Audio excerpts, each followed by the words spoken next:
Shop. No shop. The 6 max HP with 250 gold, but there's basically no shop in the first half. Now, that is screwed up.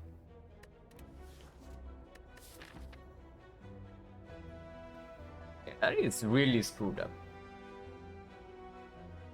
Hello, Server. But yeah, we cannot take the gold. Taking the gold means that the only path we can reasonably take would be this floor 6 elite. So we basically play into floor 6 elite with our Neo bonus. And then afterwards we get to shop here into a second elite. But yeah, we cannot take this. So I'm like trying inside right now.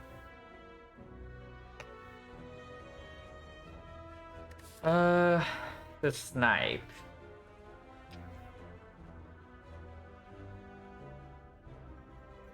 Doesn't really work, right? 50% chance to snipe this if this is a fight we suddenly have school. Lopi Jospo.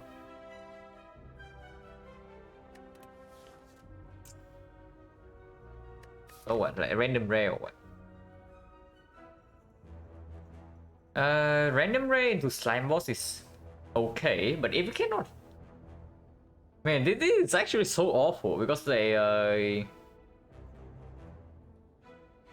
the map layout also doesn't allow us to go anywhere, you know. We go left, there's one elite. Or we take 4-6 elite with basically no Neo bonus. And then there's the right side. So it's either 4-7 burning elite or one elite. So look painful, yeah, absolutely. This is basically the best possible option on average. Unfortunately, there's no shop. And the map layout doesn't allow us to do anything here. So honestly, I have no idea. Hello, Mololu. It's going fine. Like I woke up at like 6 AM and then the first thing I found out in the morning is that my internet was not working. So that was not very fun. But yeah, it's fixed now. YOLO random rare. Random rare is honestly is okay, but unfortunately this pathing is also really weird for random rare. Because if we brick on the random rare, this is impossible. And of course these are impossible, so we are forced into one elite path. And honestly before, and then it's a slime boss, yeah. Honestly before I do that, I just take boss squad.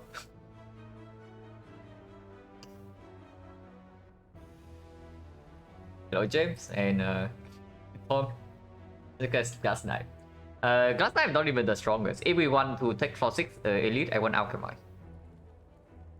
Alchemize will give us 3 elites. But only Alchemize. Like Glass Knife here doesn't cut it against like a bully. Yeah, we can also just get Nightmare and Venom and whatnot against this guy. But honestly, random rare usually doesn't break. Unfortunately, the path doesn't allow us to do it. A sniper and lead, yeah, sniping and lead means a 50% chance we die here. So do you want to start a run with 50% chance to die on floor 6? Because that's probably not what I want to do.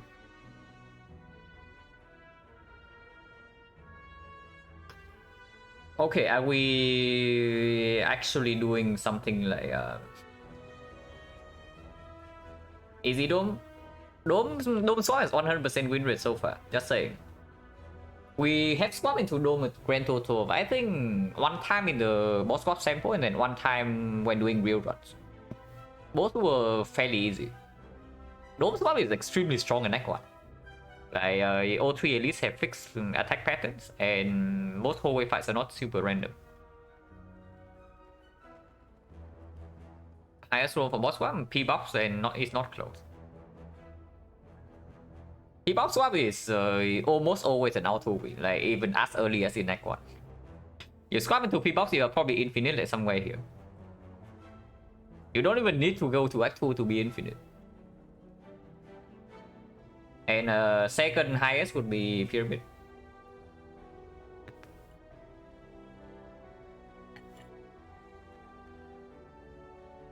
Snipe with the other one and avoid... You mean like going here? Yeah, but then you do realize that what happens when we fail to snipe this one, yeah? If we fail to snipe this one, this is not doable, and this is not doable. So what are we doing? Yeah, we take one elite in the end with no neo borders. And then that is why I'm saying that this map layout doesn't allow us to actually do anything. And that is like very screwed up. I'm seriously considering taking the gold anyway. So I take the gold anyway. I go here and then assess whether we can take this for 6 elite or not. If we cannot take the 4-6 elite, I'm willing to go to 4-0 elite like one. And then spend the gold here. He was not theoretically be lowest roll. I mean, yes, but you swap in okay, you swap into P-box 1000 times. You probably lose like yeah, 20 times at most. So how what other swap can give you that kind of win rate? Because I don't see any. Like if you only think about the lowest possible roll from the boss swap, then that's not the correct way to do it. Yeah, 1000 people strategy. Probably not interested, but it's just boring to play, you know. You swap into people, the run is basically free.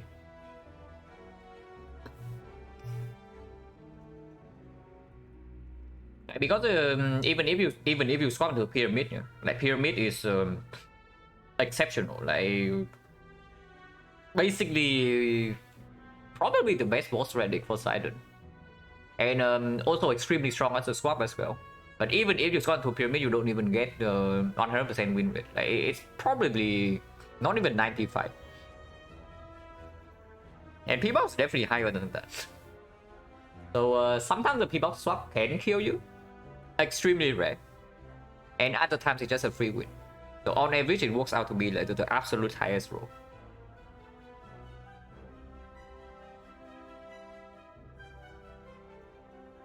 Because every other swap we still have to play the run. P-box swap, if you don't extremely low roll, you don't even have to play the run anymore, you just win. But yeah, I'm probably just taking the goal anyway. And then we go here. And from here we decide whether this is takeable or not. If it's takeable, then very good. We still get 2 elites in the act, and then we get to spend our freaking gold here. Otherwise, we go here, completely avoid the burning elite, and then we go for this shop and take 0 elites in act 1. Honestly, we can even... If only there's an option to actually go left, you know, and I will accept maybe 1 elite act 1 into this shop. Unfortunately, if we go here, we start here, yeah?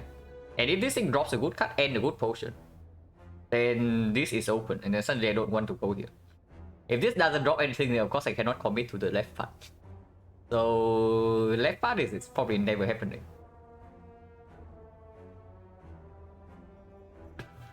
But yeah, this map layout is like extremely screwed up. I probably just take the goal anyway, and then we go here and decide.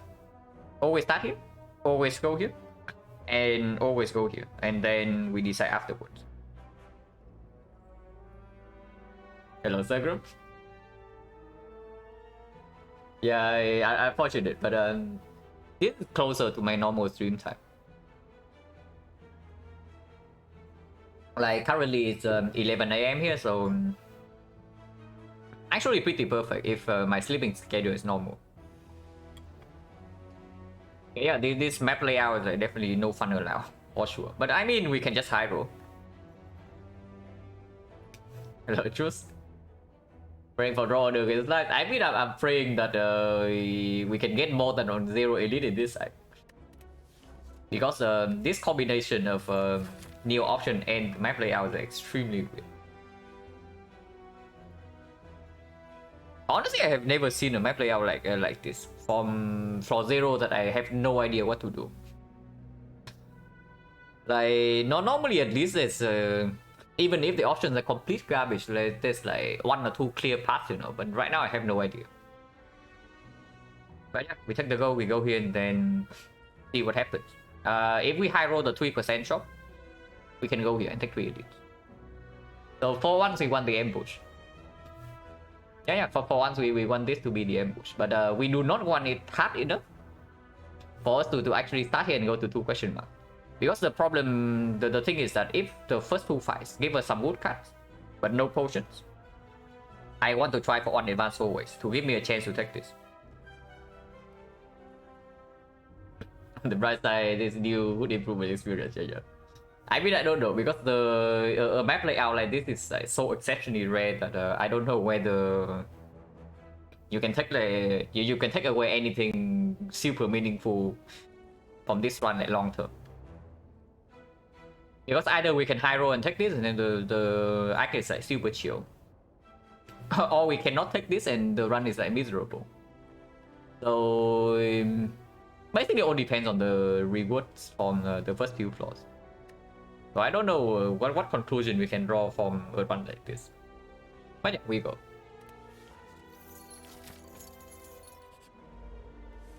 $55 HP, at least we draw 3 strikes.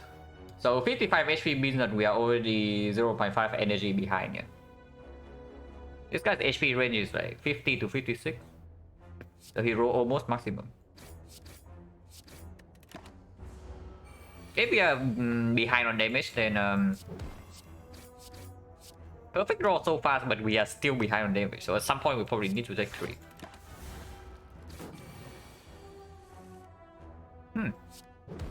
Wow, we are actually drawing like insanely well. If we draw 3 strike next turn, it is absolutely perfect. If we don't draw 3 strike next turn, we are set. But we draw 3 strike next turn. Holy crap, this is actually perfect draw order. It cannot get better than this. Unfortunately, we still don't have a neo bonus.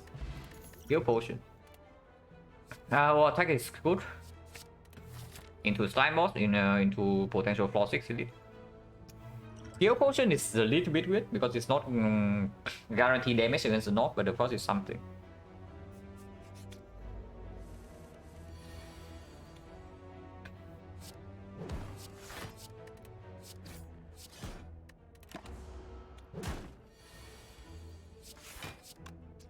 Don't need to trade. We only have 2 strike next turn. Either we draw more defense to block this hit, or we draw any attack and we kill.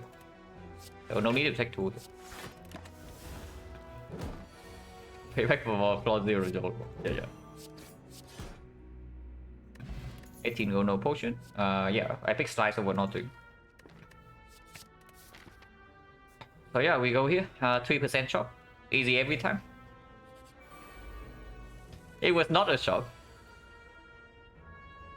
We did not roll the 3%, we rolled the 10% instead.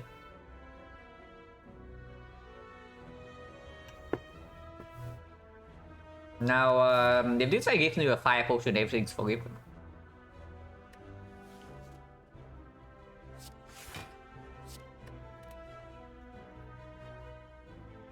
$22. We did not need to defend. Yeah, I did not need to defend. I mean, we kill this next one anyway, so it doesn't matter.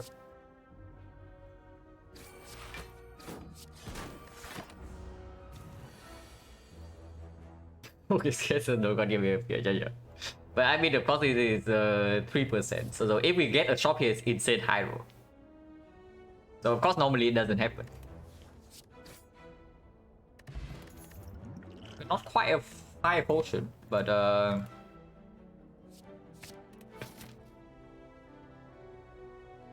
ooh. Okay, I am being like mega super better here because we have not lost a single point of HP. We have 2 potions and actually decent card rewards.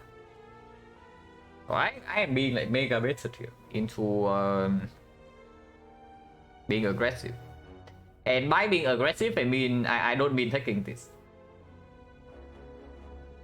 By being aggressive, I don't mean taking this, but being aggressive, I mean we take the left part, like go for maximum greed. And we just ignore the fact that we have 400 gold right now and go for 3 elites anyway. Nothing could go wrong. Yeah, nothing could go wrong. Okay. The bad thing about this thing is that it is advanced away already, yeah? So, if we take this, and suddenly we decide that this is not takeaway anymore and we need the shop, then we take 2 advanced always in a row with 2 potions. So we throw away a potion. and potentially take a lot of damage in these fights. And then it is still plus 6 elite. Yeah, probably should just go to the shop, yeah. With the 2 potions ready and decent first few country goods, I think we can take this. And then we just take the shop with 400 gold. 450. No fire in the second half is a little bit dangerous. But we should get a lot stronger after this draw. And the country goods we have so far are decent against advanced always as well, like over attack and the dash.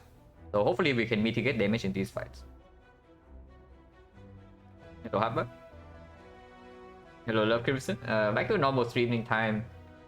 I mean, not really. I woke up at like 6 AM today.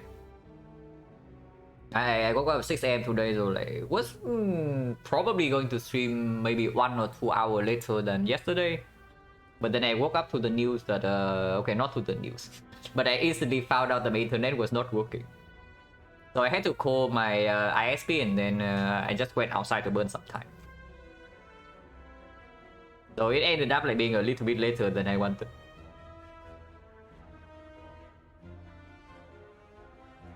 Fight for not slime boss? Yeah, slime boss on floor 5 would still be fairly nasty. But yeah, if we go here, we have to commit to this. Like, going here into here is a complete nonsense, and I probably don't do that. That is way too greedy. So we go here. If this is a shop, which country do I live in? I'm in Vietnam.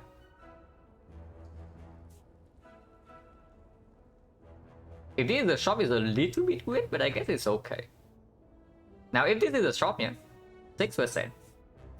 We actually abandoned the original plan of these two, and we go here, take claw 7 burning elite into second elite here.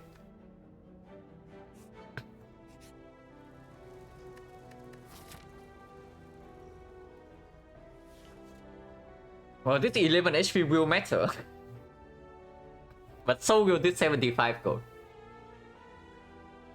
Assuming shop total trust, I mean, we have 500 gold now going to this shop, so with 500 gold, you better get a little bit stronger in the shop.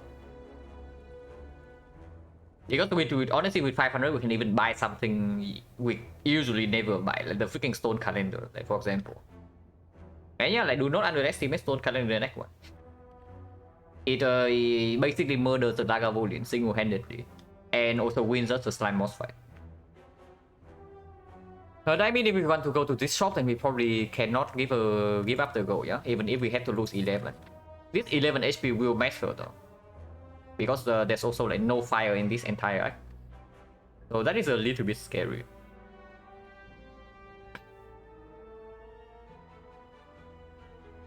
I'm kind of checking. Maybe it's just some issues on Twitch. Because I also noticed that recently, sometimes when I watch stream, the stream just randomly buffer for like no reason, and my internet is completely fine. Just recently as well, and it randomly changed the like auto quality changed from source to like maybe 480p or something, and it's still lagging sometimes. But yeah, I'm not dropping any frames, so if it's lagging, it's probably on Twitch side. Imagine taking 11 for life. I mean, we are still fighting advanced way here, but I guess it's fine. Crifty, thank you very much for the 5 gifted sub, like very generous. Thank you very much. And congratulations to Block Dude, Zaku Server, Mixed Master Mason, and Hubber for receiving the gifted sub. Thank you very much, Crifty. But yeah, we take the goal. Like if we go to this shop losing gold here is complete nonsense. We trade 11 HP for 120 gold. Like that has to be worse. And not celebrating advent of your hope run. Yeah. Thank you, thank you. If we take too much damage here, yeah, we can still pivot away from this. And go to this fire instead and then decide afterwards.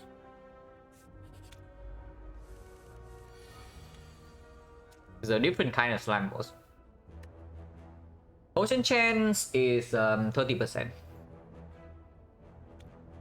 We can kill 2 of them and take 6. Or We kill one of them and take 0, but then next turn we are being hit for 20. And we are weakened, so this deals 7, this deals 7, and block for 10. So dash plus a strike would kill this, and then we take 4 next turn. But that's already assuming we draw 2 dash. It doesn't work, right? We just lose 6 here. Yeah, we just kill 2 of them and take 6.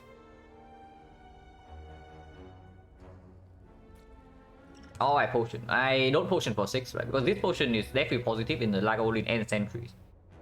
Against the Nog on turn 1, maybe it can also give us either Tarot or some poison. Slam Gang is one of the fight that looks bad, but usually it doesn't deal that much damage to you. Like this fight always looks intimidating, but you leave this fight usually taking maybe 10 at most. Gremlin Gang, however, can kill you. The single big slime, whichever color, like green or gray, are both fairly bad. And then of course the fairly nasty Slaver +1 or Thief +1. This is one of the fights that it usually looks way worse than it is. Here we only take 6, and next turn we probably take 4 at most, and then we do. We can't even take 0 next turn.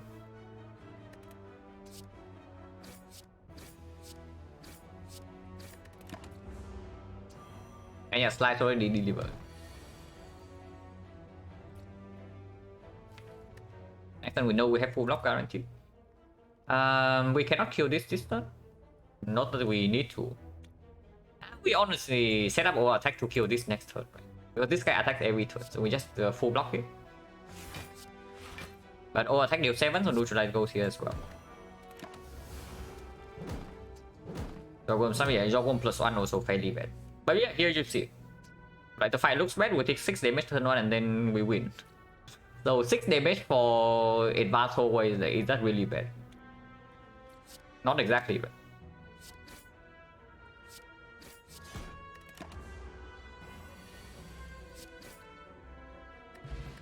Potion.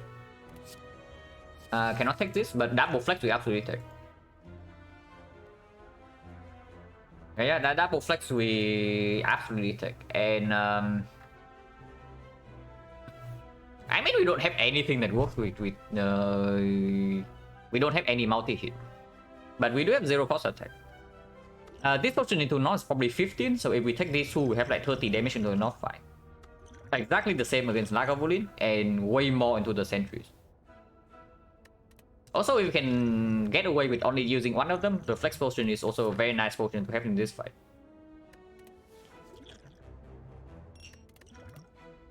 But yeah, we got 3 potions in 4 fights, so 20% now. Cannot pick any of these. Lagavulin. Well, we can double flex and go right now, because I do think this is the worst matchup for us. Yeah, I do think this is the absolute worst matchup for us. So eventually we will need to use at least 1 potion. If we use 2 potions, it's basically 50 damage and the fight is solved. And we still have dash in the deck, so we don't even take that much damage. But can we get away with only using 1? So let's say we only use 1 and deal 25 and open right now. We open for 27, 27 plus 25 is 52, 52 minus 8 is 44, so it's 71, 71, 61, 51. Yeah, it doesn't work right, we need to double potion. Yeah, it never gets better than this, because after this turn we only draw 5 attacks at most. And now we also like perfectly use energy. And yeah, 1 potion it doesn't work. And we have like 500 plus gold, we can just buy 2 potions here, no problem.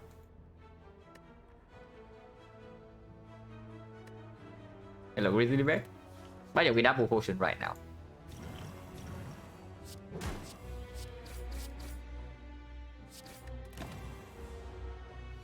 We potion not innocent. I don't know about that, because we even with double potion, we still need to strike here. Hopefully not, but we can calculate, because our damage in the deck also like fairly crap, yeah. So the line is like double defense or attack. Then it goes to 36. It's 26, 26, and let's say we defend again next turn. So 26 into the off turn, and we draw 18. Yeah, it's fine, it's fine. Because this will still be 8 even after debuff. Job over attack.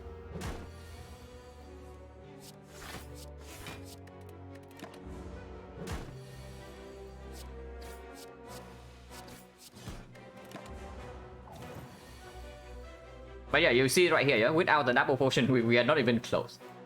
Like, we double potion and we still perfectly kill here. Like, we overkill by 1 damage. So, yeah, double potion turn 1, it looks slightly weird, but absolutely did it. Wow, amazing relic for us.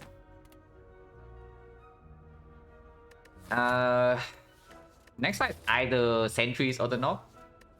So, backflip is still slightly weird. Backflip also kind of bad into slime boss. It's okay with the slides, but bad with the dash.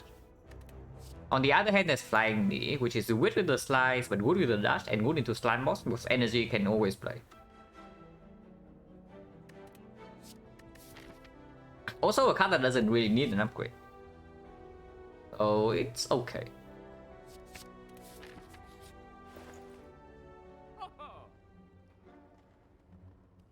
And I wish I have 700 gold. Apparently we have 500 gold and still not enough.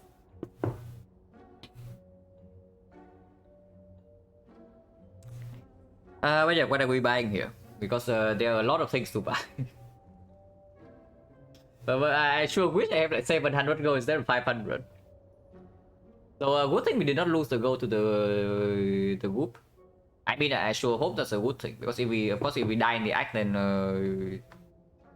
yeah, if we die in the act, then taking 11 damage is still wrong. As much as I like this, and as strong as it is, we cannot buy this ring. And there's no way you can get away with buying this thing. Emblem is one for sure. No. Emblem is very strong and absolutely one of the best relics in the game. But in this spot, I do not think we can spend gold on it, because we still need to go to 1 elite and then this guy. Gambling chip probably means that we take no damage in these fights. But it doesn't give us a free elite fight. And it absolutely doesn't give us a free slime boss fight.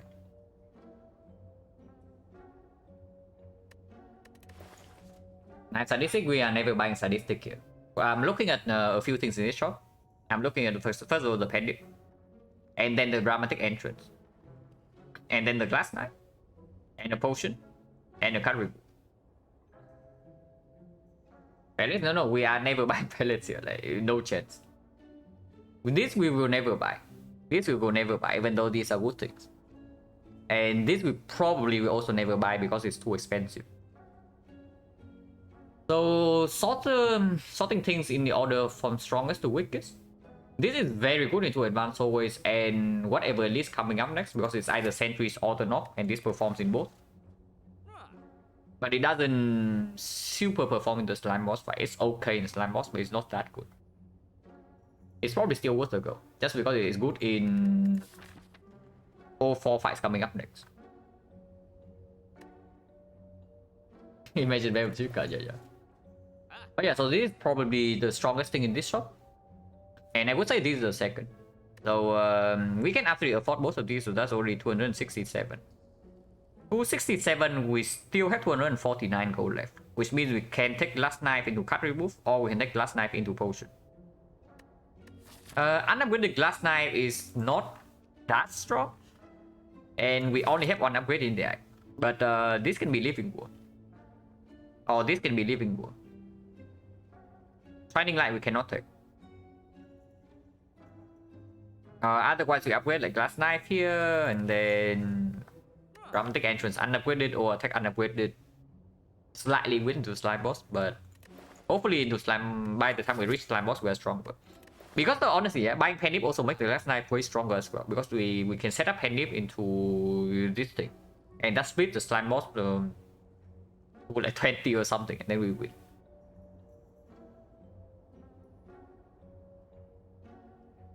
Last knife seems great. I feel the bad damage, guys. Yeah, Absolutely, and it works well with this as well. As I know, upgrade time, so yeah, it's kind of sad, but it's still 16 for 1. Basically still the best card in the deck. Okay, maybe if we buy Dramatic Entrance, it's not the best card. But it's still very good, especially considering our damage against the North also looking a little bit weird right now. I mean, I just do the first 2 things first. Like, this is super clear. And now we can think about like Glass Knife remove or Glass Knife potion. And I don't think I'm leaning towards the Glass Knife potion. Because potion chance right now is only 30%. And I absolutely want to have a potion into this fight.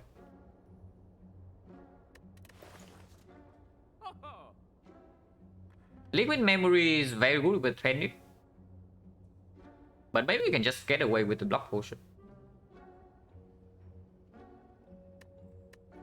Because yeah, block potion fat value 12 HP, give us 42 HP to spend in the rest of the deck. And if we say that we lose no HP in the advanced hallway fights, which is absolutely possible with the Dramatic Entrance or attack and the dash, then 42 HP for 1 elite fight into the slime boss should be fairly sufficient, and we do get to upgrade Glass Knife here. At the same time, we also get to save 28 gold. This potion is way better than to slime boss though, I would say. If we have Liquid Memories and Pendip, set up to maybe like 3 or 4 in before the slime boss fight, we can always line up Glass Knife Pendip on turn 3. And then, yeah, it splits the slime boss like 48 damage for 1 energy. It's just going to give us a very big split.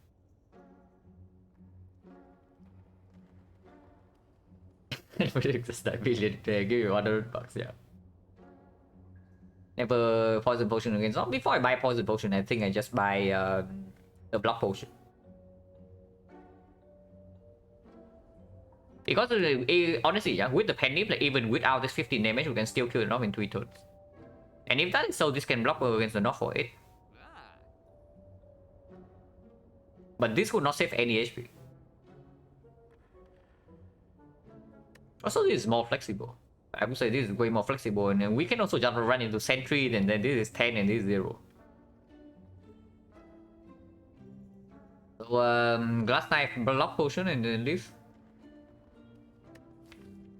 Seems to be the line. Okay, let's calculate knob damage first, yeah. Let's say the Penny give us 10. 10 is either this, or maybe this, sometimes this. If we Glass Knife, then it's 16.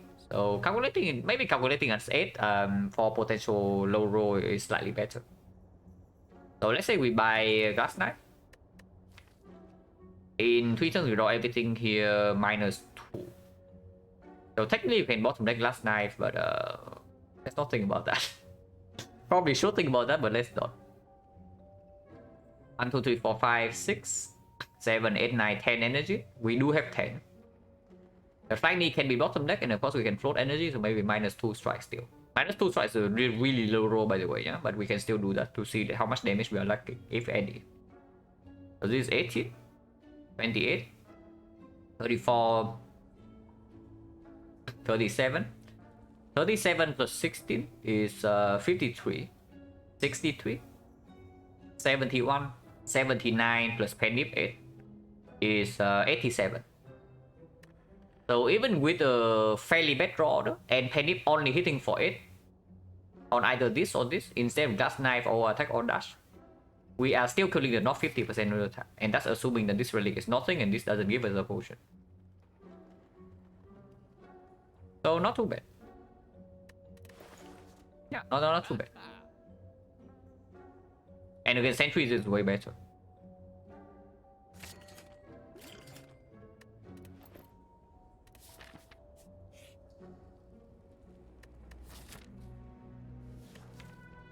Well, if we remove a defense, the North fight does get better, but we lose another 7. Taking the gold here, we cannot use the gold though. And removing it's just worth the 7 HP loss rate even into the slime boss. And maybe we can just rest here. Hopefully we don't have to, but if we have to, we can also rest here and accept the Glass Knife is not upgraded.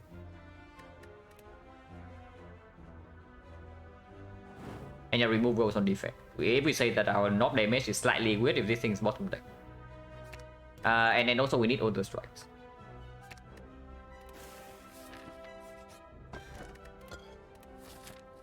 Remove defense into picking up smooth stone. Yeah, very cool.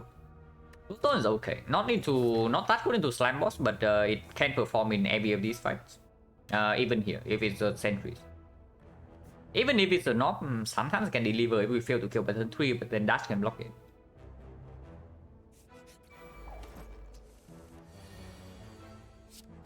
Yeah, dramatic entrance already doing something.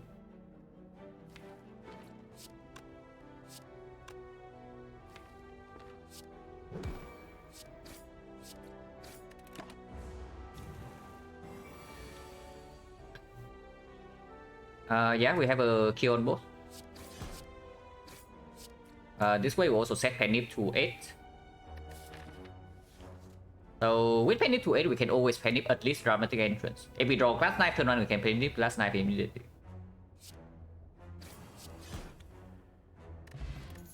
The export is not very useful. The potion chance right now is 20%. If we run into sentries and we're willing to use the export.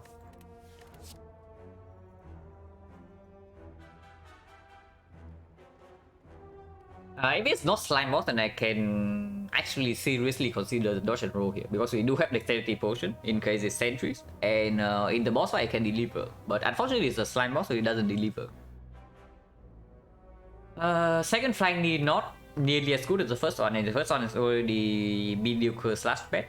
Creeping Cloud without an upgrade, not too interested, especially when we have like these two already. Against the whole wave fights, and into the elite fight this doesn't perform. So this is just a skip. 87 knockback. We get to Penip the dash. So we float 1 energy already. So we calculate that we have to ignore 2 strikes, yeah? So this is one of them. But Penip does hit for 10, so it's like 2 more damage than expected. So as long as we do not bottom deck Glass Knife, we should kill this thing in 3 turns.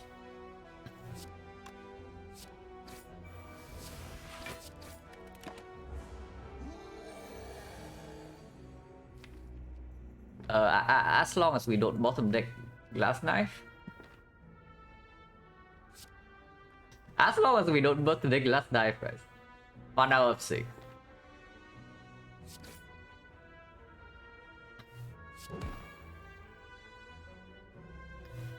So okay, let's prepare for the case where we bottom deck the Glass Knife. If we bottom deck Glass Knife, we have 15 next turn, so we never get a kill. But we will never die next turn, because Witness does get in play. So he's only hitting for 19 and we block for 12. Can I ever defend this turn? If I OR attack into defend and next turn we draw to Glass Knife, the worst bottom deck would be Strike then. And if that's the case, we still have 25. Okay, it doesn't work. Then we need to double attack. Do I block out for 8? Block out is 8 now, next turn it will be 12, but only if this thing's bottom deck. Potion chance right now is only 20% though. But into hallway fights, most likely we don't need the potion. So it's still 20%. And this potion not very useful into slime boss, so we can just use it in the hallway fight.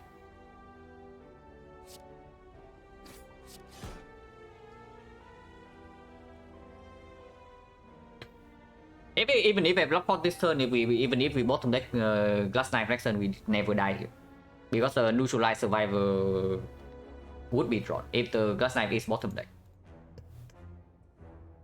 So yeah, like block out for 8. I don't really mind block outing for 8 here. Okay, we do not bottom deck Glass Knife, so everything is fine. And when exactly as calculated, yeah, we cannot put energy on 2 strikes. So minus 12 exactly calculated. And Penip hits for 10. We calculated this as 8 and we know that we have 87 damage. So here you see we overkill by 2. So everything went exactly as planned.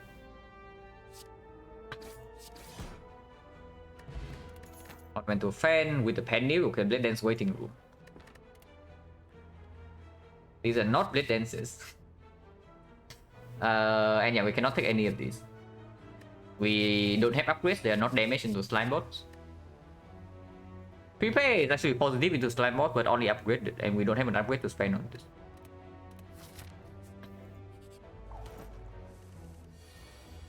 And it's very good, by the way, because our deck has a lot of attacks. And we also only want to play attack. No potion, so 40% now. Well, not quite the attack I'm looking for. But it is a fairly big attack that decent with Panic. The quote-unquote downside doesn't matter into Slime Boss. And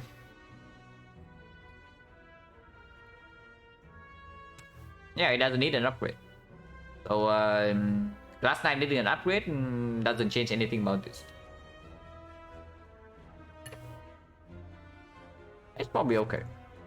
And then with the fan, even if we brick on block on turn 1 against some of the whole wave fights, we can still mitigate damage taken. And those set pyramid. No, that's fine, because that implies that first of all we survive this fight, and then secondly we also get pyramid. So everything is fine. Because right now I'm actually scared dying to this guy. I do not think that this fight is trivial, because we don't have a damage potion. We don't have a damage potion to guarantee a good split. We have no vulnerable. And our HP is also not good enough to play the fight from a 50-60 split.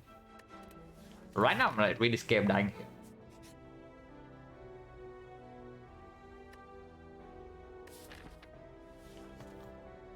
Do I give away the next spot? Because the next spot, even though not super mega good into the slime boss, it does perform.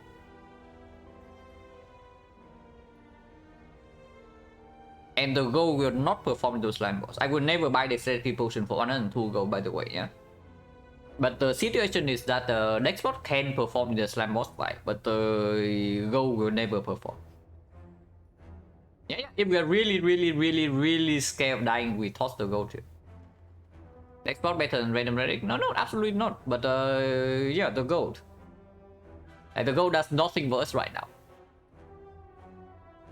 Like the slice, no, slice left is the thing that we never toss here. It's either this or this. And okay, if we lose the gold here, lose 102, that is very overpriced. But 102 we go to 10. 10 we get minus 85, so it's 95. So we cannot go to early act 2 shot. We still have an early act 2 shot. Next spot actually performs in the slime boss fight, which is the screw up part. Because if we have to play with a best split, then yes, we actually need to block the slimes at some point through fail.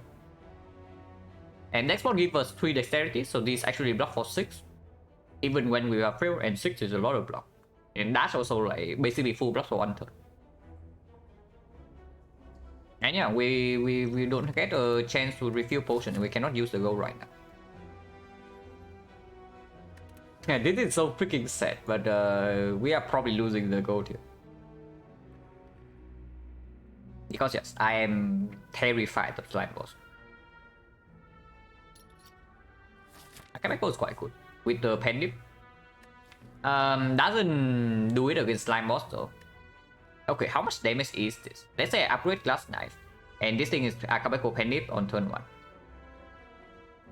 It's going to be 24 for 96 damage.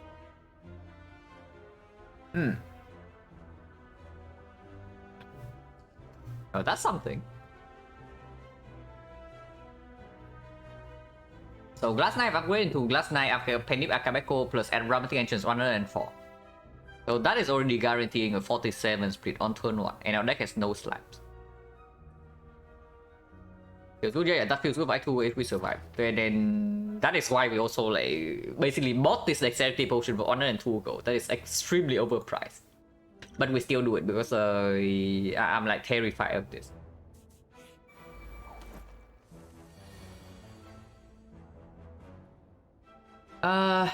Should I set up? Okay, so there are 2 things we can do here. We can try to set up Pendip to 9 to do a big hit with Pendip Akabeko on turn 1. Or we can set up Pendip in such a way that Pendip goes when the split happens on turn 3.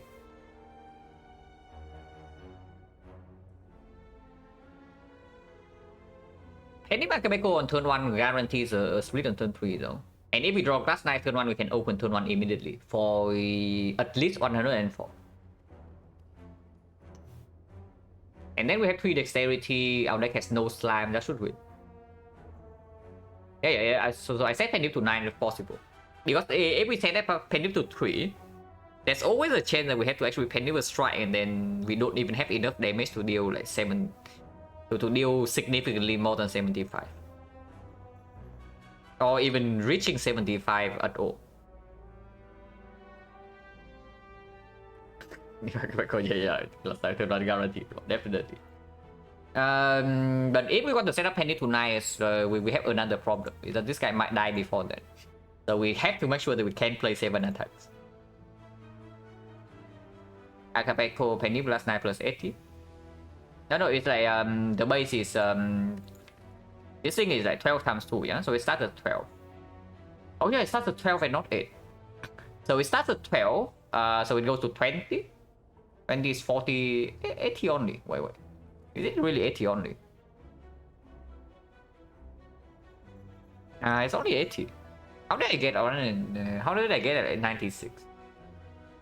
Yeah, it's 80 only, and then 80 is very different from 96. But we still set it to 9 anyway, right? Yeah, we still set it to 9 anyway, because if we draw, if we do not draw or attack, then our attack is still in the deck as well. And we can also just not play this on turn 1. If we see that the open is not super good. Setting to 9 basically guarantees us having enough damage by turn 3. No. I know that in my mind I counted this as 96. How did I get 96? 96 is like 48, yeah? 48. So 24, 24, 60. Oh yeah, okay. I got it. Like this thing is like 12 per hit, but for some reason I was counting like 8 times 2 as 16, and then I count 16 as a single hit. So of course it's only 12. But yeah, we still put Nip to 9, right? Because honestly, this guy doesn't give us the time to set up Penip to the number we want. Because if we want Penip to be on turn 3, we have to set it to... we have to keep it at 2 or something. Now technically we can keep it at 2 by not playing a single attack here, but yeah, let's not do that. Because unless we draw into double defense and next turn, and this guy also decide to run away afterwards, we are taking damage here. And we are only losing 10 goals, so it's not a big, super huge loss, but that's just nonsense, right? So I try to play 7 attacks. 7 attacks, so we play 4 in our hand, and then we want to kill with other 3 others. So this would be, we play this, and we definitely play this, that's 26. 26 plus 6 is 32. 32, so we need to deal 18 here. That's easily done. Remember, let see, bottom play bottom backstab. Bottom backstab is fine. Honestly, bottom backstab is just good. Because first of all, it gives you something to lose to the loss in Act 2. And secondly, it also prevents falling from hitting your backstab. So it has a higher chance of hitting a strike.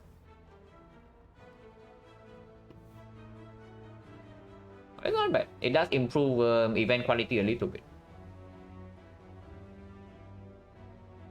But yeah, basically we can play dramatic entrance here with the thing.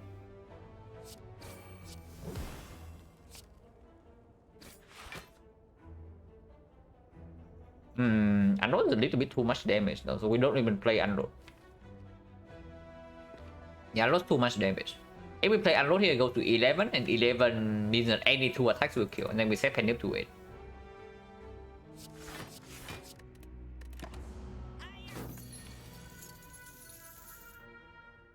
I guess we have set Penip to 8 anyway, because I am not going to take... I'm not going to take this crap. Yeah, I am definitely not taking this 7 damage to my face to set Penip to 9.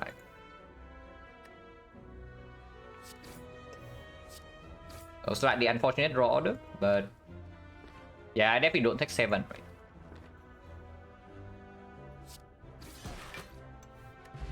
Oh, Cunning Potion is very good.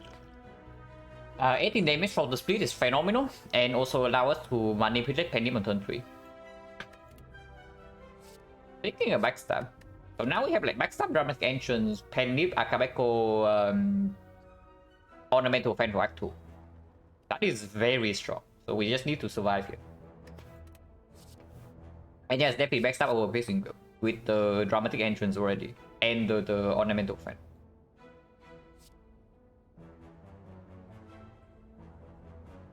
And the lot take Omam Region, and the lot can take everything. If it's in your right band, the dot can take it, even if it's the negative mass from the face trader.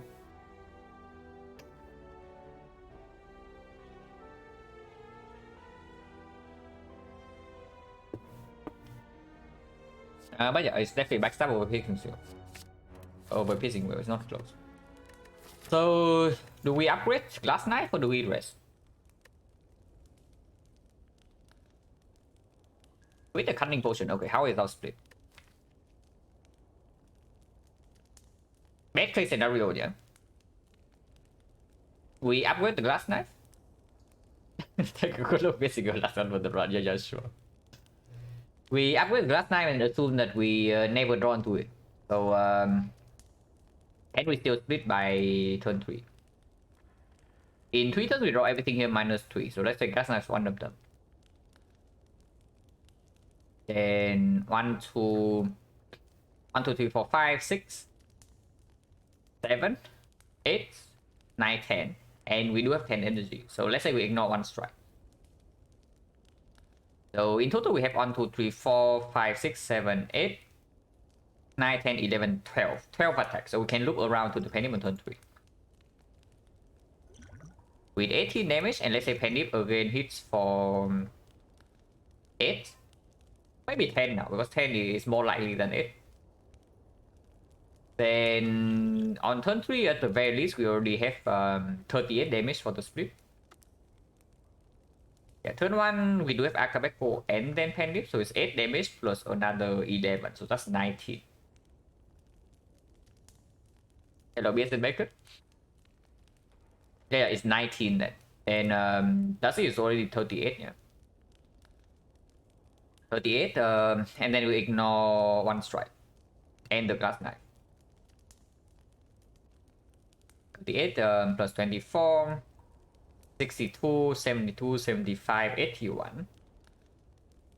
81 plus 14 is 94, 94 plus this is 102. 102 plus 10 from Pendip is 112. 112 plus 18, 130. So we can get a very good split in turn 3, even if we do not even draw into Glass Knife. And if we get to Pendip Glass Knife on turn 3, we just kill the slime boss on the spot. Because this is 48 plus another 18, 66. So yeah, we can upgrade it. We never fail to split it turn 3. And then afterwards, we have this potion and this potion to bridge. With Ornamental Fan as well. Macchiato, thank you for the good luck.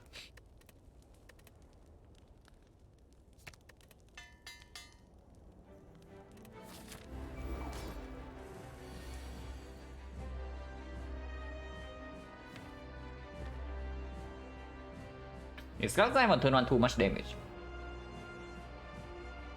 Because what I'm slightly worried about right now is that suddenly we deal too much damage before Penip loops around in the next turn. But okay, so if we start with this, okay, the first order that with Glass Knife first is 40. 40 into Penip, this is 22, 62 already, 70, 73. 73 in Penip goes to 2.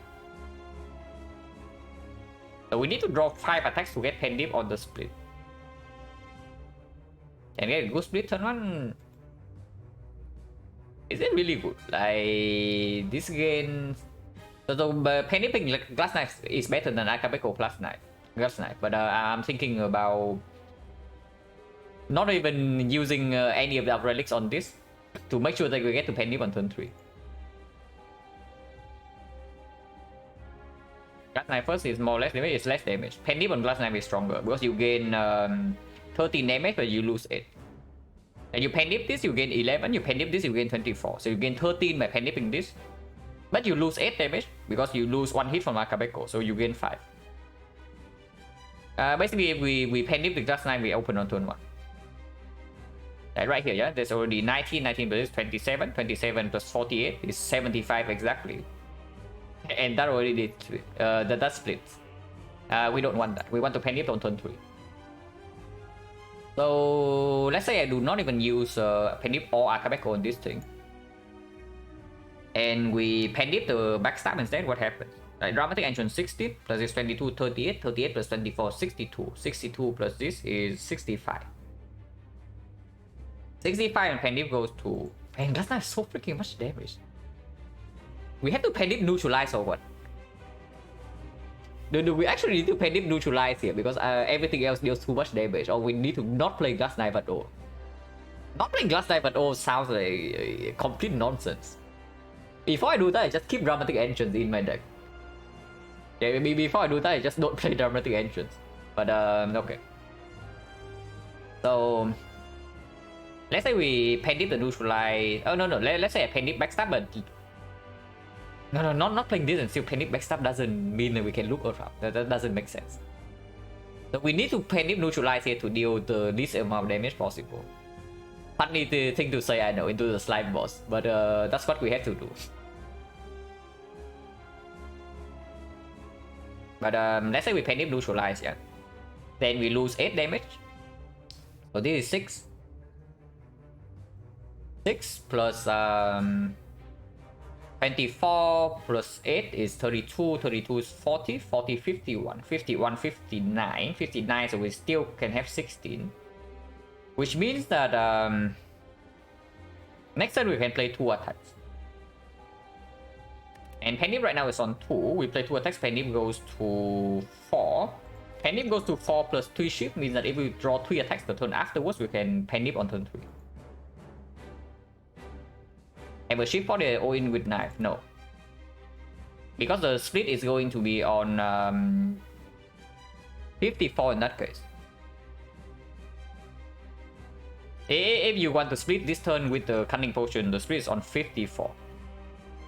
And I don't know whether I want to play this fight on 54 split or not. It's playable. It's playable because this way we also set Pendip to 5 immediately. So 2 turns from now, if we line up or attack, we can also just kill them from 55. But next turn, we need to block. And they can hit us for up to 36.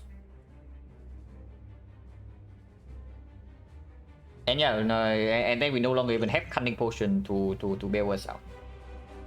If we wait for the split on turn 3, Cunning Potion is going to reduce the HP in this fight by at least 36. Potentially 54, potentially 72.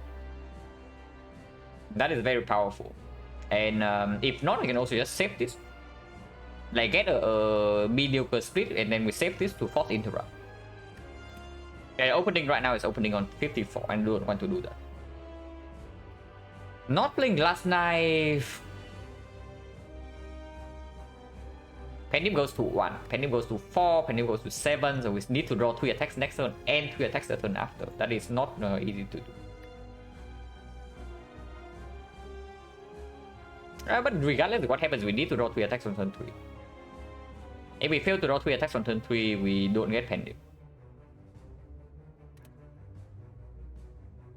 92, we have 96. Like we have 78 in our hand and 18 from this.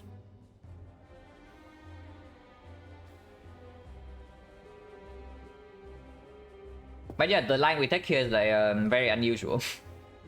The line we take here is actually very unusual. But we do not Pendip or Akabeko on this, and we Pendip the neutralize.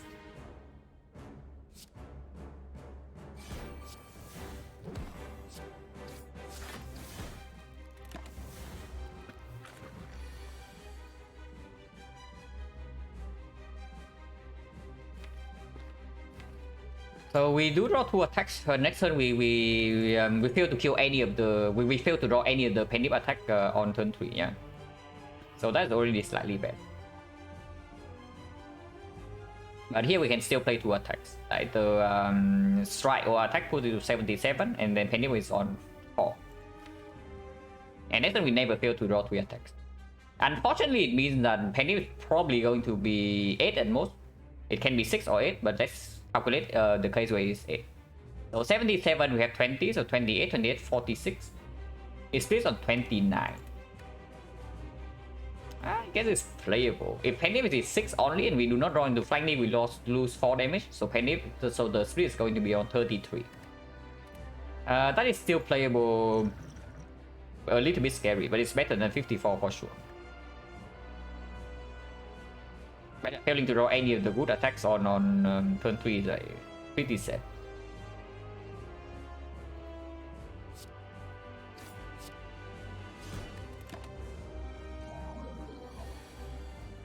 Okay, at least we draw 4 attack this turn actually. So that's better than expected.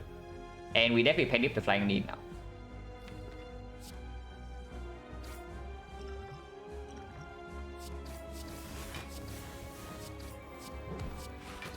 It is on 25.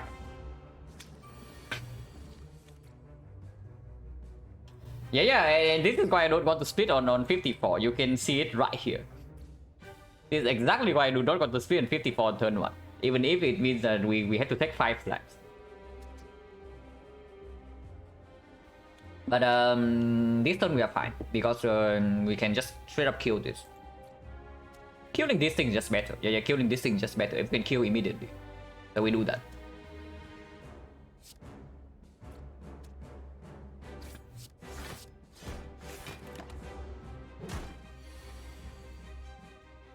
Cycle Cane, only 30% chance, yeah, but we are still fine.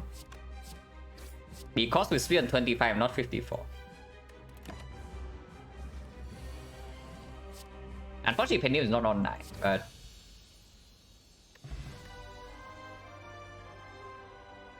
unusual line on turn 1, yeah, but you see like how necessary it actually was. If we did not play the exact line that we did, this fight would be very ugly, I can tell you that.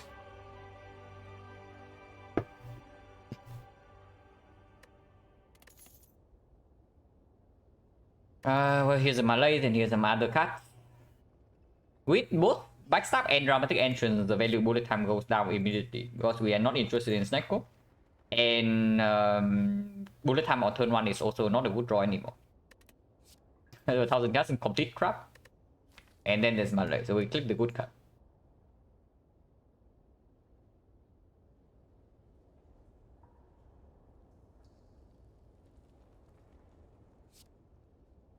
And most trouble with is Guardian.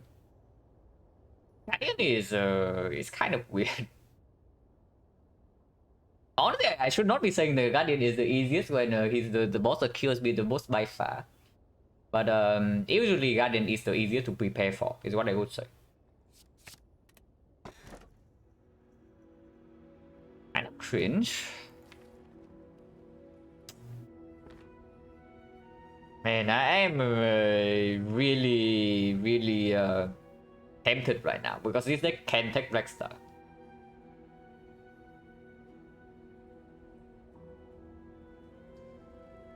I'm really tempted. Like Slaver is no problem.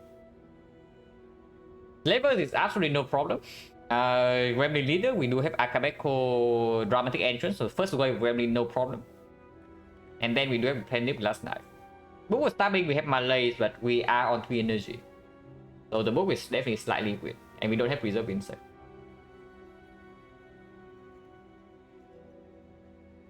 On the other hand, we can also just take the freaking bell without Omamori. So 3 relics up front. So this thing definitely makes us stronger than compared to this early Act 2. And probably also mid Act 2. After we leave Act 2, this thing's stronger. And then there's the door. Now, we don't have Piercing Will. And Malay does mitigate the dome a little bit.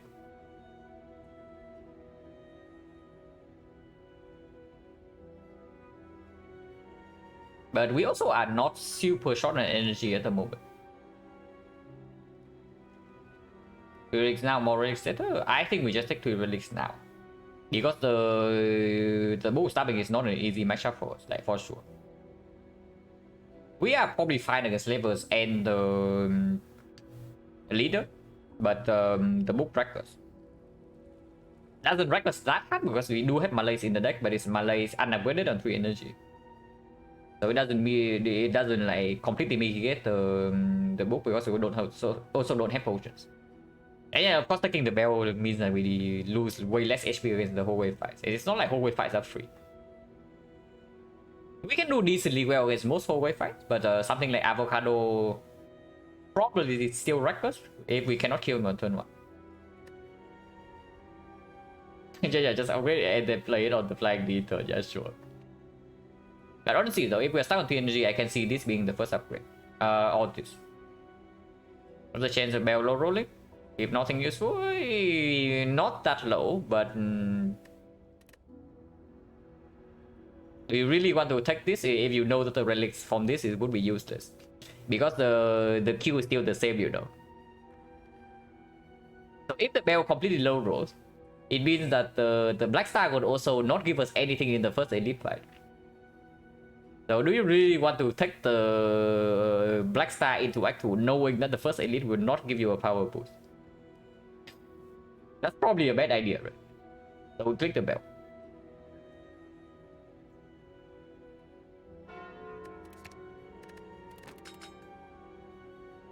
This is something. This is something. Maybe this is something. So no concrete power up, but some potential. Yeah, some potential, but no immediate power up. As well, same queue as Star. Yeah, it uses the same queue. Like the relic queue are actually 3 separate queues. But if the bell breaks, it means the first elite will not give you, usually not give you anything meaningful. Well, we toss honor to go to Renwith, so now we cannot go to early shop. Have to pay for our safe play next one. And we did not even use the deck spot.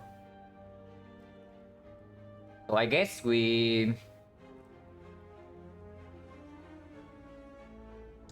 Starting left is a little bit weird because this is advanced away already. But this is still also advanced away. But we do get an upgrade before the first elite that way. Second edit here into burning edit or second edit here into late question marks. We can decide how strong we are by this spot, because the moment we commit to this, we have to take this burning edit. That's also a line that we go to the shop anyway.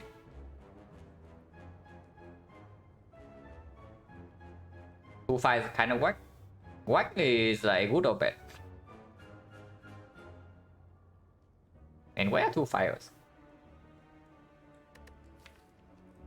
We definitely have upgrades, yeah. This can be upgraded, this can be upgraded. This upgrade is okay as well, especially with the pending. Collector fight, so yeah, collector fight makes this upgrade even better, even if it's useless later on. That's another line, by the way. We ignore the burning elite, but we start here.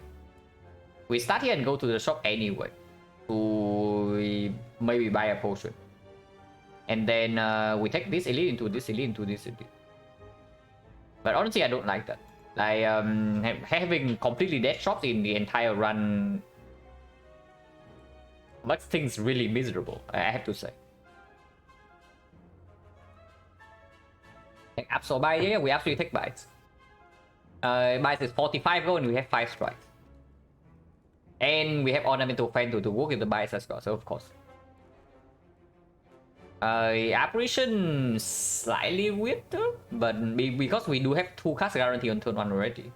But we do have Immortal, so we can still get 1+1 card. And yeah, it is still 27 gold. If this is never happening, then we probably start here always. And then go here, take this elite, and then re-evaluate.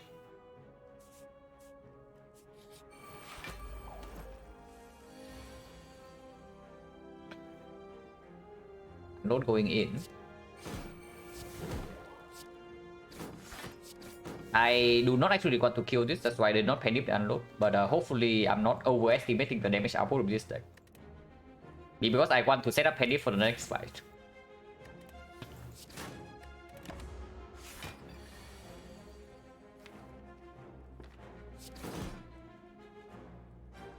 Double defense hiện điều 18 next turn, panic to 7.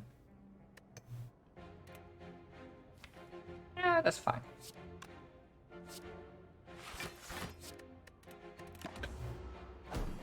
On the book event, Necronomicon is acceptable. Not like super good, but acceptable.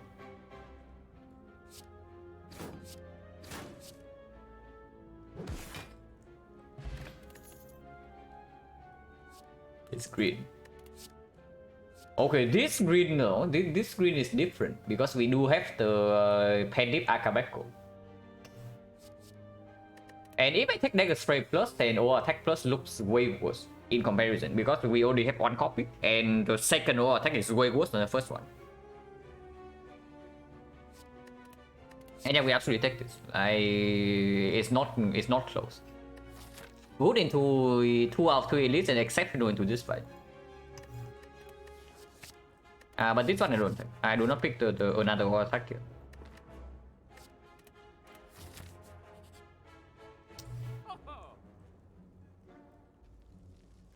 He did not show up in the 3% deck one, guys, when we won it, but he shows up here. Did I just say talk about like how stepping into the second floor shop is complete nonsense and we should not do it? Yeah, he always gets us, guys. He always just gets us.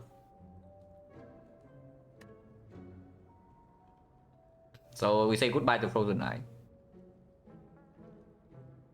Shop flying garbage? No. Shop is just a shop. Well, we can buy a potion. I do not actually want to remove strike here because the buy straight can absolutely still happen. And next potion can be used whenever in the hallway fights. So I want to secure the first elite fight by buying potion. Our Riddle's complete trust. We do not pay gold for this. Like, I do not look at this and think that this is a good card because it's not on 3 energy. And we also need to draw this on turn 1. And on turn 1 right now we only draw 5 cards. We don't actually draw 7. The put Riddle's it out. Yeah. Riddle's good on 1 turn, then it's a curse. Yeah, absolutely. So if we fail to top deck this, it's bad. On the other hand, we can also just buy the freaking flex potion. It's flex over fire, right? Because we do have 3 0 cost attacks and 2 multi-hit. Actually, we have 4 more 0 cost attacks. Flex spot also works better with the Penip compared to this. And this potion is only good against... Okay, I should not say only good against slavers, but it is the best against slavers. And slavers already the elite we're not worried about.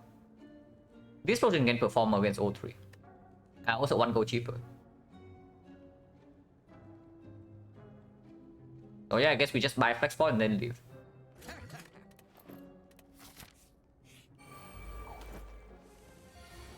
I did not draw into the thing. No Dagger Spray turn 1 for us.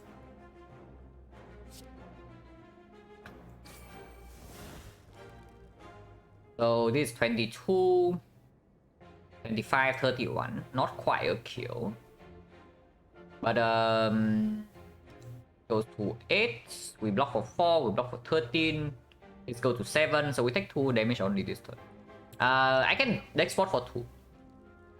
I can deck spot for 2 right here. Potion is 50%. And this potion is also like fairly crap. Okay, I say this fairly crap. We run into freaking snake plan here. I regret everything. Because snake plan we cannot burst down. We need to actually block in that fight. And deck spot will perform like insanely well there. But we are only losing 2 HP, and if this is by straight, 2 HP doesn't matter. Yeah, I guess we can keep potion. I guess we can keep the potion. I mean, we can also just kill this guy. If we kill this guy with full block. But this guy... I guess we can easily deal with him afterwards. Yeah, I guess we can easily deal with this guy afterwards. It's only 37. And even if he attacks turn 3, we are still fine. Let me just kill this guy then. We need to use all the attacks, yeah? It's 22 here plus 9 damage, so it's exactly 2 here.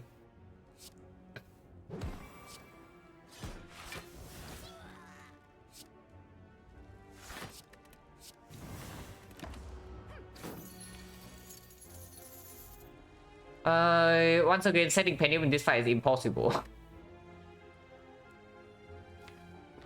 Okay, I should not say impossible, but very difficult.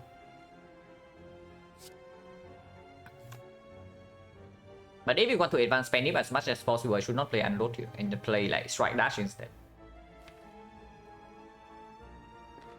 Strike Dash deal 16, goes to 21. If he attacks again next turn, we either draw into 3 blocks or we draw into 3 attacks, and 3 attacks will kill.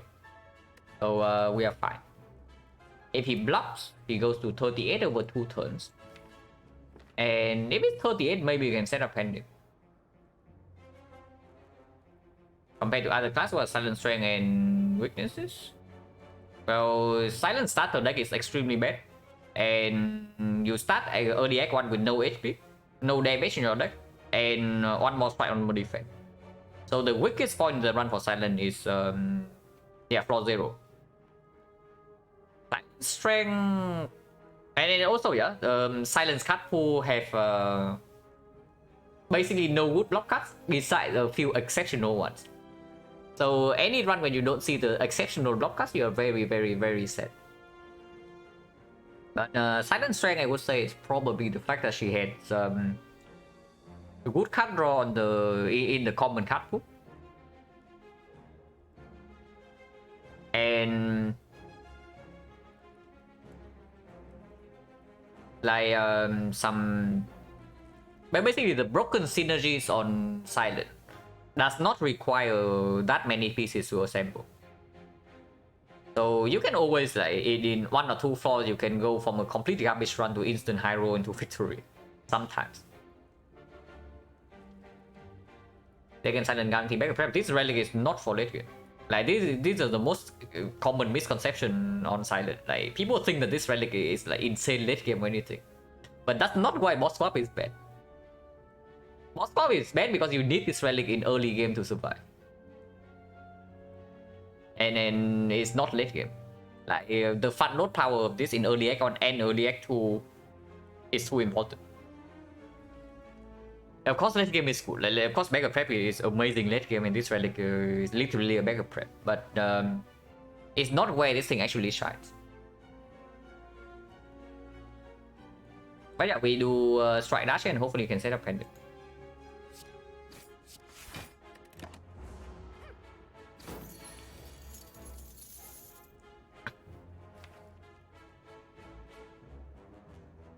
Once again, we are on 8 or what?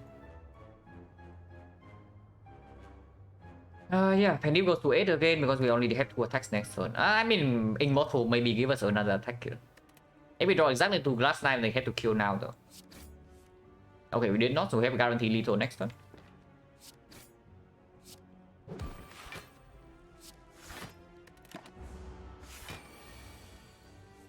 I did not roll into an attack. Penny was stuck on it.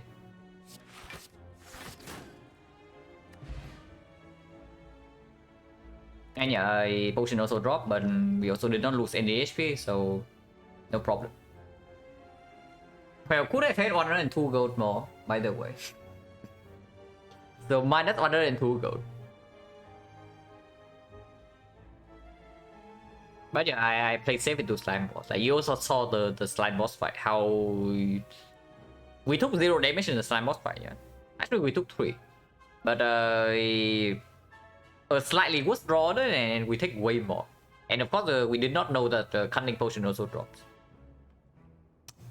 So of course, with hindsight, like tossing block pot into Ren Wit is correct.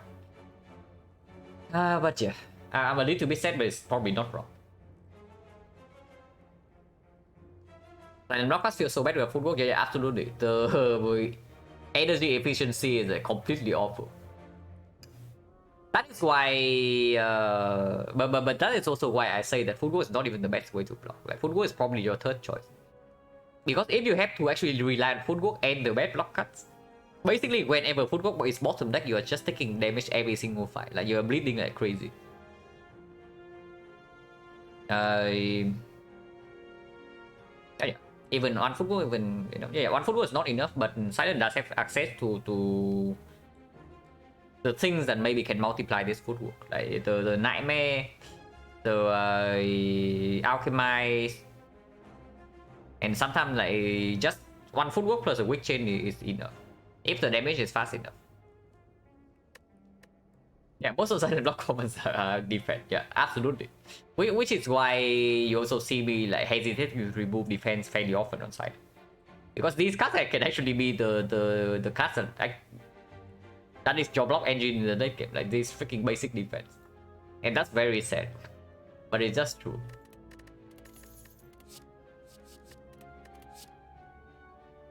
Acro's better for later, and Agon is way better now with Penip, Immortal, and the Fan.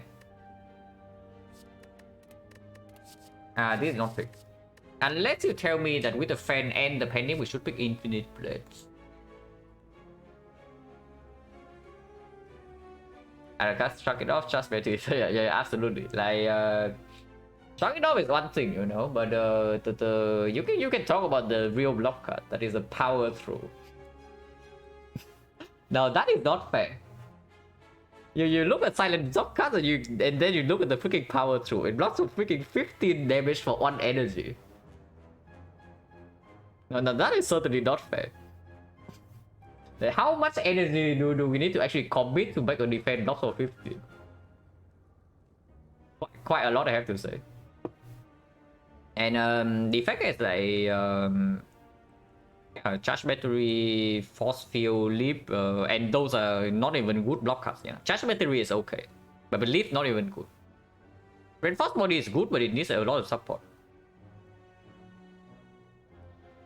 Yeah, Steam Barrier, Steam Barrier kind of like deflect plus, almost a deflect plus without the upgrade. And yeah, genetic algorithm super insane, for sure. Watcher block cards are actually very good, except that she doesn't need them. Okay, not Protect. Protect is not good, but Deceive Reality very good, Third Eye also very good, and then Spirit Shield extremely strong if you build around it, and Health is broken. But she doesn't need any of them to block, which is the crazier part.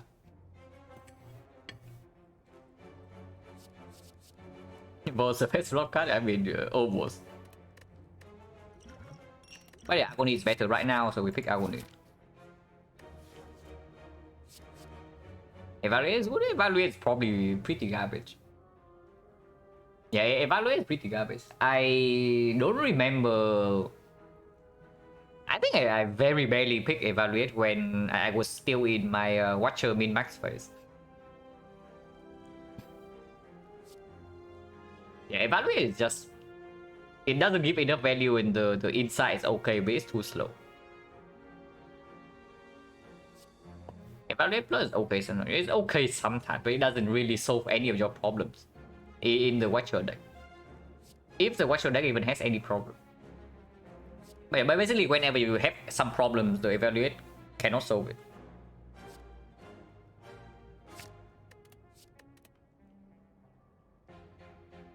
You know how to block first few hits from the hut. Yeah, there are plenty of ways. And sometimes you don't actually need to full block. Sometimes you can get away with taking maybe 20 or 30 damage in the first cycle, that's still win. But yeah, of course we don't go to the shop and question mark. With Omamori question marks better because we do have Forgotten Outer Protection. Well, they just say question marks better because question marks now the fight. But yeah, with the Smooth Stone, we probably Transform Strike. How do you watch your face and walk from class? I mean, I did a 30 Bastard Crown swap in a row. Because I the very first sample I did on Watcher lost all the crown runs. So I played like 30 Watcher crowns in a row, and then I started doing a second sample. But then I realized that normal Watcher runs are a lot more boring than crown runs, so I just stopped. Oh yeah, technically the crown sample like killed my Watcher interest. But yeah, crown Watcher runs are really fun. I can recommend. Maybe I would not recommend like crown runs on other characters like Byron, but crown on Watcher is really fun.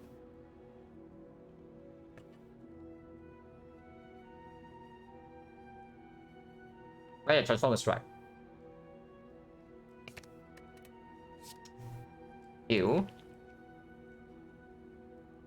Oh, that is worse than a strike. It will be way better after when we get to like late Act 3, but right now it's worse than the strike. So we break on the event. Talk about like how we do not have next one, we run the second and we regret everything. Yeah, just talk about that. I mean, this hand is decent. Maybe you can deal a lot of damage. Okay, so damage counting time, yeah. This is going to be 48. How much block does this guy generate? Like first hit is 3 block, and then Glass Knife deals 2 hits, so he gains 4 block into 5 block, so 9 block.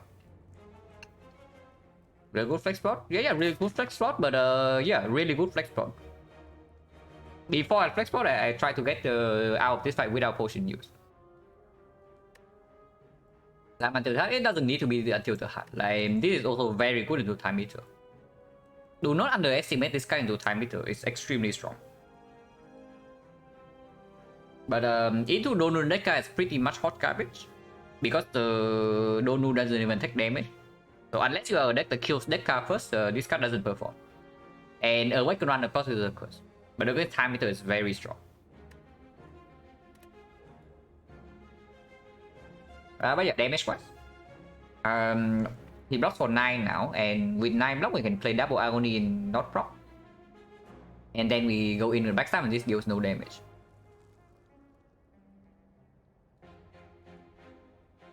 Oh yeah, the damage wise. So basically he blocks for only 3, and then these 3 deal no damage. And we can calculate everything else. So this would be 16, 16 plus 48, 64. 64 plus 11, 75. 75, he blocks for 3. And he blocks for another 1. So we deal 71 damage. Yeah, this guy's at 8 HP right now, we kill next turn. At least I hope my math is correct.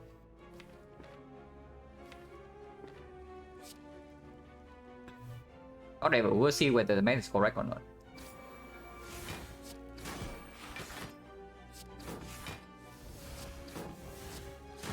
It's at 8 HP.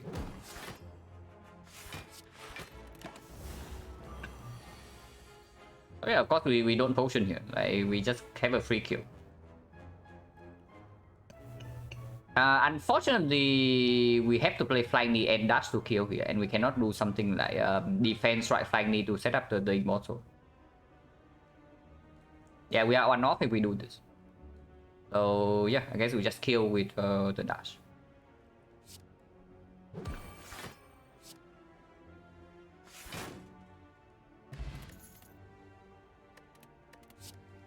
Backflip is okay with the smooth stone, and at some point we need to have card draw.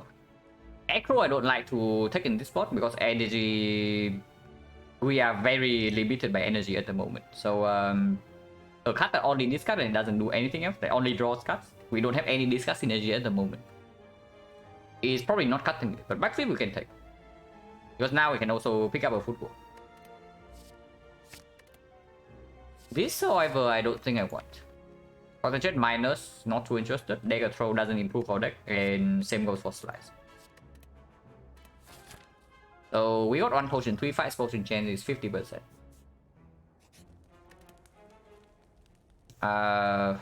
Okay, this upgrade actually matters. And I need a shorter effect anyway, so we'll talk about this upgrade in like 3 minutes. Yeah, back.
Okay, so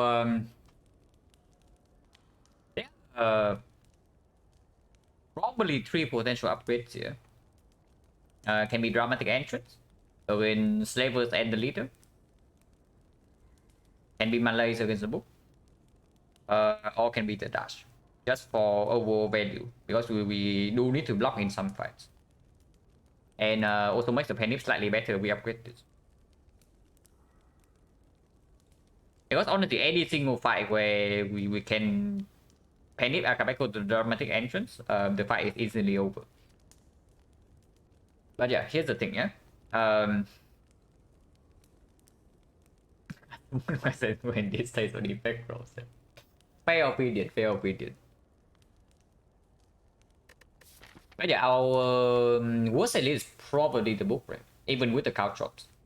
Because against Slaver turn 1, if we draw negative spray on turn 1, the fight is over instantly. We have 28 AoE damage from this, but this is 36. So this is 47 on a single target, and that's only 1 energy. So Slavers are dead turn 1 if we draw into this. And that happens 5 out of 22 of the time. So even if we do not draw this, dramatic entrance plus Akabeko is still 16 AoE, plus this 27. And then we draw into this is still It's basically almost finishing the fight instantly. So yeah, this upgrade body doesn't make sense. And something else that speaks for the Malaise upgrade is that potentially we are fighting this. If this fight goes really well, we are probably fighting this. And then we always have to prepare for the case where this boot stabbing. Because normal boot stabbing, even without Malaise upgrade, we can probably get through with the potions. But burning boot stabbing, we definitely need help with it.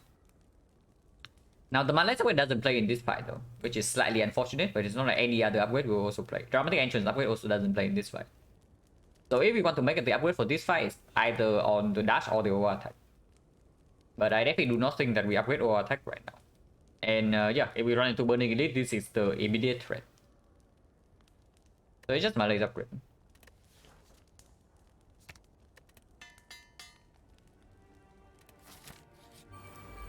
Leader. Instant kill the minions on turn 1.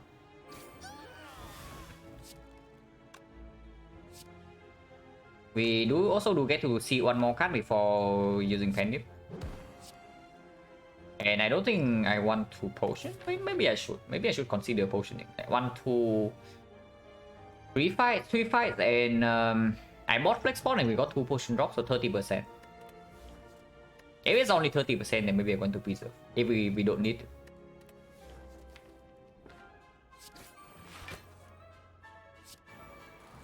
And yeah, we probably don't need the potion here. If we need it, we can still use Flex later on.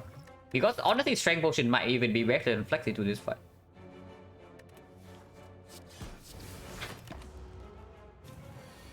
Attack on turn 2 and we do draw into Malaise.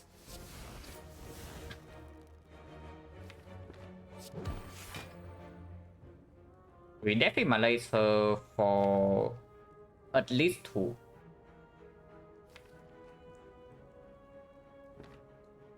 Yeah, so I guess Malaise her 2 and keep the Immortal for next turn.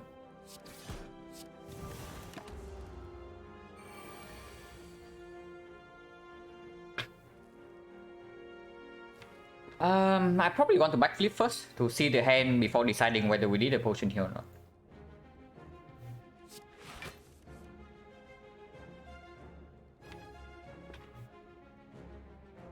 $18 here, so kill, she goes to 30 and 30. Okay, if we need potion to kill next time, we can still do it. And we never need to potion because of a pendant. So yeah, we just have a kill already.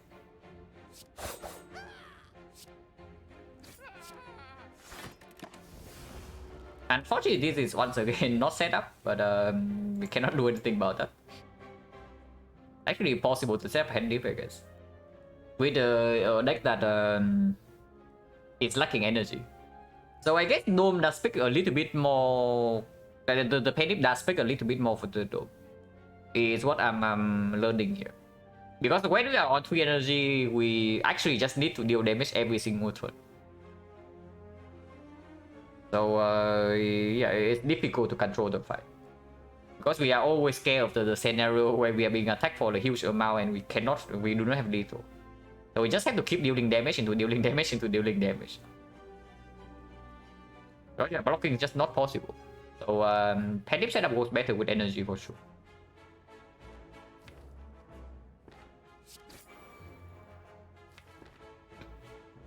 This way at least we advance a little bit.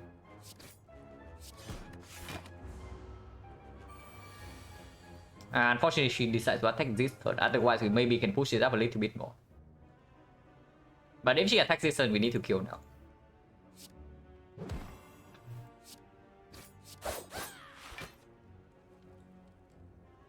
Yeah, no potion use, no HP loss. Unfortunately, potion drop. And not a very useful relic.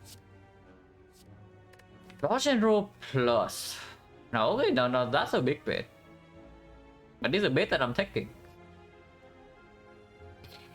Because our block density is also fairly low, yeah? With the... Yeah, it's green. It's double green with the only smooth tone. And it's triple green with the fact that we're on 3 energy. This card gets way better when you're lacking energy. And yet, that's exactly us right now. So, yeah, we can pick this. It blocked freaking 14 for one energy. It's good. In the collector fight is slightly weak, but of course we are probably picking up a foot goal in this spot with the smooth stone and the backflip. And yeah, if we pick up foot goal, this card gets even better. And right now it's only positive. Essence of Steel definitely not better than this if we run into Burning Elite, and we are. Yeah, we are just taking Burning Elite, right? There is definitely a path for safety that we take this fight into this question mark, and then depending on how the situation look at this point, we can take this fight or this fight. When to pick finisher on very early flaws in Act 1 if you don't have good attacks yet, because finisher is still better than skip in the base deck. And then after that it depends, like if you have a lot of blade dances but no way to actually scale the damage, like no accuracy, or maybe you need more scaling than one single accuracy, like Gem 5 for example, then finisher can be good. Of course it gets better with retain, like pyramid pyramid well-laid plans, but usually you don't need it, because when you have a lot of blade dances and one single accuracy, that should be enough damage for most fights.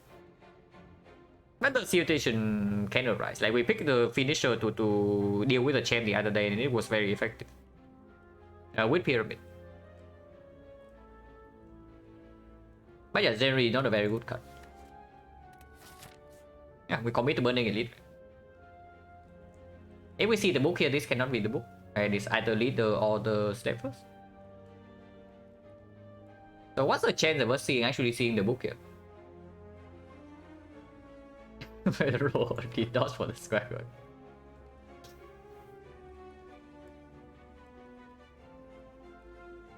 Okay, very good question, and it's a question I don't have the answer for.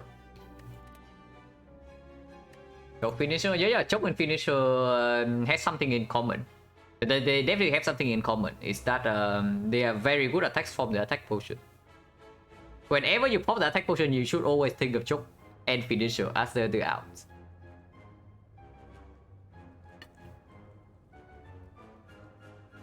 But yeah, what's the chance that we actually see the book here? The chance of us seeing the book here is already 50%. So this has to not be the book. So 50% and then another 50%. So 25% chance this is the book. Yeah, 25%. And yeah, even if it's a book, if we draw well with the Malays and the cow shots, we are also fine. Oh yeah, we can take the Burning Elite. But if we run into Burning Elite, I actually want to preserve one of these two potions. So hopefully we don't need to use both potions here.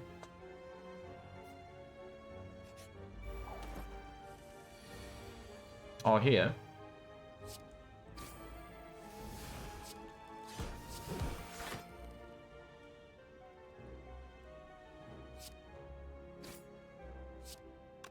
This goes to 7, actually goes to 5. So we're taking 1 right now. Okay, do not defend.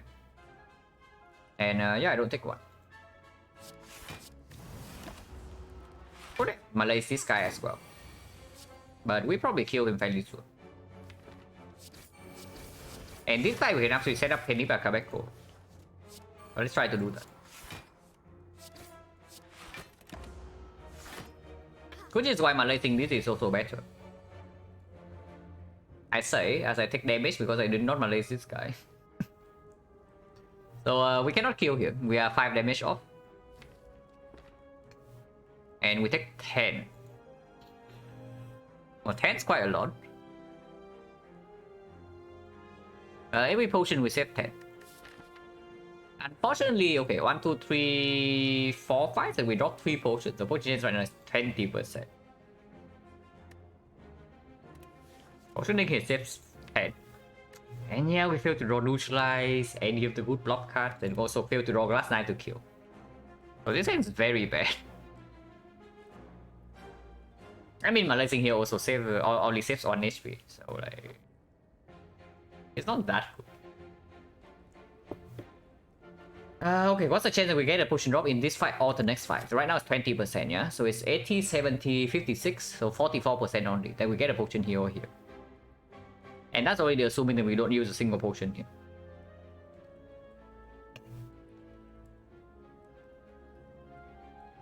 I just take 10 damage, right? But there's no way like potioning for 10 here is actually worth it. Because this potion is actually so freaking strong.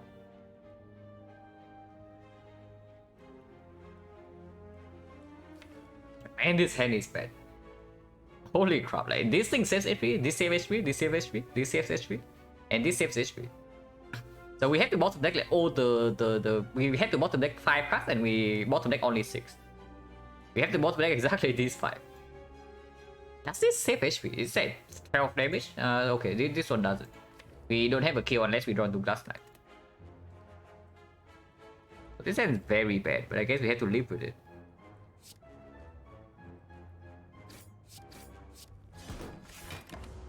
Yeah, defense blocks of 4, fan also blocks of 4, so exactly the same.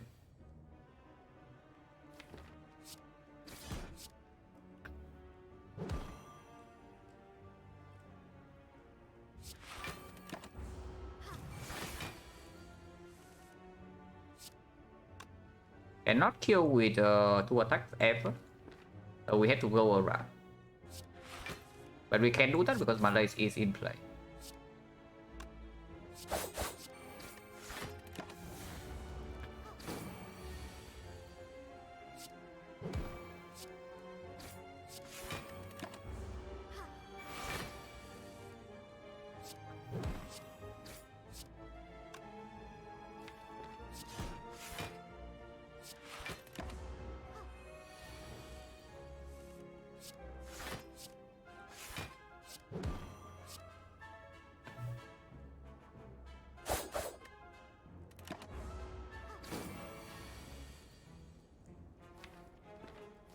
Drawing Glass Knife this turn means that we cannot kill with 2 attacks. So we have to go again or what? I was counting on drawing like Glass Knife 2 turns from now, but if we draw Glass Knife this turn, we can never kill with 2 attacks. And 3 attacks next turn and then we kill with taunts. Yeah, we do not accept any on 8, right?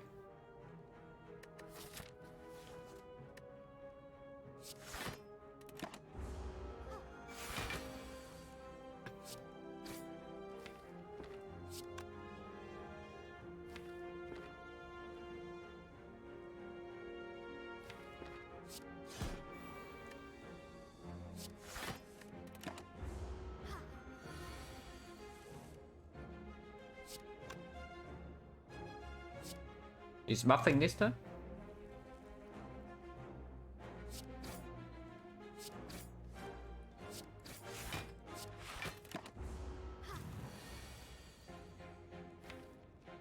Now she's healing.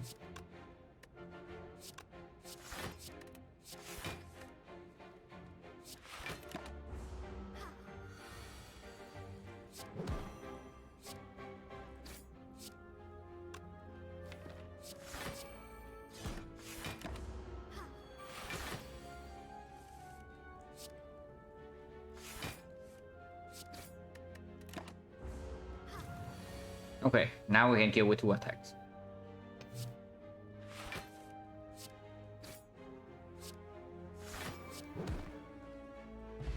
No potion. Dagger throw plus piercing will, of course. We pick up first copy piercing will. Dagger throw plus. Damage for 1 energy is okay. It does not work with the strength potion. That's maybe make the future tactician pick a little bit better, but right now it doesn't perform. If we see no energy relic and the kite after this though, it will work. And with the prayer wheel, we probably pick kite over nothing. Also a decent like panic target. So like if only discuss plus and discuss isn't, then I would just instantly pick this. It blocks with 7, advanced panic twice, and also blocks with the fan. Unfortunately, discuss the one upgraded.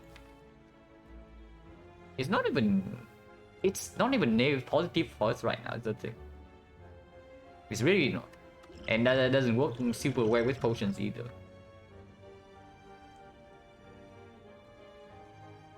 We are definitely not picking up sneaky strike. So it's only for tradition. And if we see like Tingsha tough bandages, then maybe. But the only rare relic we have in this one is Prayer Wheel. So playing around rare relics also doesn't make sense. I guess it's a positive draw into... I guess it is a positive draw into A20H. Maybe not the book, but the other two is definitely positive. And into the collector is okay too. Man, why are upgraded cards so much better than the unupgraded ones? It's only 3 damage, but 3 damage like, meets a lot of potential thresholds. And we have Penny, so it's potentially 6.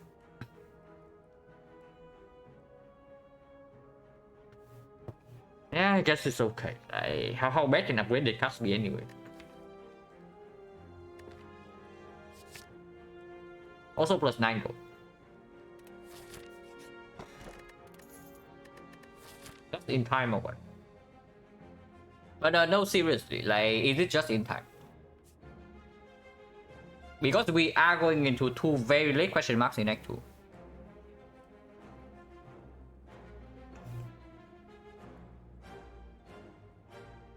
What am I going to do into Act 3 bosses in the heart with this deck? Get stronger before in 20 floors. I was trying last time? No. This was a fight. So this 10% fight into 20%.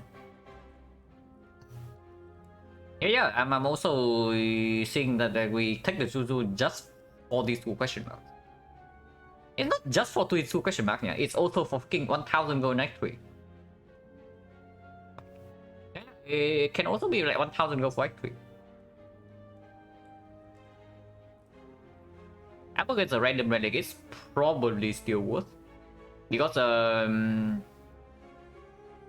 yeah, it's immediately positive, right? The events here cannot hurt us even if it's forgotten outer because we have this. And Mausoleum, like Mausoleum the Vagrant, we can use Omamori. And of course we can get Colosseum here, and it's completely nuts. Juju is not good, but here it can perform because we are going into 2 question marks. Late Act 2. And then Colosseum is like so freaking insane, I'd probably just take it just for that.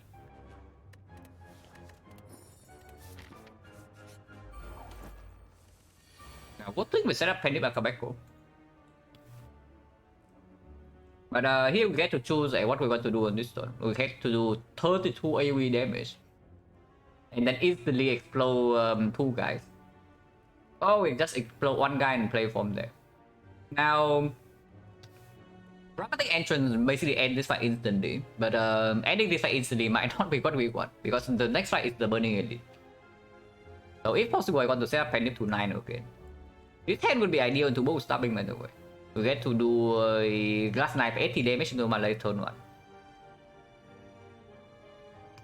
But this is not the book. But yeah, like we don't want to lose unnecessary HP in this fight, right? We probably just get out of here. Let's not underestimate the freaking slavers. Like we break 1 turn in this fight, suddenly we take 10 damage.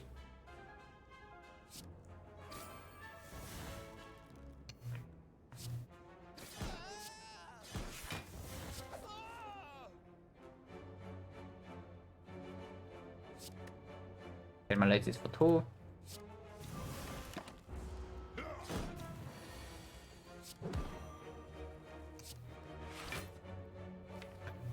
I need to 6. Maybe wait for Alex Goni can put it to 7 and we take no damage next turn. Sure. Also get to advance Immortal a little bit.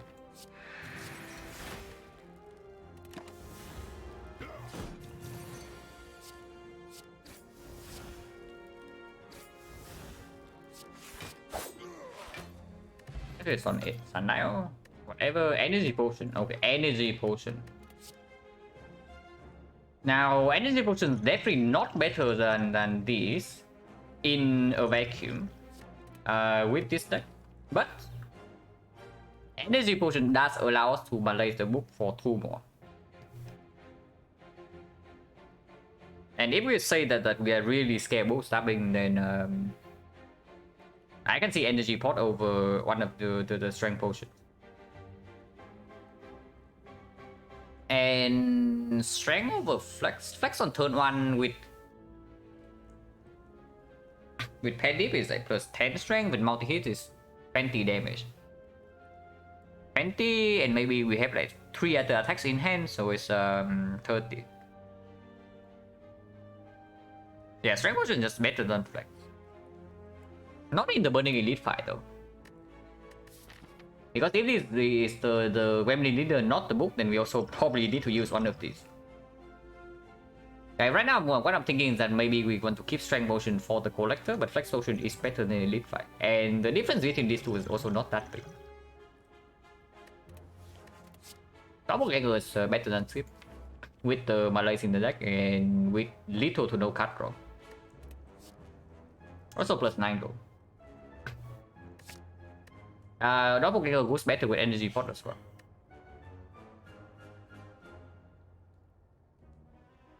So yeah, we probably toss strength potion away and keep the energy pot.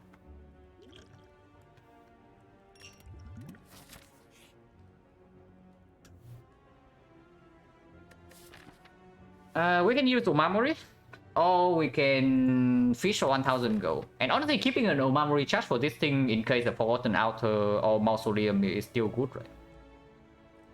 And we can play this guy right now, so maybe we play. It's really weird, right? Because when I don't have Omamori, I actually just drop this guy. But now we have Omamori and I don't want to drop. So the things are just like all over the place in this run. When we paired it, the freaking neutralize on purpose into slime moss. And now, yeah, we don't drop this guy when we have Omamori. Hello, James. Misaki, no, you are just about to get to the spicy part, like, because you can see right here what's coming next round. And I have to say, these relics do not actually make us stronger.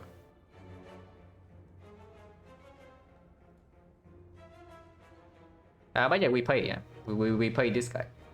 Like 1000 gold with Zuru base set, and this question mark can still be Outer or Mausoleum. But this is okay.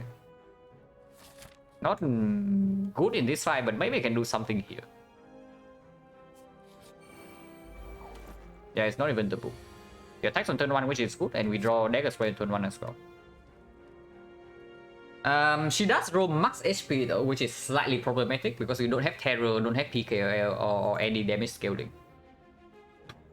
And yeah, I am like also fairly scared of this fight because as I said just now, we don't have damage scaling.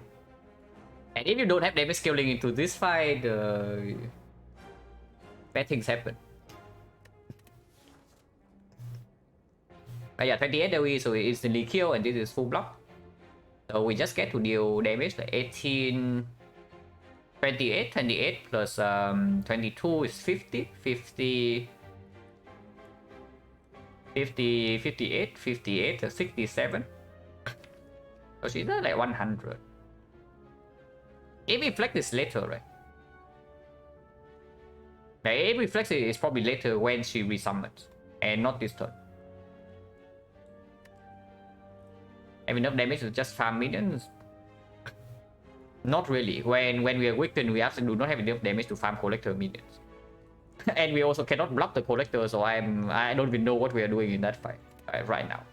But we do get one relic and we still have a few flaws. But yeah, there's no way flex for this turn, correct? Because maybe we can also save this for the collector. And these minions, yeah, these minions we are probably fine with.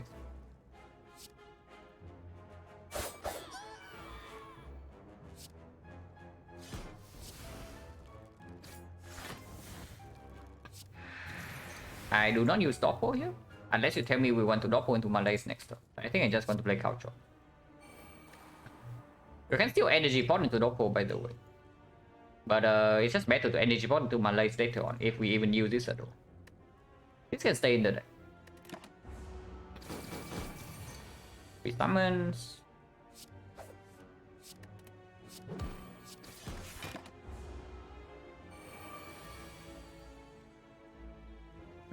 We do not draw a kill on the minion. But we can kill this guy. with the taunt. Unfortunately, we cannot melee the leader. Like, unless we energy pot this turn. Because melee are not like mega super hyper synergy.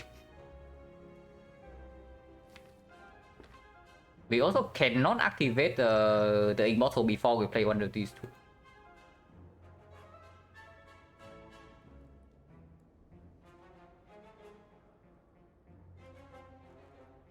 So this turn is good. But I do think Energy Potion is probably weaker than this potion into Collector. Especially when maybe this or the next fight can give us an artifact potion. And we use this to 5 strength to sell Collector then. So the line here is actually just strike this guy. Dodge and roll plus. Melee is the leader. And then energy partner unload kill this guy. And if we draw into other thing is better. If we draw into Endless Agony, we still need potion to kill this. And that's what we do.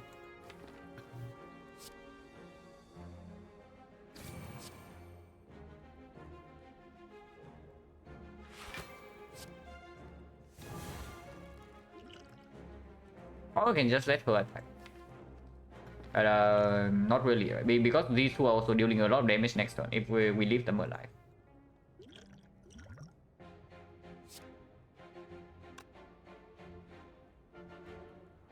If I strike the leader instead, this guy goes to 9 and block 11, so I take 3 damage, but to deal 6 more here. That's not a fair trade.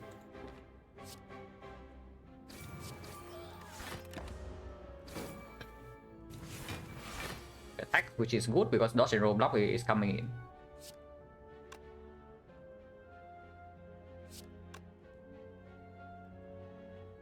We can pen nip this, which also kill this. And I think I want to do that. Extend weakness on her for the cost of 1 damage is probably worth. But that needs to be played first then.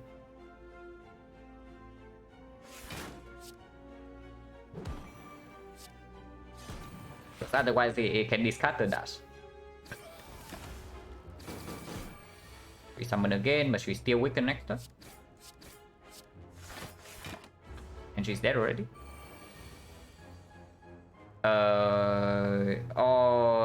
I think that she's dead already, but she's not. She's actually not dead, guys. It is literally just because I did not exhaust Doppel first cycle.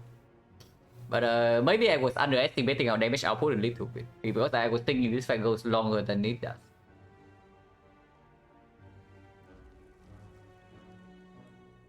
But yeah, I guess she had like very good attack patterns until now.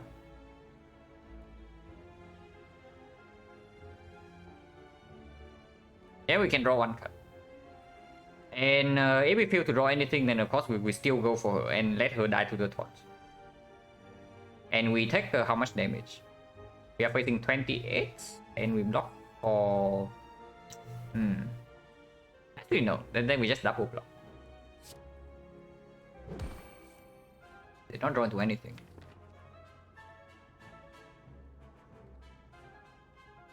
So I guess we take 15. I definitely do not potion you.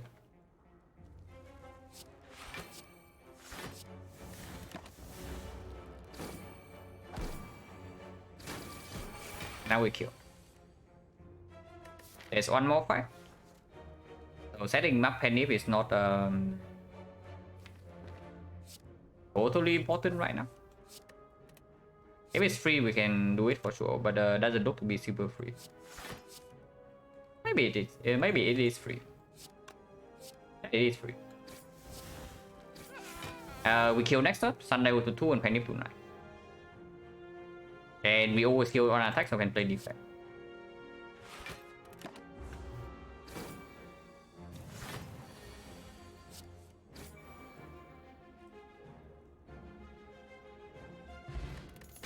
Next spot. That can help a lot against Collector because we do have Dodge and Root Plus. And the Spool Stone. Another backstop, this doesn't help against Collector. But it's funny. On the other hand, there's Eviscerate. Eviscerate minus though. Without any prepare, without to the trade. I don't really want it because it does take up a whole turn from us. I mean, how bad is backstab against Collector really? Yeah, unload the Eviscerate. Technically a combo, but usually it's not.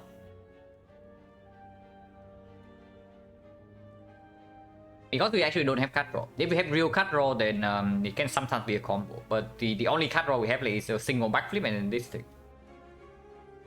So if you don't have cut draw in your hand, yeah, and you only have 5 cuts, Eviscerate unload is not going to work.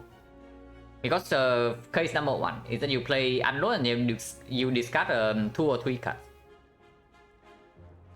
So basically the Eviscerate is still taking up your whole turn because you don't even play any other card except unload. Every other card would be discarded. But if you play like a card first, like you play a skill first, and then suddenly you don't discard enough for this thing to be played anymore. So exactly the same. And when you have real card draw, Eviscerate unload can sometimes work. But Eviscerate minus, kind of weird. It is a card that works well with Akabeko Pendip though, but the gambling chip is gone already. We already know the gambling chip is in the very first drop. So the potential for Eviscerate Akabeko Pendip on turn 1 is not here anymore. I don't like it too much. But honestly, what about this back stuff? How bad is it? If we see mutations here, for example, and we take the temporary 3 strength. Turn 1, we have a lot of damage against Collector, and we cancel. Collector is a fight you cancel with front load damage only.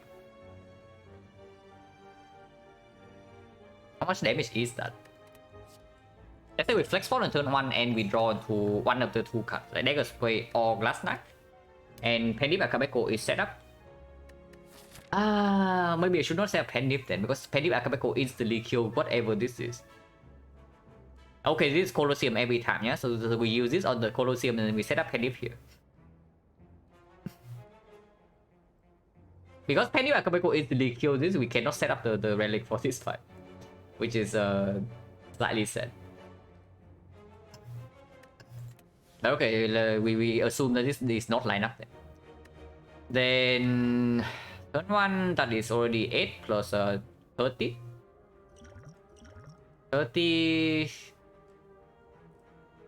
30 plus let's say Dagger Spray. Dagger Spray would be Flexpot and Pendip. So it's like 17. Well, it's 11 each. 11 each, so it's 22, 44. 44 plus another 15 is 59 plus another 20 is 89. 89 is 7, 97. We still did 200 damage afterwards. Yeah, without Mega Marbles or Terror, this doesn't really work. If it doesn't work, I should just not pick it. Yeah, if it doesn't work, I should just not pick it. It's the bottom line. So yeah, we don't pick this.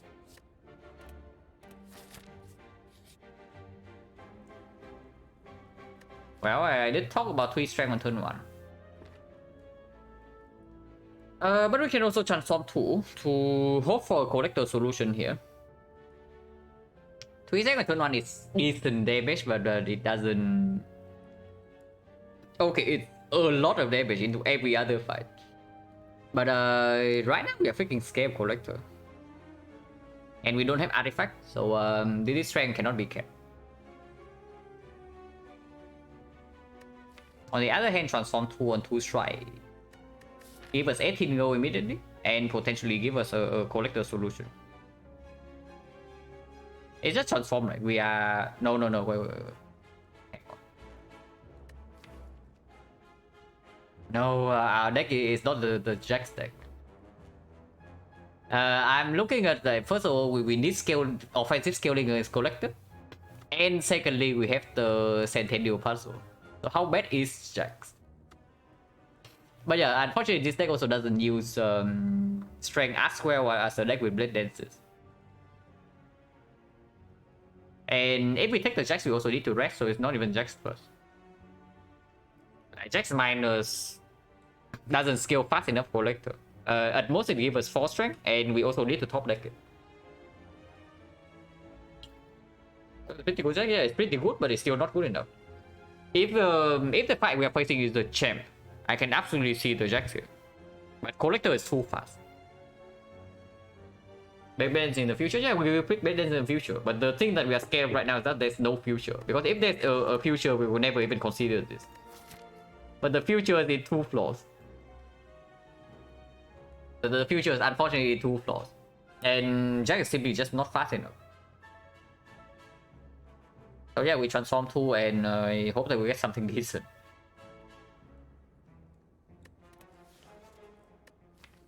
Special Rally is really good. Unfortunately, the boss is the... Well, we don't have the boss solution yet. And yeah, it's 2 strikes. This is still definitely very useful for Collector. So even if it's complete trash later on, we don't transform it. And this does exhaust.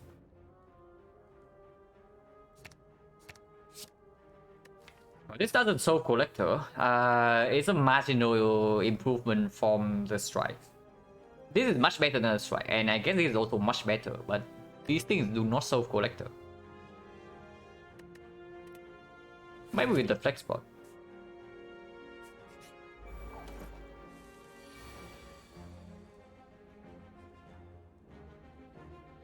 And we also need to kill this garbage. Doesn't +1 with it. Hopefully we can set this up, we set it up tonight, and we do see 2 more card rewards. So priorities in this fight, first of all, is set up Penip to 9, and secondly is to preserve potion. The extended potion can be fairly important in the Collector fight. If we cannot kill her quickly, then we need to block somehow. And yeah, with 3 dexterity, even and we're not frail. Like even when we are vulnerable, maybe we can do something, because we also get to malaise the Collector sometimes. But yeah, if we're gonna set up Penip to 9, we still play Dramatic Entrance with Penip Akabeko, right? That 32 damage is not nearly enough to actually finish the fight.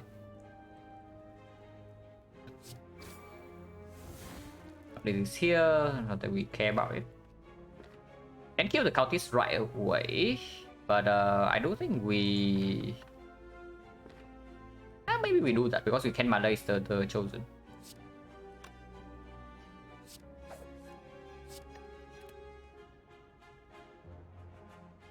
Not playing war attack or what?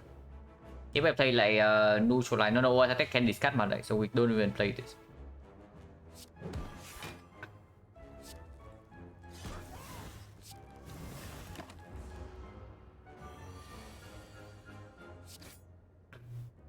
Six more attacks to kill, should be okay. I don't play couch up. I need to 9 when Collector's minion arrive turn 2. It depends on what we draw on turn 1. I have to kill in 3 attacks. Maybe I should have played couch ups after all. Because now we cannot kill in 3 attacks when we are weakened. Should have played couch ups after all, huh? But I was preparing for the case where the hit on turn 2 is vulnerable, because that's the worst case for us. Student, how's the run going? Run is going fine, but we are just a little bit, okay, more than a little bit, but we are really scared of dying here. Because we don't have a Collector solution yet. But so far it's been pretty cool. Like, Act 1 we had a very cool slime boss fight. And Act 2 so far we have taken maximum elite with burning elite as well. Unfortunately the relic are not like, super useful. But yeah, we cannot actually set it up right, because this thing is going to be 18. 18 only, this 7, yeah, it's impossible.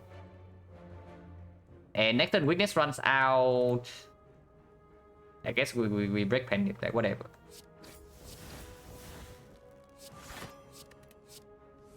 I would prefer not to take damage in this fight.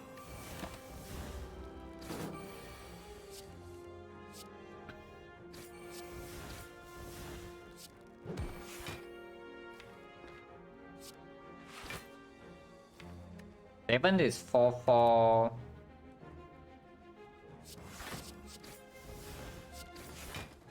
I do not want to break Sundial. Is this the collector solution? Pick the fumes and loop it?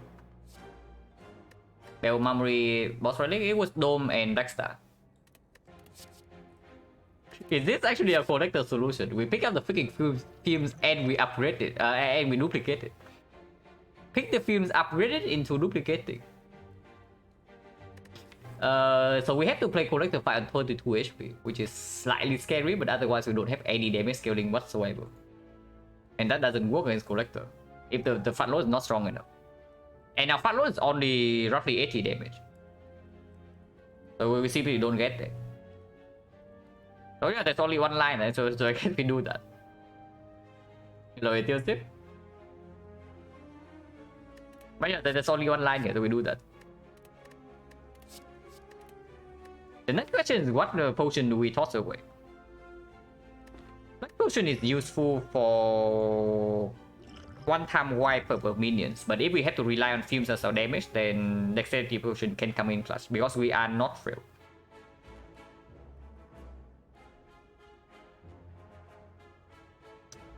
Oh, we actually toss away flex spot or what with the pen tip. That is slightly weird. Definitely slightly weird for sure, but we have turnip and not ginger. So that ability makes this slightly better than this. Not better, but play slightly better. Let's upgrade fumes. If we take the fumes and the duplication, then of course we need to upgrade fumes. Like looping fumes minus is not going to cut it. And we play the fight on 32 HP. Which is dangerous for sure, because we don't really have a weak chain either. But resting gives us 20 HP. And 20 HP is basically 1 turn. 20 HP in the collector fight is effectively 1 turn. And I do not think that... But basically the fumes upgrade is definitely worth more than 1 turn. Yeah, if we upgrade next might be better than flex, also what I'm thinking. Because first wave of minions, when we are not weakened yet, we can probably kill. But second wave minions, when we are weakened, the flex ball doesn't kill anyway. And yeah, flex ball is not strength pot, it lasts for only 1 turn. So it goes only against 1 wave at most, and sometimes it doesn't even work. But the next part can give us value immediately even on turn 2. And yeah, we did just transform 2 strike into a block cut and a cutter exhaust. So the value of dexterity potion increased yet again. Yeah, I can see it. This is definitely pick, and we don't pick any of these. Unless you tell me Sucker Punch is positive, because we do not actually have a weak chain. Like, after Malaise runs out, we are our weakness. And if we want to block the freaking collector when during the vulnerable phase, then we better have some weakness. Otherwise, we die instantly. And having the big Sucker Punch minus with a freaking prayer wheel is so sad, man, but it's positive. But yeah, that upgrade still needs to go on fumes instead of this, unfortunately. Yeah, let's say we malaise the collector for 2, maybe 3. Yeah, even 3, right? We malaise the collector for 3 on like turn 2 or something, and then turn basically it's like turn 2, 3, 4, and then we neutralize his 5, and then turn 6 he attacks. We are our weakness. Yeah, I guess Sucker Punch. Sucker Punch is okay.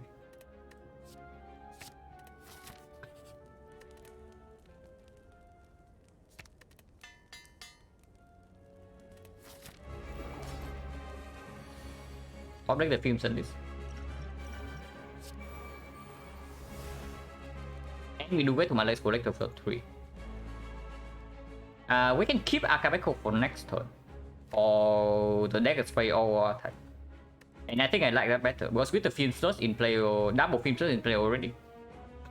The only way we instantly die in this fight is that we take too much damage on turn 2 and turn 3. Dealing this much damage to Collector it really doesn't matter as much, because we also do not want to play these two, and we want to play Malaise for 3 instead. So it's only 19 damage we are missing out on. And if we draw this next one, that 19 damage is immediately 11. Actually, it's not 11. It's if we draw into this next turn, it's just positive to save it.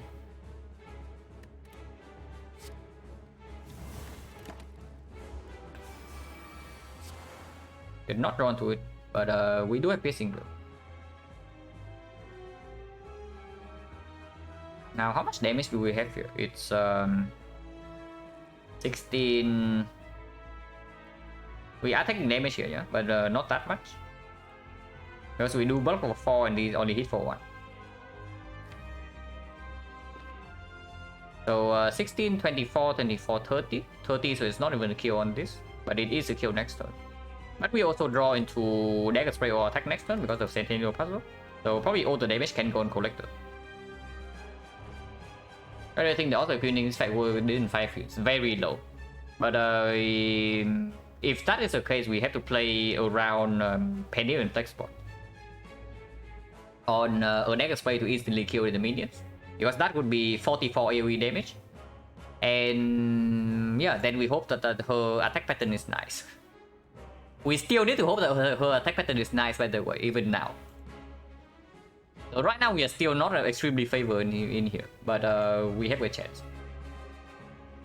But effectively, we put all the damage on Collector right now, and not the minions, because of these draws coming up.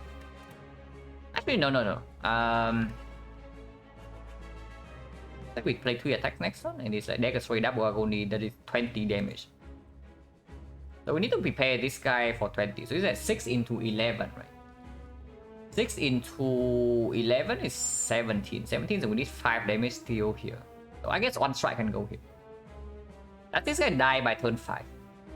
6, 11... Because if this guy randomly dies by... If this guy dies before turn 5, if this guy dies by turn 4, then we just kill both immediately. Couch option, yeah, that doesn't go super well in this fight. But damage, poison damage right now is 6, 11, 16. 6, 11, 16, that's by turn 3, so 33 damage. 33 is a little bit weird, because Dagger Spray or attack will make sure that this guy dies by turn 4. And I don't really want him to die by turn 4. I want poison to kill by turn 5, but not turn 4. So if we play a single AoE card here, they just die by turn 4.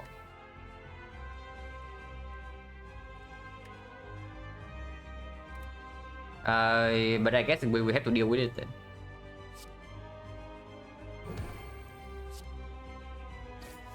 And yeah, the strike goes on a minion. Because we know that if we draw into an AoE card, we are lacking like 5 damage. I mean, if we draw into this, we lack 7. So these 2 can be put here. But 1 strike and plus 1 agony can do it as well.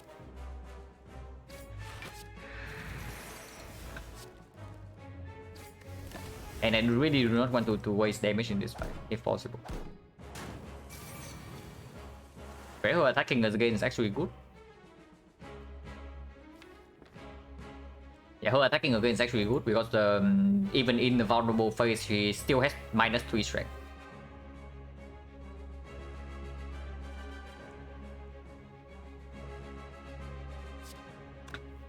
This can be used now.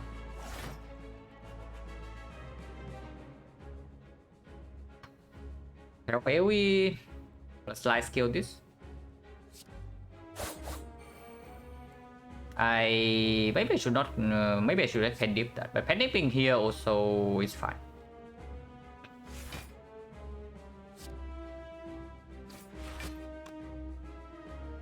Wait a second.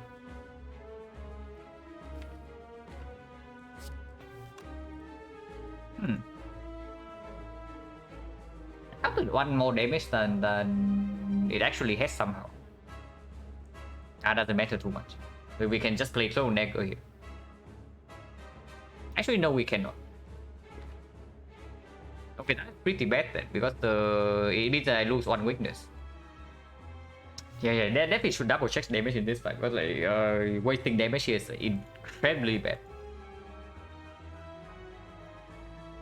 Also, not applying weakness when we are vulnerable is also a very bad thing. But Because I cannot do anything about that. This definitely still goes here. Because then we can just play all attack to kill this, and then no, just play Golden Angle.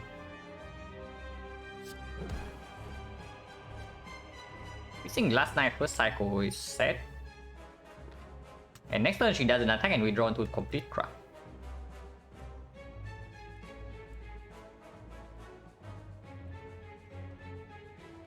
Yeah, she doesn't attack and we draw into complete crap. It's slightly troublesome.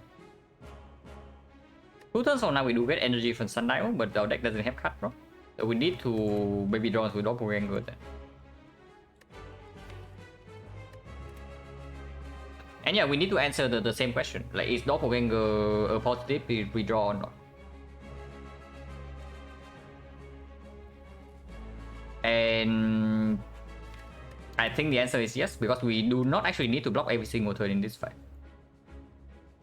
If we draw Doppelganger in any turn where she doesn't attack, it's like super good, because the turn after that is very difficult to block.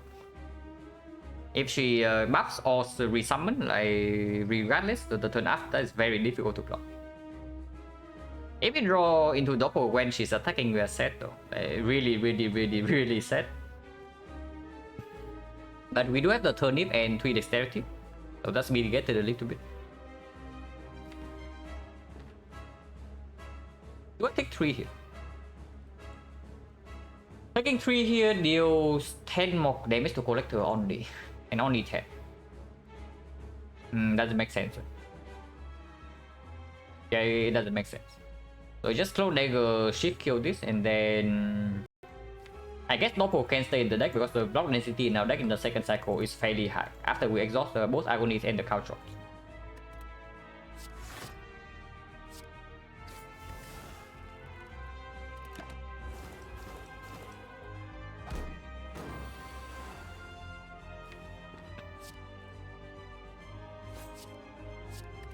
We're not drawn to Caltrops yet.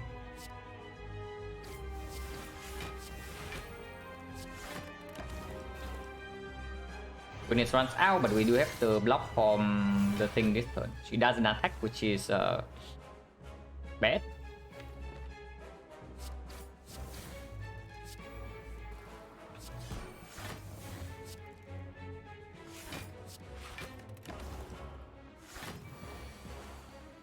Now she attacked, and we do not draw the weakness, so we have to take 18 to our face. And we do not deal damage in no matter what, so it's just flying D. And yeah, if the attack pattern is buffed into attack, then the weakness from Sucker Punch would not matter.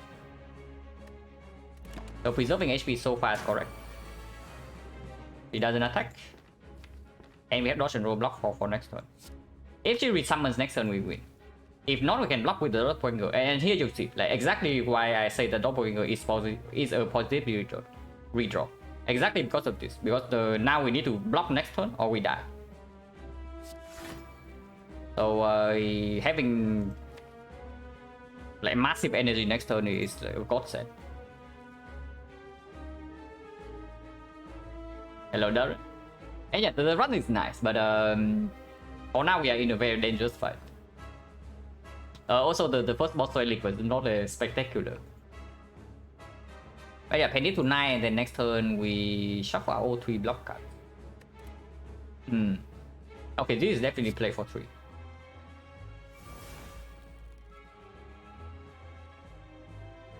I do not want to shuffle out this block cards, right? If she attacks next turn, it's for how much? The base is 23, so it's 34. 34 we block for 9 already. And this is plus 3, so it's 8, 11. 8, 11. Yeah, we have no problem blocking next turn. But I do not want to shuffle out all of these, at least not the glass knife and then whatnot.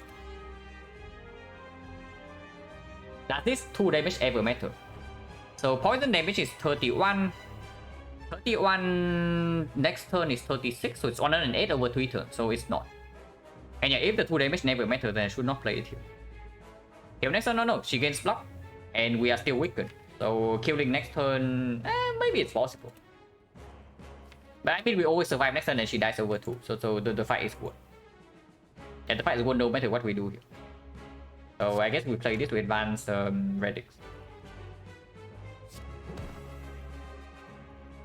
Omar Rebel is pretty cool. Player wheels to play next 2. Okay, player wheel is fine. But of course, I would prefer to have a real boss relic over this, even with the Omamori. Like, Omamori doesn't make this good, by the way, yeah? This is still fairly bad, but of course, it has some synergy with this. And Sundial, yeah. It's not just Sundial, like, the relics also don't give us real output. But it's fine, we are completely okay here. 42, and here you see. Without Doppelganger in the redraw, we die here. So good thing that we keep the Doppelganger. Like without the Doppelganger in the redraw, we die this turn. Immortal's a relic? Yeah, Immortal's a relic for sure. But Immortal came from the bell, so of course like... Handicap. Cooper fight is good. Dead without strawberry, yeah, dead without strawberry. Actually not dead without strawberry, because without the strawberry, the line we take would also be different. Like because turn... Actually, wait, no. Yeah, actually we did not intentionally take any damage in this fight, right? So I guess we would be dead without strawberry. Turnip give me alive, I don't know. But Turnip actually give me 7 block. Well, maybe it does. But regardless, we win this fight already. So don't need to talk about it too much. We cannot actually kill here, right? So we have to block first and then we play all the attacks. Because right here you see we are over blocking by a lot this turn. And before this, the Turnip was like only 2 blocks. So instead of blocking for 11, they block for 8. So Turnip saved us 6 HP in this fight. Oh yeah, we will be alive on 1. Even if we have failed here. Because you can also see like how much we are over blocking this turn.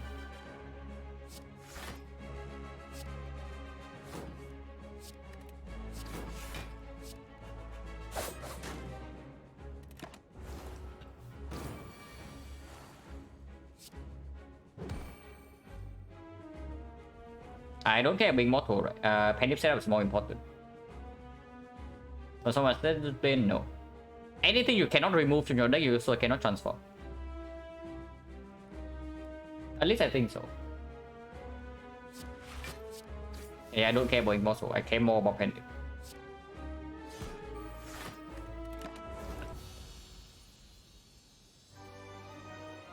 No potion. Well, this one card here, so we pick the card. Second Doppelganger with a K-Max is complete nonsense. And first Unknown is complete trust, so we pick the Adrenaline. Not the rare card I would like to... Definitely not my first choice, but it's okay. Relevant Relic. It blocked like 6 frails, 5 of those was in Collector. The last frail was in Centurion Mystic, I think. So yeah, it's actually not relevant. Oh wait, it's not in Centurion Mystic. Where was it? 28. It was from here, right? And after this, what did we face? Chosen Cultist here. Gremlin Leader here. No, we got it from here. Then. Oh yeah, so this is not play at all. Because the frail with block before this was from Fat Gremlin. In this fight, and the frail from Fat Gremlin, we took a hit from Fat Gremlin. We took a hit from Fat Gremlin because we have guaranteed lethal the turn after. So this did not play at all. Okay, no, actually not at all. It plays in the Collector fight, but before that it did not play at all. In the Collector fight, it saved us 6 HP.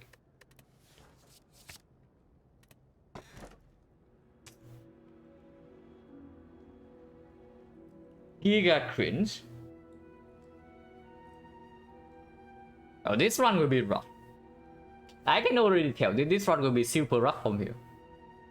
Like you cannot break both boss relic and expect to do well. Honestly, if you see 6 bots right there and they are all bad, the run is going to be difficult.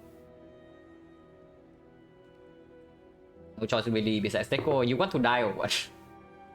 you picked it, you die. Yeah, there's only one choice here and it's not the Snecko. It's a bug. I know we have 0 potion, but it is the bug. Wait, our block? Yeah, this is our block. This is our block. And which is exactly why we need to pick this, right? Because we are stuck on 3 energy. In general, yeah, in general, Turnip is good, but of course in this one it does not play. In Act 2. And yeah, there's only one relic here. Like if we are stuck on 3 energy, we need to get output out of nowhere. And this is the thing that gives us output out of nowhere. Otherwise, like these two will not do. Psycho kills us, and this thing does not give you actual output. This thing gives you draw consistency when your output is already there. Our output is definitely not there.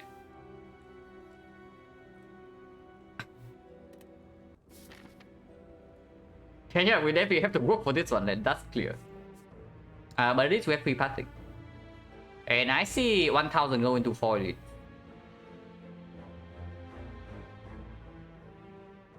We can have a higher chance of 1000 go if we go to this shop. But then we only get 1 edit. Now go here to the extreme high roll strat, by the way. Yeah. We go here, we have exactly 1 roll for 1000 go. But if we hit it, it's insane. Because then we get to go to the shop immediately after to remove 1 normality. The other normality is blocked. And then we get to farm 4 elites in the eye. Going here give us 1 elite only. And only 1 elite. If we miss the Mind Bloom here, it's over. If we start on the right side. So yeah, that tells me we should start on the left. Because it has both the higher roll and still preventing the complete garbage case. So we get 1 roll for the Mind Bloom. If we see 1000 gold here, that is slightly weird because we don't have real discard. And we had to carry normality through this fight and this fight. But I guess we will think about it like when we actually get here.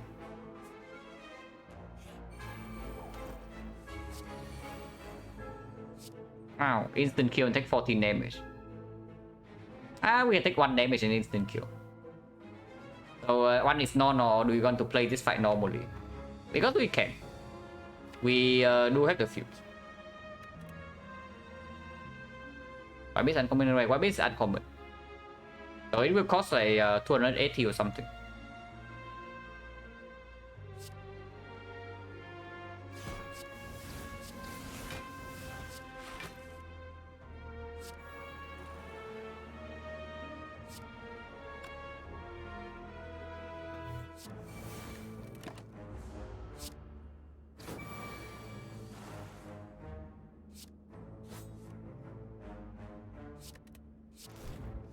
Although yeah, the red form does not win this run.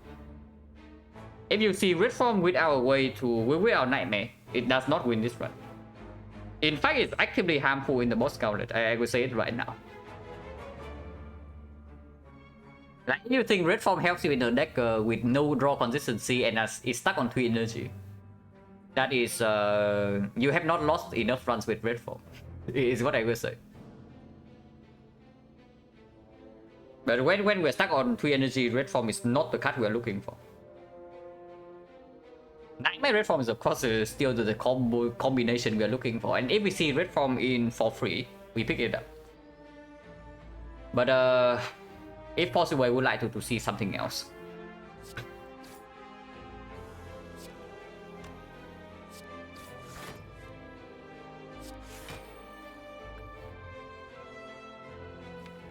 Yeah, I don't want to see daisies.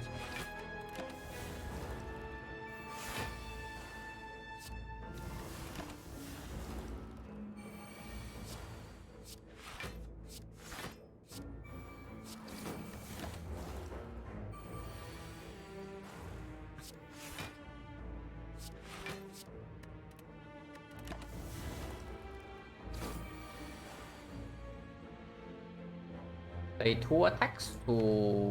No, it's difficult to play 2 attacks, right? So we probably just end turn and keep Immortal.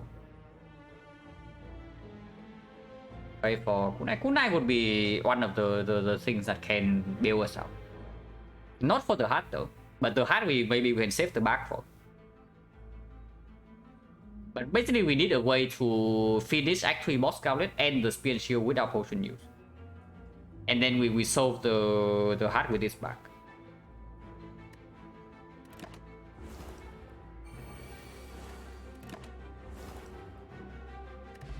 And go no potion. Arrow plus is definitely a good start. Morning also the speak back. We'll start the trade and stay quiet. Flag sweep plus is also a very good follow up. I mean, this card did save us in the collector fight, so I mean it did not save us, but it couldn't. It could have. But yeah, now we have a proper weak chain against Act 3 bosses. Okay, we have something right here, guys. We definitely have something right here. Oh, that is very good. That is incredibly exceptional. Because now we have a permanent weak chain with the paper crate. I depends, yeah, I'm thinking about it, but we have a lot of gold, so we can maybe buy a lot of things. Yeah, there's no more shop in this deck, right? So we can just spend gold here.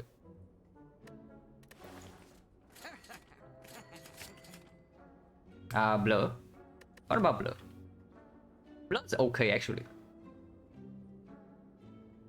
Yeah, Blur is actually definitely okay. It's better than usual when we are stuck on 3 energy, like for sure. Exceptionally good if we save an extended potion for the heart. And I do think I buy 1 potion right now because we do not have alchemist. Need food work? No. We don't need food work. We need this thing. Heal my belt. I don't think I buy 2 potions, but I think I buy 1. Potion gen is still 50% and this can be a fight as well.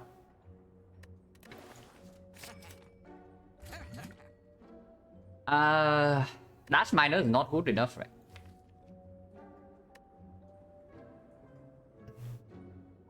I'm interested in my energy cut, fairly, but I don't know what kind of energy I want though. Maybe, honestly, the ideal energy I want is a Chemex. I worry, very worried. Like 3 energy is really bad. Oh yeah, this only happened because we did not actually freaking drop the beggar last time, and we talked about it as well. That we do not drop him so that Omamori can play into Mind Plume and potentially the second question mark afterwards. So that was pretty sick. That was pretty sick for sure. But yeah, we don't pay for anything else here, yeah, so we leave. Question mark was just fight. Willing concentration plus, yeah, plus absolutely. Plus absolutely. Minus probably not because we don't have cutthroat. Unfortunately, we only have 1 upgrade in the act. We can go double elite and take 1 shot, but I do think I want 4 elite. Because with the if we are stuck on 3 energy, relics get more important. But the relics are also something, the things that give you output out of nowhere, and we need to do that. We need to make our 3 energy turn have more output. And yeah, elites help with that for sure. So eventually one is upgraded, but it's not super mega urgent. But I guess we also don't have anything else to upgrade in the deck. Also, yeah, the paper crane makes this card suddenly like a real card. So that's pretty good.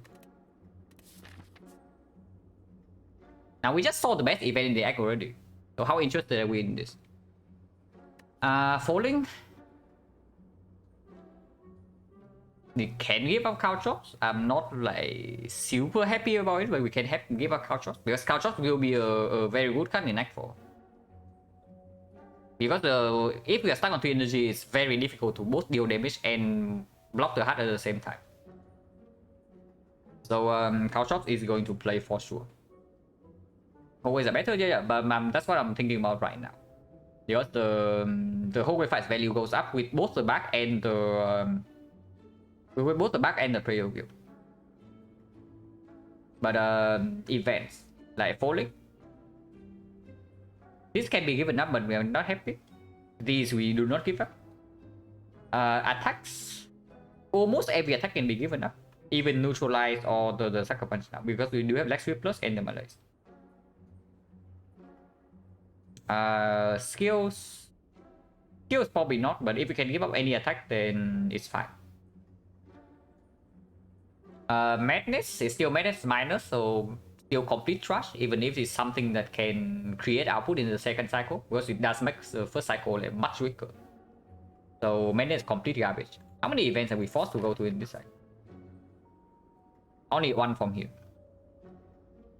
Double walkers, we are on 3 energy with no potion, and we do not get a sling courage, and our panic Akabeko is not set up. Sensory tone is extremely good. It's probably the best hit here. It's probably even better than double workers, because double workers we can take heavy damage with a Pandemic Akabeko not set up.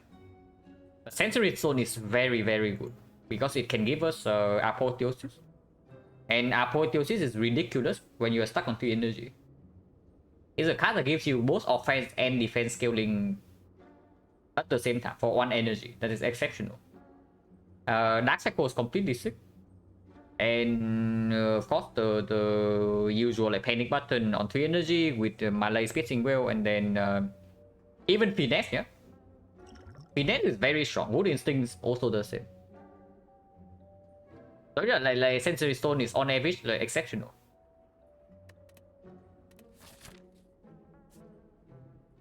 So how many misses? Like Red Master is a complete brick, and Madness is a complete brick, but everything else is okay. So there are 2 misses. Now, not going here also means that this is not advanced forward yet, and I'm not sure like how strong we are against advanced forward fight. Short ambush, it cannot be short ambush. The card give offensive, defensive scaling Apotheosis. And this cannot be a shock, because this is a shock, so this is impossible.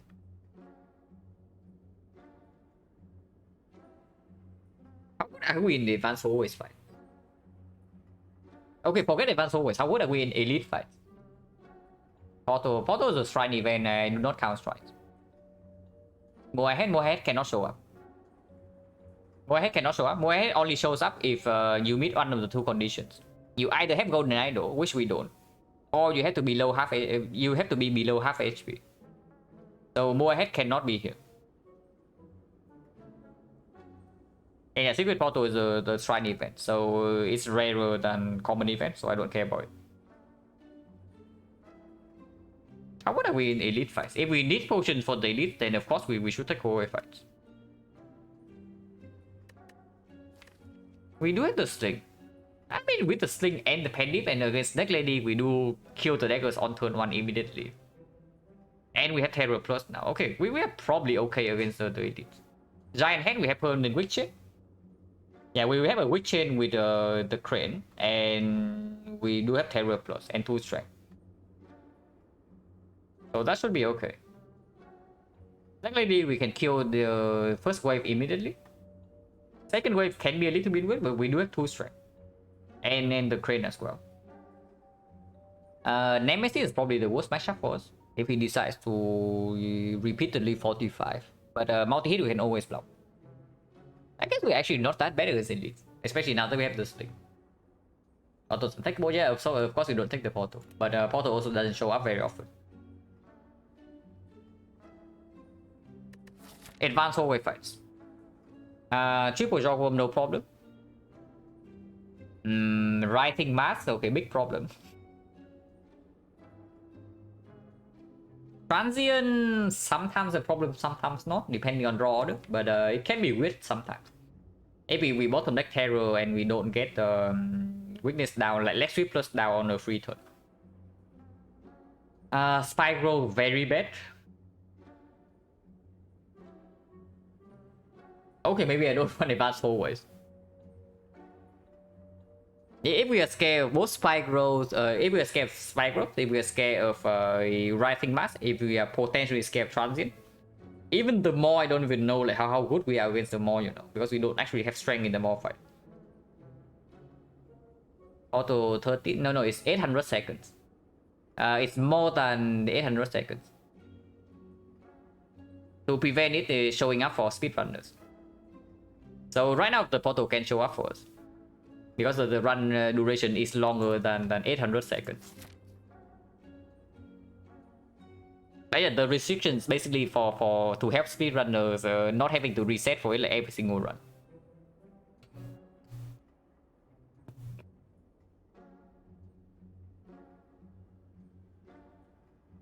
But yeah, advanced always advanced always just suck, right? How much gold do we have into X4? Because honestly, I'm like buying a second potion here is most likely a waste. But if we have too much gold for X4 anyway, then I should just buy it because we are also scared of the immediate fight coming up. Especially if this is double workers. If this is double workers, I absolutely want to have a potion to use in this fight. So go what? 1, 2, 3, 4 elites. So 120 gold. 120 plus another 3. So 45. 195 gold. We have 700 into X4.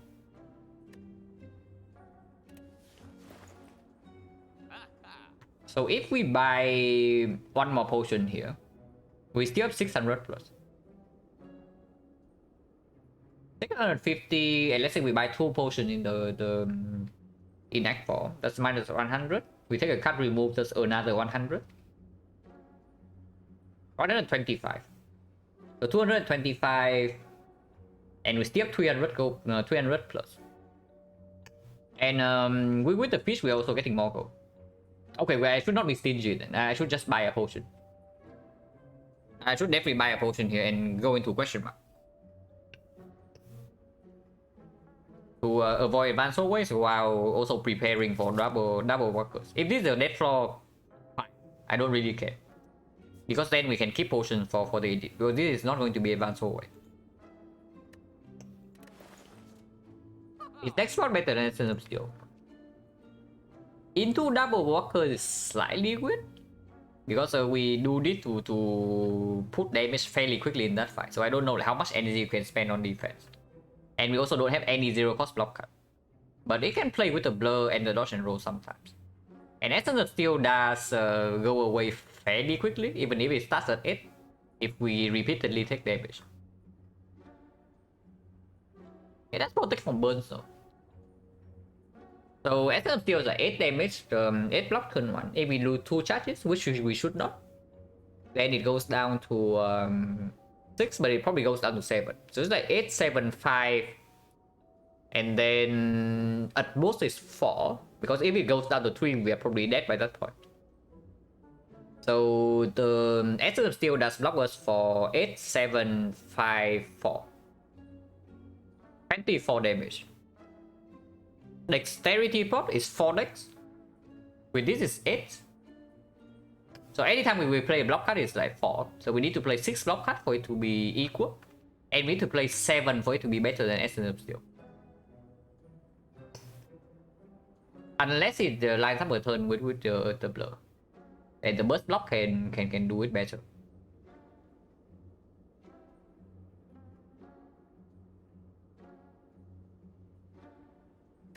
Also, if you had to throw away a potion, then buying this is less wasteful. They are like roughly equal in strength, and this is cheaper. If we happen to see a potion bell somewhere here and we do not need to use a potion, then I would also like to have 2 deck spot over this. So I'll probably buy this and then leave.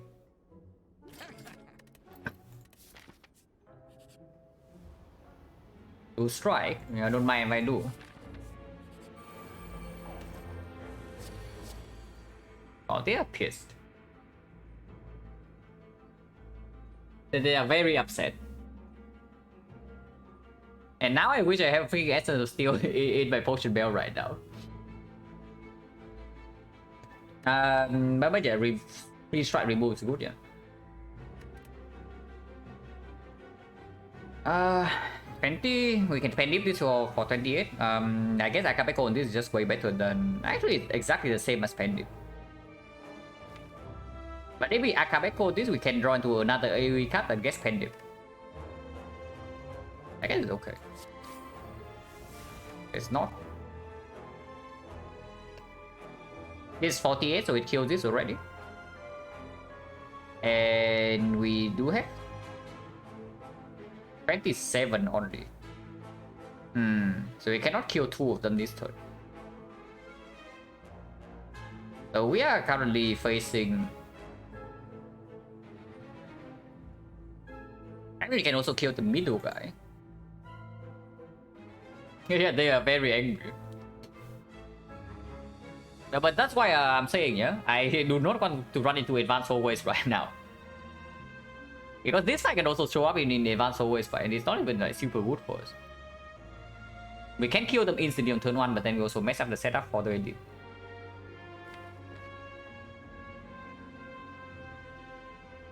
We block for 10 and most here we use the potion, and we take 9 damage. If we kill the middle. Actually, no, we block more than that with the fan. So we block for actually 18 and we take 1. 1 is fine. I guess 1 is fine. And if that's the case, we don't even Last Night pen dip the middle. We pen dip the backstab. Pen dip 2 and then we play 3 and I only kill this and then we put Last Night 28 damage elsewhere. That gains us 1 damage. Yeah, that gains us 1 damage, so we do that.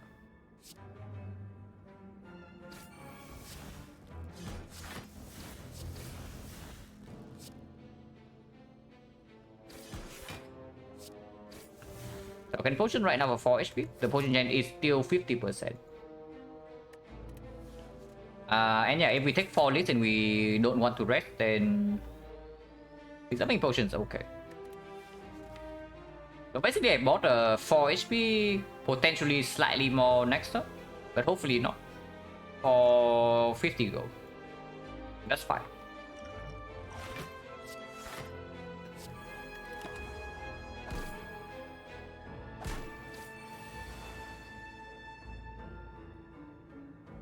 If possible, we would like Penny to be on 9.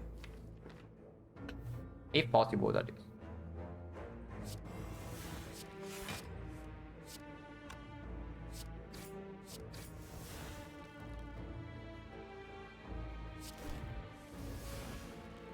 We kill with 3 attacks, and we can do that.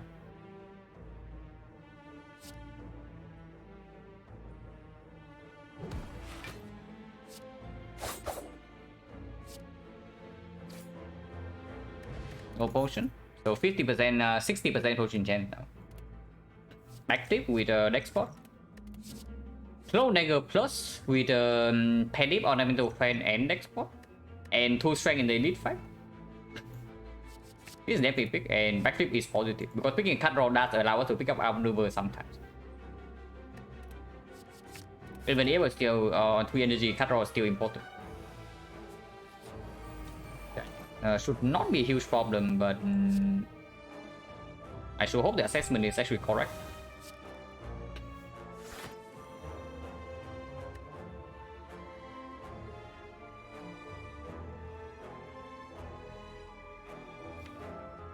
Really like to draw like Terror turn 1 for if possible. It is fine. Get Couch Ops in play or what? Probably yes. I'm not sure whether I want to play Leg Sweep first or not. So probably like Couch Ops into the attack and letting Mortal draw.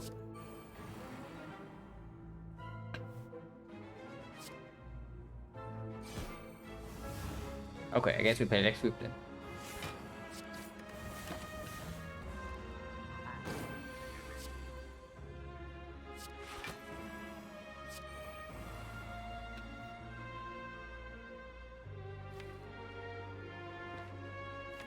Energy next turn can play because we can draw into Doppelganger or Malaise.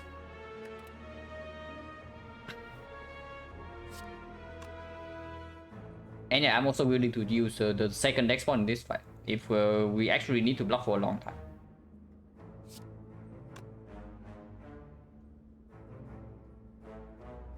Only flying and then we keep the blur.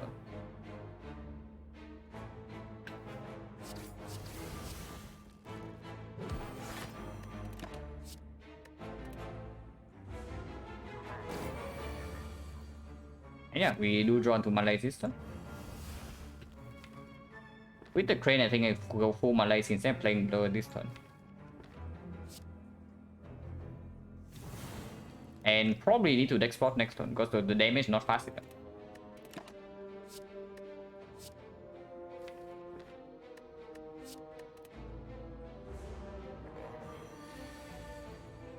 Probably need to do deck spot because this fight will be long.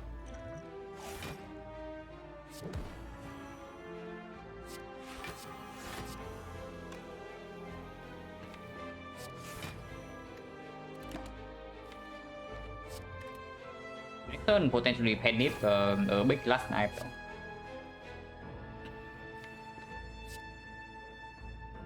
One, two, three, four, five. We can do that.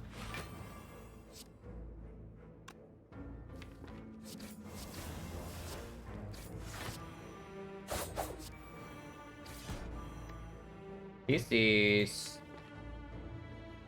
potentially playable next turn because we do get luck from dodge and roll and Sundial energy as well, so we don't exhaust this.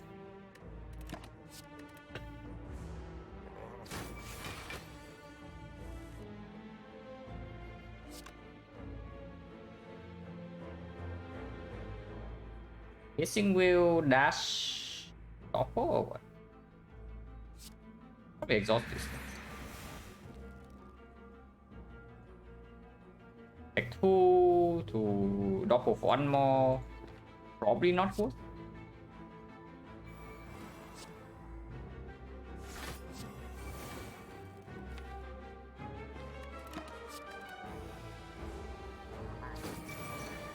And yeah, you can also see how rough it is to actually deal damage while blocking at the same time. On 3 energy.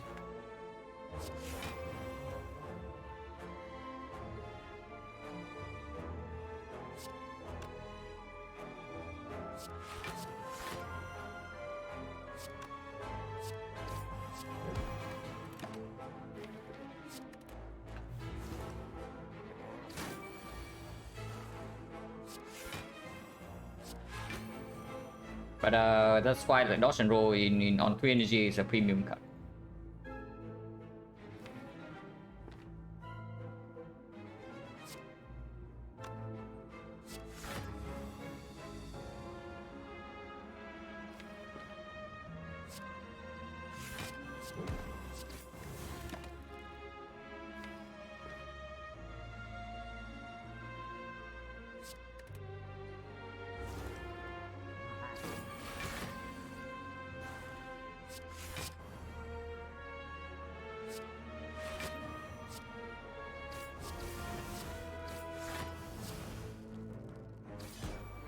Enable Capital for the next elite fight. Immortals mess up, but I don't care.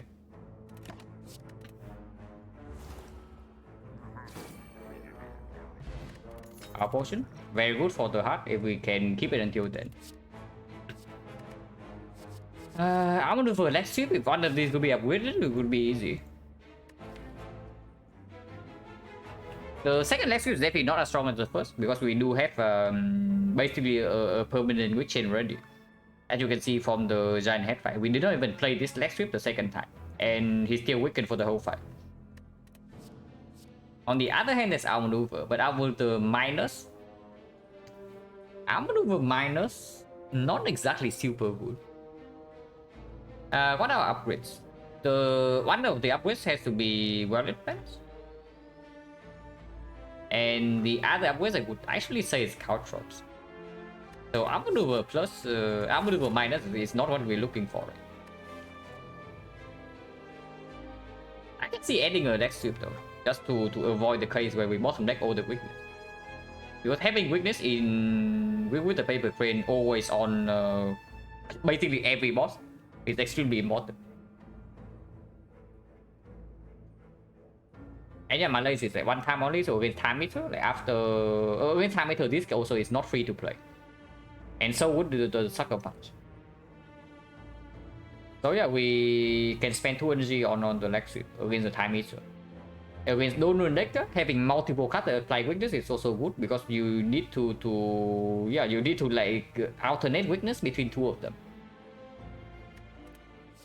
So this is probably still good. Do I recall first or do I upgrade Relic Plans first? If I upgrade Relic Plans first, I have to recall here. So if we lose too much HP here, or if we see something else to do, like for example Giria,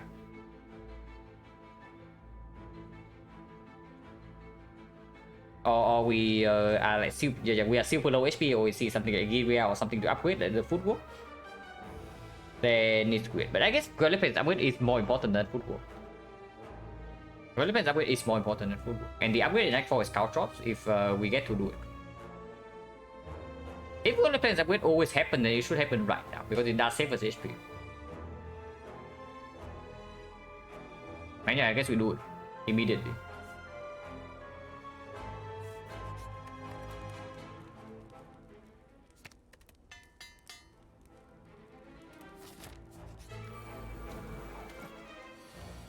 Now, very much appreciate the freaking Akabeko Penny right about now.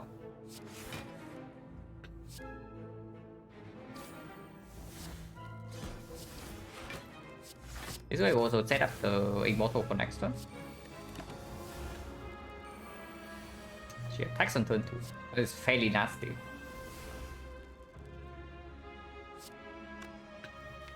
If she doesn't attack on turn 2, and we also have not drawn a weakness, yeah? So probably start with backflip. Weakness is here.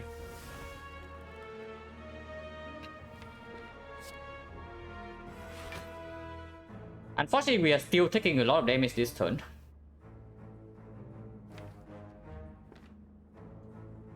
Yeah, blocking here makes no sense over just straight up killing this.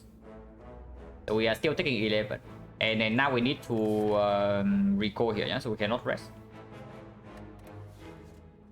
And 3 energy is so freaking rough. It's actually insanely how rough it is. But we probably pick any 0 cost block card now. Like Good Instinct, Deflect. Kissing Bell would also be good.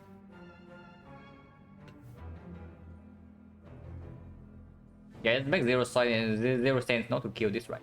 We kill it.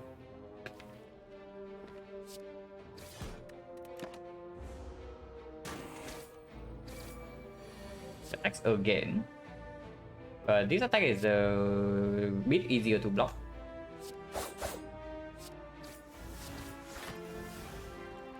But if we got to block, we also cannot play well with plans.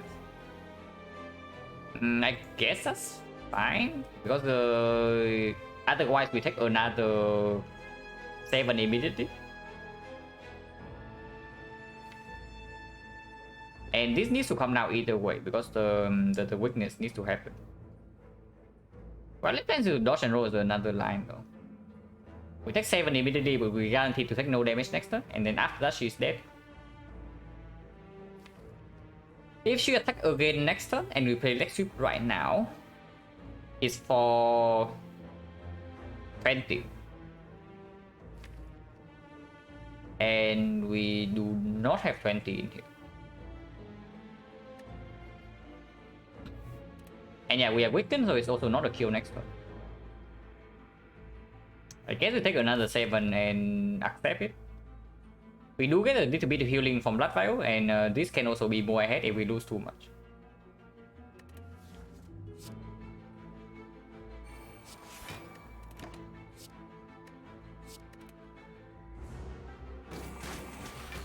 And yeah, she is attacking again. So if we did not take damage last turn, we would suffer this turn. But here we have full block.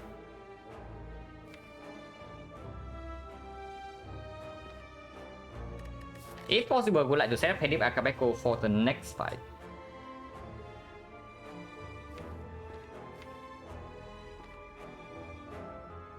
That would mean I Penny the LS I will need right now.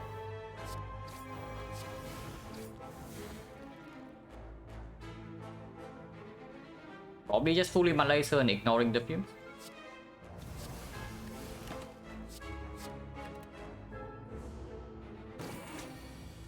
Attacks again. Okay, doing a lot, yeah, we're definitely doing a lot. So here we can take 3 damage to set up the thing, but I don't think that's a fair trade. We probably just kill right now.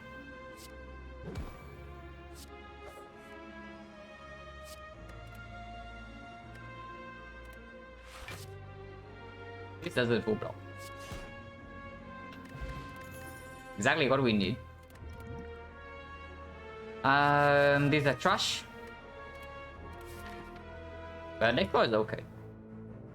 So I'm going to spend power potion in the elite fight. Potion chance right now is 50%.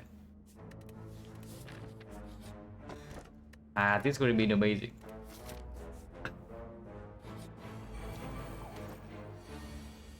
Yeah, last time we need Dex 4 to block this guy, but so we probably don't get away with not potioning. Because this time we don't even have like Penny on turn 1. Power potion versus Dex potion, we probably pop power potion then. Because I do think this thing is slightly stronger.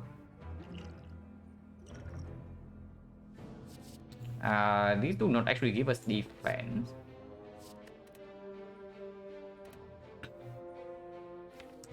Yeah, we need a deflect. We actually need a deflect or something in this deck. Or maybe more piercing wills. Free energy is so freaking rough to play.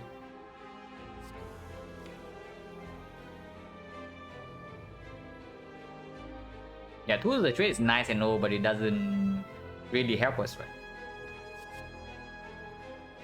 We don't actually have tactician. We don't have zero cost block to cycle into.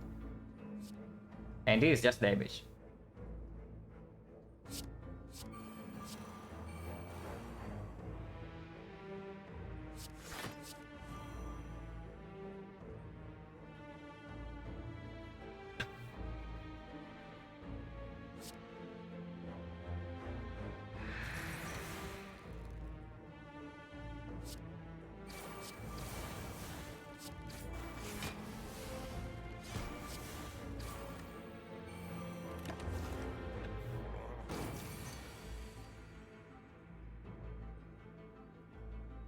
Cannot play card drop.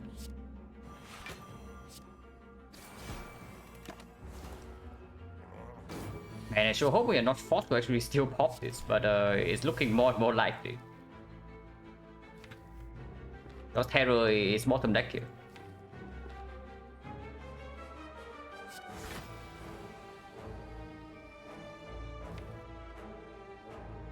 Unless for 1 is fine. I think a 1 doppelganger instead of Malays here. Because we do have this deal. And then big doppelganger can give us a lot of damage next turn.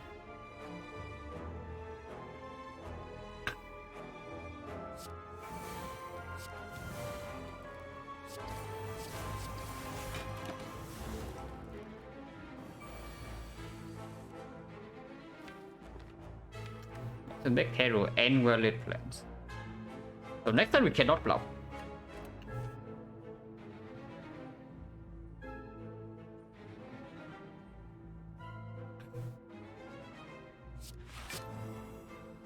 Probably actually start with this even if I lose a little bit of damage.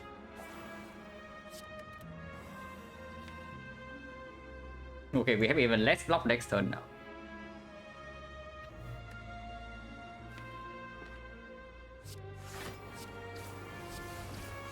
Well-Lit Plans? No Well-Lit Plans. We have 0 block next turn, yeah? A lot of energy into nowhere. Could have taken Centennial Puzzle this turn, I guess? Maybe. Yeah, maybe. We need to still apply next turn and the turn after, so we probably go all in on damage here instead of playing this.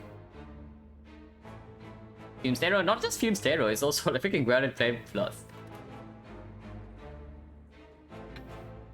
I guess we're just taking punishment.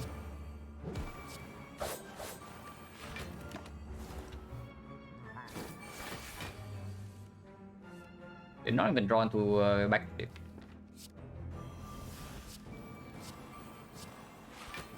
$13.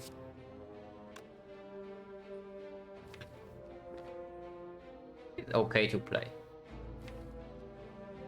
And it's probably still better this turn.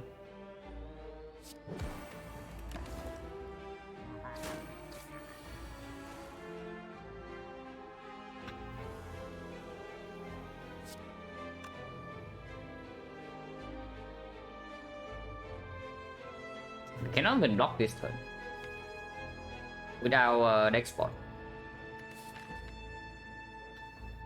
Are we fishing for more ahead now or what? Because otherwise, if we also have to next spot this fight, I don't even know what the hell we are doing in the boss gauntlet. Looking at the giant head fight. Because this fight we also have like 2 strength. And this is already with a potion use.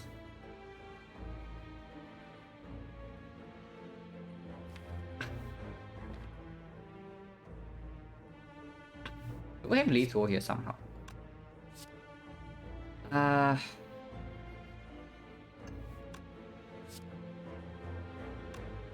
We need 100 damage and we can play 4 attacks.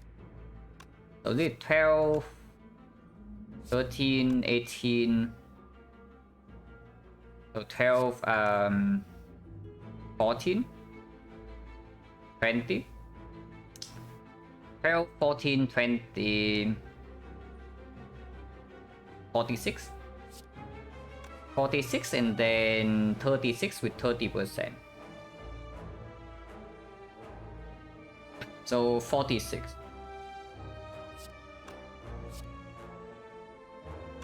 Twelve, 14, 26. 46.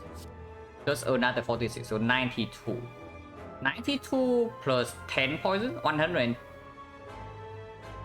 No. Do not tell me that we are on off here.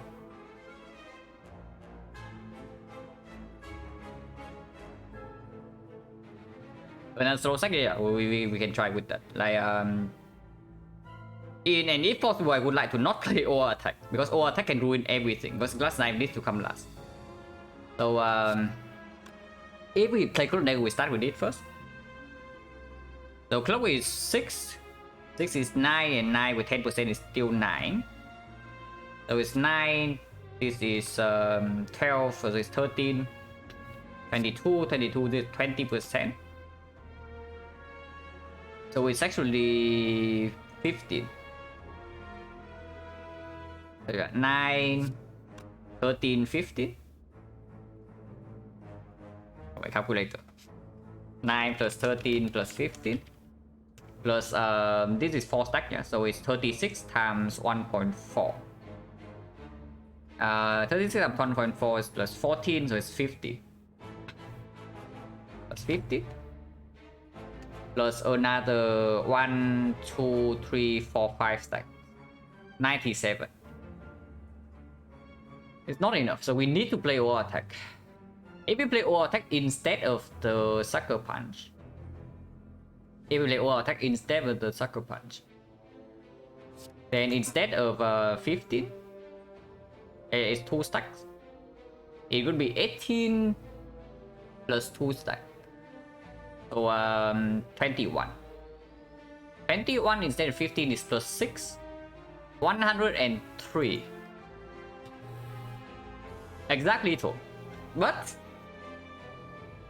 attack has a okay. What is the chance that attack screw us over? Because we need to play this, we need to play this, we need to play this, and then we play this. So the cards in hand will be these 4. 1 out of 5. Actually 1 out of 6 because we do draw into immortal.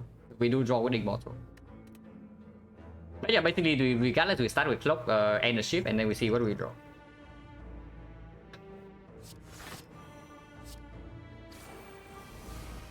What to strike? Oh, that doesn't help. So I guess we go in. Well, this is 14, so it's on more damage than I thought.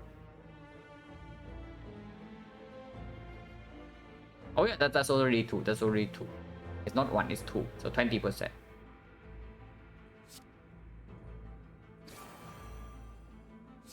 So this is actually 17. Ah, so we have enough then, even without our attack, right? Like 3 stack already. So this is 13, 13.5 times 1.3 is 17. Yeah, of course we know that. And then the next one is 36 times 1.4. So 17 plus 50, 67. 67 plus 6 poison. So 73. No, we are 3 off. Yeah, we are 3 off if we play Sucker Punch here over Over Attack. So we need Over Attack to not screw us. Yeah, we need the Over Attack to not screw us. Otherwise, we are taking 11 damage. It only blocks 2 less than the defense. Go back to easy stack to energy Silent. Wonder why I often fire on class. Silent can also end up with 5 energy sometimes, but it's just that some of the energy relics the Ironclad can pick up are not like super available on Silent. Like the Choker, for example. Ironclad Choker is super free, but Silent Choker is rarely pickable. It's pickable sometimes, but it's really rare. And then Ironclad also has the Mark of Pain as the class has specific relic. The Kite on Silent is less pickable than the Mark of Pain, even though Mark of Pain is quite bad. But it's still probably pickable more often than the Kite into early Act 2. And yeah, like Ironclad also appreciate Fusion Hammer more. Fusion Hammer on Silent is still not bad, it's still very good, but on Ironclad it's way better. Because Ironclad has access to armaments and the cards actually do not need to be upgraded to give you enough output to beat the run.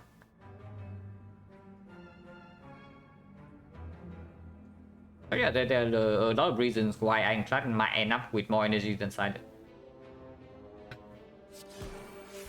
Oh, okay. Oh, attack for once did not screw us.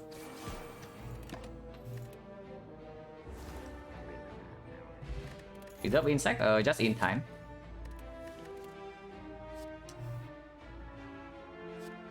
This is the real pick, yeah? You pick this right here, you are throwing the run. And this is exactly what we are looking for, and not this. This is actively harmful. This is amazing.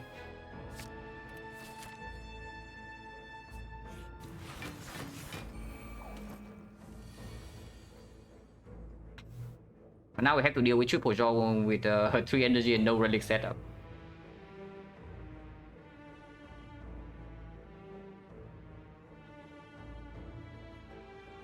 So how do we not get wrecked in this fight?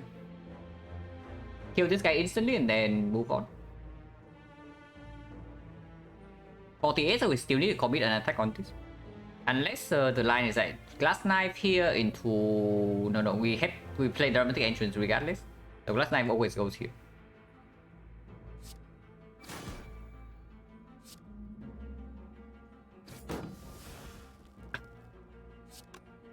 Like this first. Yeah, because of this.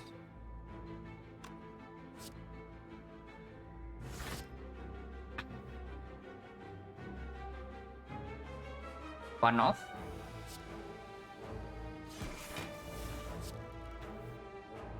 This guy always attack next turn, so maybe I want to kill him. Because this guy also gets blocked.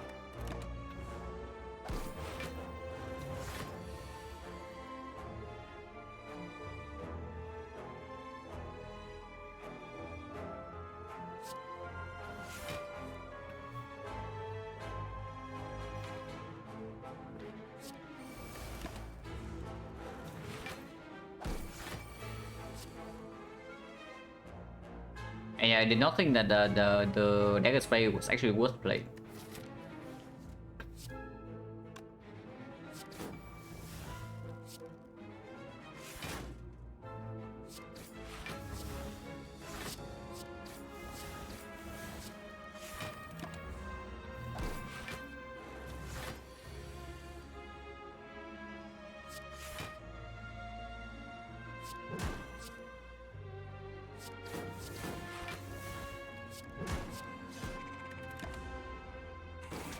Even kill with one attack somehow would be great.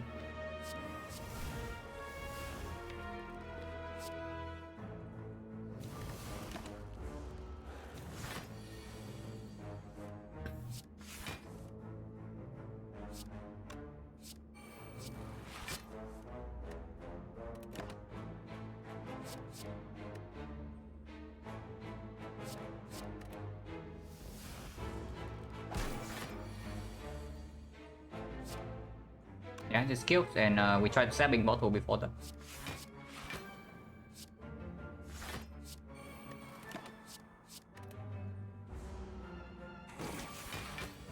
Hello, Dragon. What trick is this? This is 2, right? Yeah, this is 2. Little Black Star take a dead right shot, yeah. Blood Bionis don't appear after 1000 go, yeah. Let actually Peter with sec. This is still good though. This is still good. Even if he buffs next turn, he's still one shot. It's 30. So we advance the bottle more.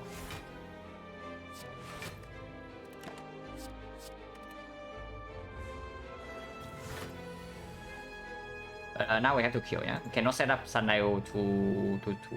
I mean, we can. But we can actually take damage if we try to do that. So let's not.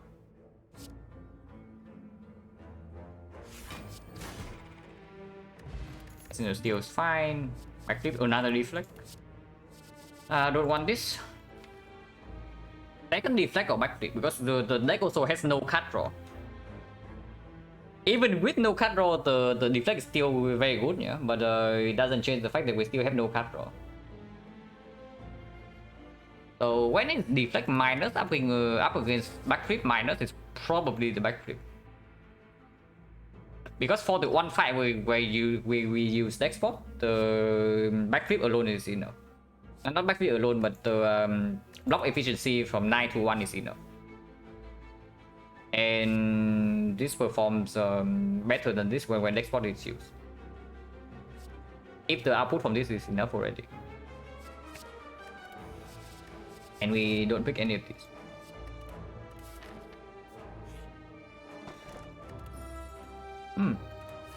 HP. A lot of HP as well, yeah? It's how much HP is this? If we pick up one more card here, we are healing for 24. Okay, that's pretty massive. It's basically okay, it's not quite Petrograph, but it's almost a Petrograph. So that's very good.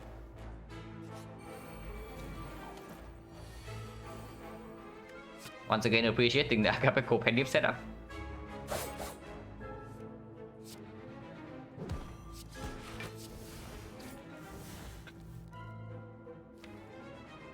And honestly, I think I want 2 energy over playing Dagger Throw here.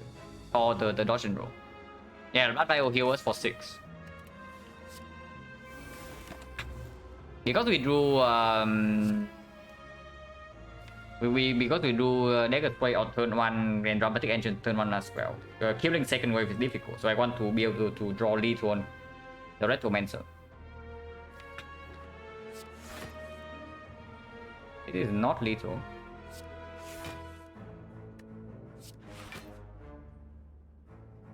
Still not lethal, but we do have a blur now with Malaise on her.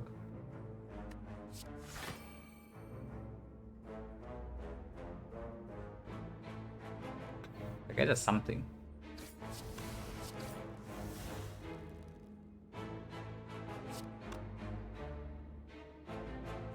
Well, Malaise might not land on her though if overtake discard the Malaise.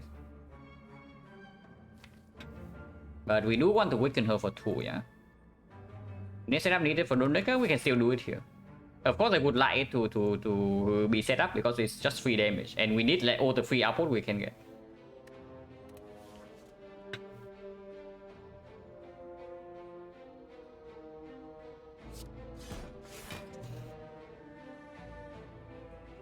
Yeah, you praise or attack for like 1 fight and this happens. But it's fine, we will probably don't lethal next turn. Probably, hopefully, maybe.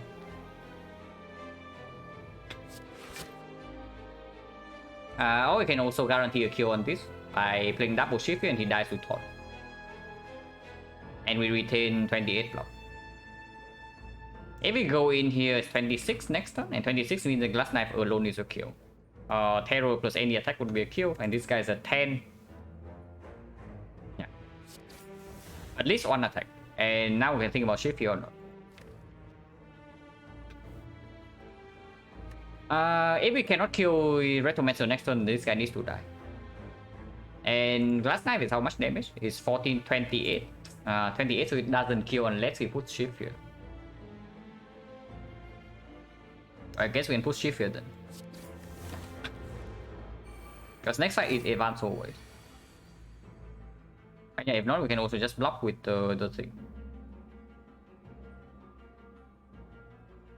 We do not have lethal in hand. We do have full block. But full blocking means that the penny is messed up. Do we still have full block? We have play back flip dash. We block for 17, so 45. 45 is 32, 41, 50, so no. Oh yeah, if we want to set up the penny, we have to break the thing here. Guessing wheel is how much? This is 3, 3, 26, 26, 19, 40, no. It also doesn't go.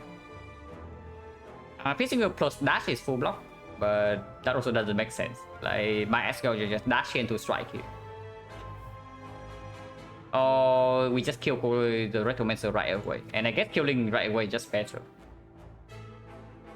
Penip lethal, yeah, Penip is lethal, but I'm trying to set up this Penip because the advanced always we are also not super good against.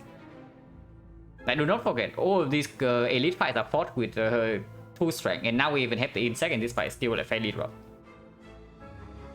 So advanced always is not free. Advanced always is definitely not free. But I guess if we stay here, we just have a chance to die next turn. So yeah, I should not just do. I should not do that. We just kill now. Oh, here's a real pantograph for us. Here's an actual pantograph. So I guess we get a full heal before the boss, which is very good. And maybe allow us to save potions for Act 4, which is again exceptional. I mean, okay, it's probably still good even if we are stuck on 3 energy with no way to generate more. At the moment, it's only good with the deflector.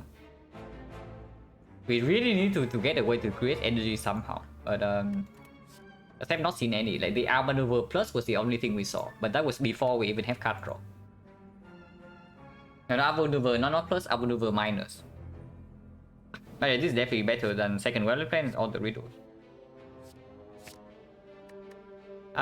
This is better than weak pot. Potion chance is how much? 1 to know whether I can use a potion. No, I never use potion yet. What am I talking about? Unless I literally die, I never use the potion here. Because we have yeah, we already picked a card, so we have 24 plus 25, so we have 49 heal into this fight. So yeah, unless I die here, I actually don't use potion. But this potion is going to be worth like a lot more in this fight, and whatever fight that comes after. If we want to preserve this. Weak pot we probably don't want, but it can perform in the Don't Neck fight. This is probably better though. Yeah, advanced away is not free. But we can get 9 gold plus 6 max HP here.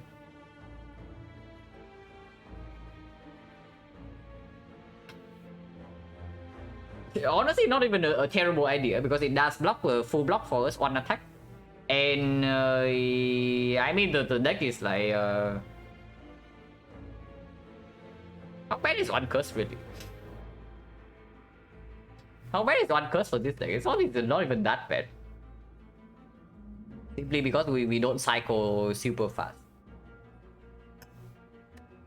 I pick back over on boss relic reward to Stake Eye and starter trade. But yeah, we probably open with I don't know what we are opening with, to be honest. If we do not take this hit, yeah, Neutralize probably needs to come down. It doesn't need to come down if we draw with Immortal into this or the Malaise. But I think we want to exhaust Agony for sure. How many curses I think you can farm with really trying? I mean, I ended up with like 7 in one run and it was not even trying. So more than 7. Yeah, I was not even trying to collect curses and I ended up with 7 curses in one run.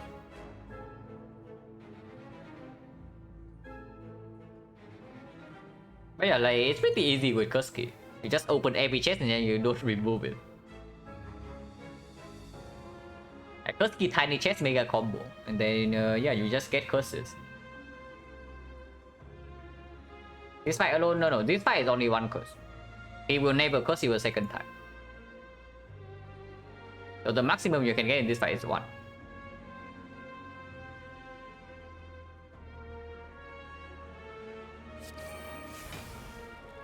Times 3 is fairly ugly. 16 and block is fine. Okay, Crimson runs very good. And I do not reroll this. But I can advance Immortal.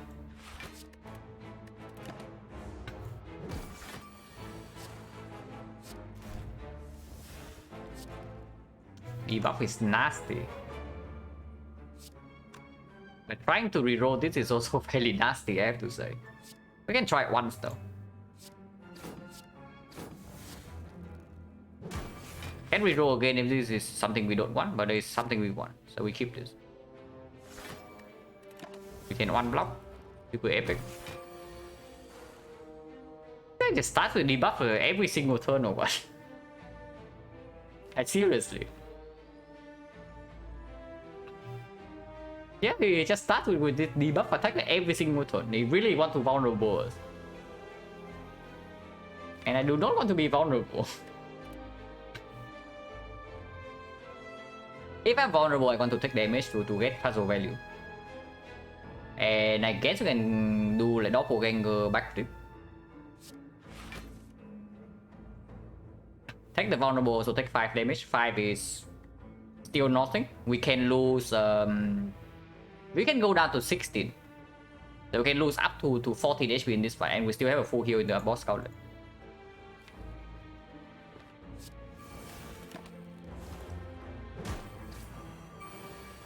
$57, yeah, no thanks. If we want to say no thanks, we need to draw to 1 attack.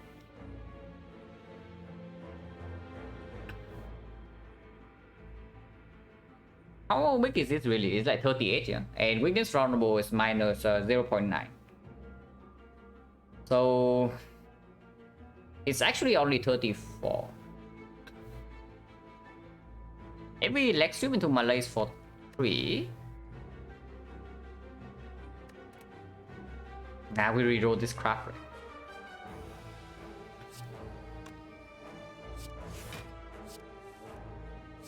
Autumn decking with red flames, the classic.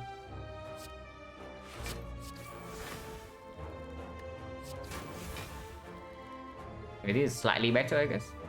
And Malays for 3 means that he goes to 6, and 6 is actually 5. So we full block this here.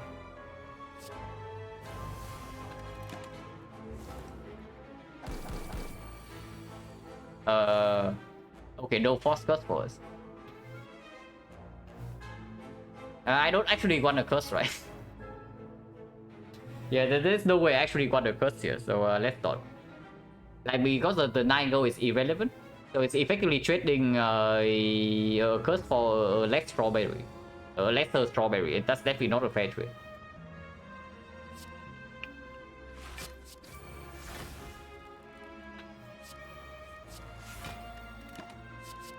If we can keep Penny, would be great, but he needs to not roll the curse a single time. Or we need to play like 10 attacks from here. Our damage is not that slow. He takes 18 from taunt this turn, and then poison takes maybe he dies in like 3 to 4 turns. So honestly, it's not that slow.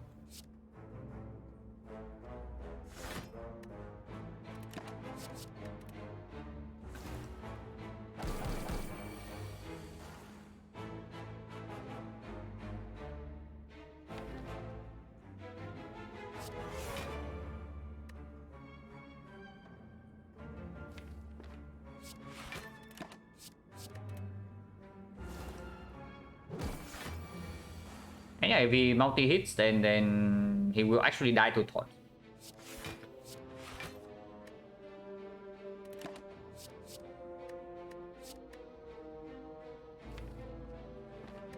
We only have attacks in the deck, so I keep 2 block cards.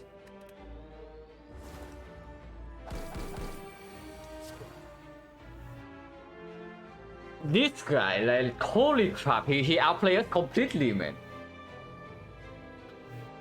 He's actually like so incredibly good as a kid. Like really.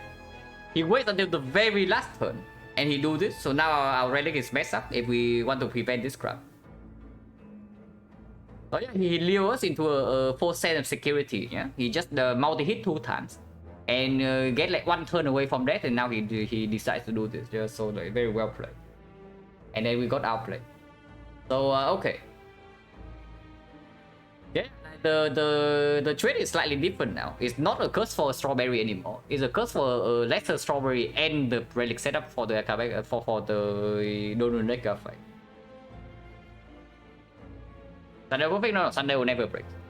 Like we can just break the Penip here and preserve both the Immortal and the Sunday. Like we need 1 attack to end this fight. So how much is the Penip? Because it's effectively just the Penip. So how much is the Penip? Remove curse? Max HP? No. Yeah, it's true. But I think we actually just remove strike over the curse. Like why lose 3 HP over nothing when the strike doesn't even do anything for us?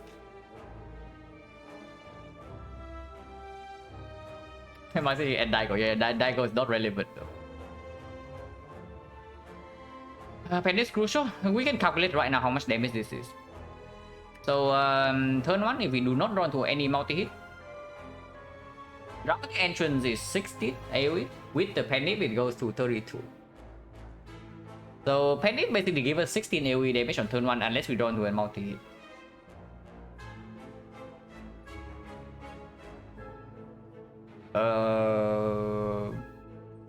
We do need to kill Dekka fairly, kill Donu fairly fast. Maybe in Act 4. Yeah, sometimes it matters. Like very rarely though, because we do have almost 700 into Act 4.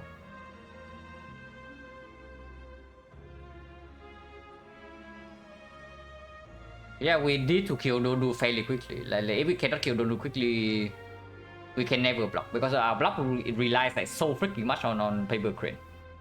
And if we have to alternate weakness between 2 of them, we just die.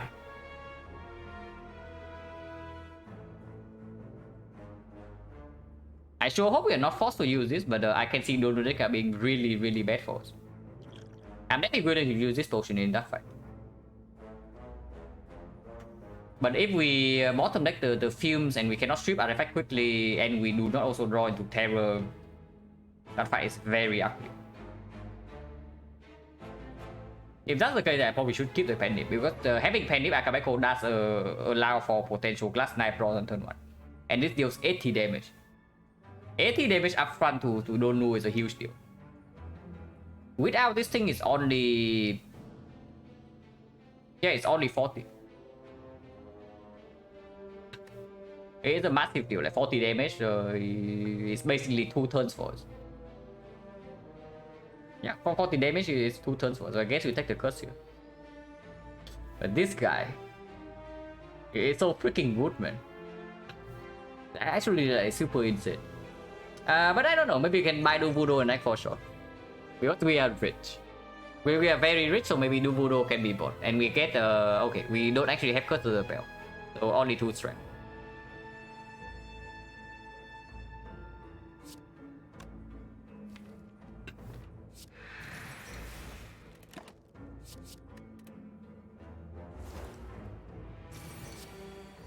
Yeah, 73.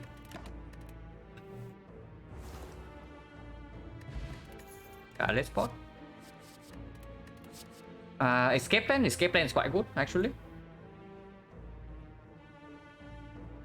Yeah, escape plan is actually quite good, especially if we save the next spot for the hut.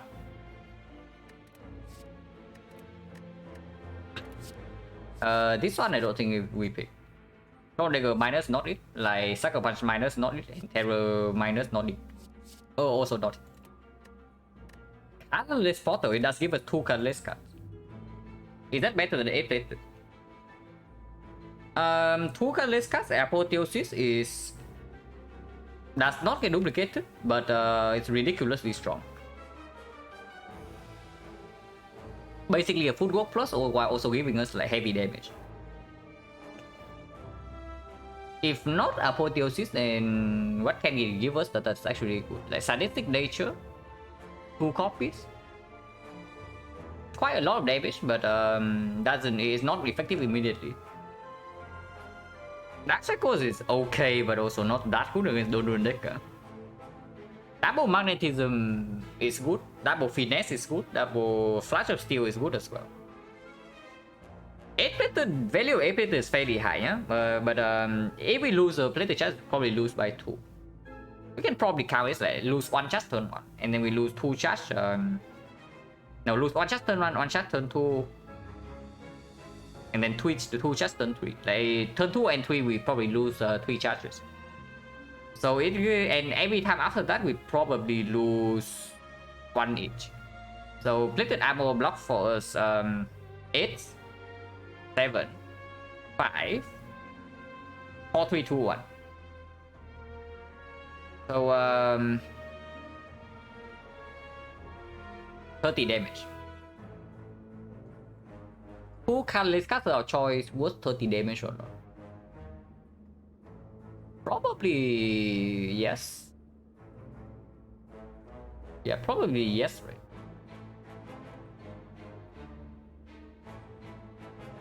Even something like blind is also really good.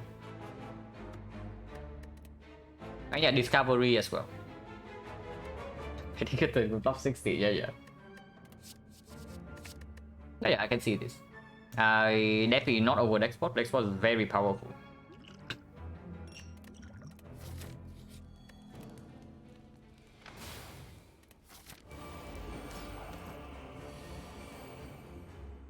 And yeah, we open this immediately.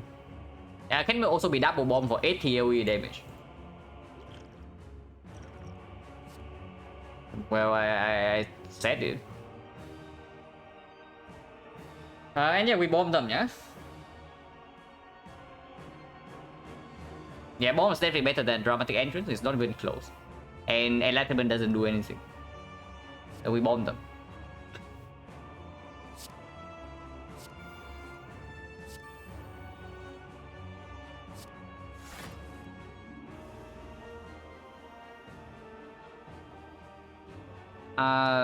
Can do survival single strip artifact here and then something else. Honestly, I can even see terror to strip because we do deal 80 damage.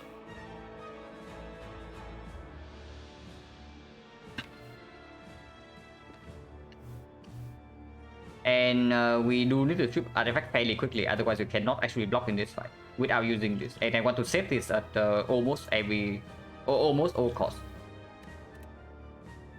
Almost, that is. And Horn Clip could be so sick here. But yeah, artifact is more important than 6 block here. We do that.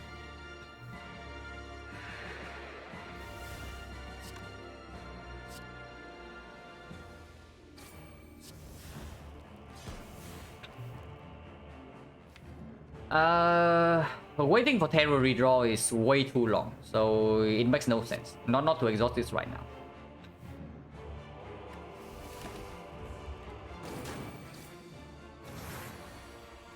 Yeah, exhausting right now does give us I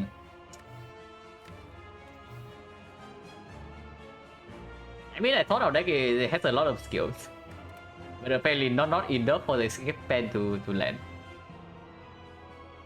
Thank you, Rock, for the red.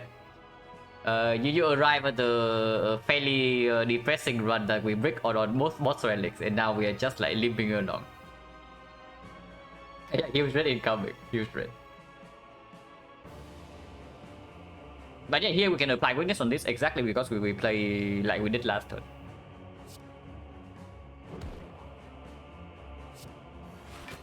And now we get to stack a little bit of block with Blur.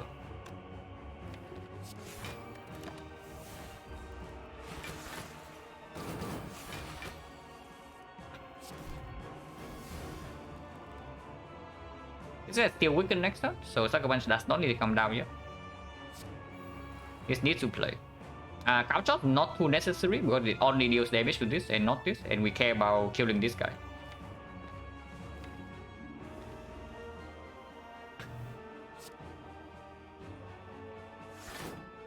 So do this and take 2 and keep Sucker Punch Cast Knife. I do want to keep Glass Knife in hand for potential panic. Or I can Sucker Punch right now to extend weakness, but the extended weakness here does not matter. If anything, maybe Sucker Punch goes here. But we can always trade 1 for 6 when we choose to, yeah? So no need to do it right now. Because it doesn't even block with Fan this turn.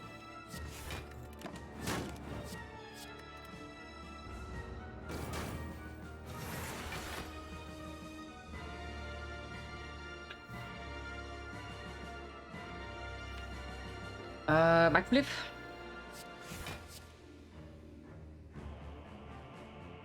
Finally drawn to the fumes. I think we take 10 this turn. To play Double Agony, Sucker Punch on this and then deploy the fumes.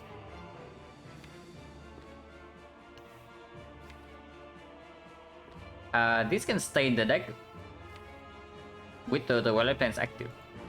Because after this guy is dead, the way we control this fight is that we doppelganger into a big melee on this guy.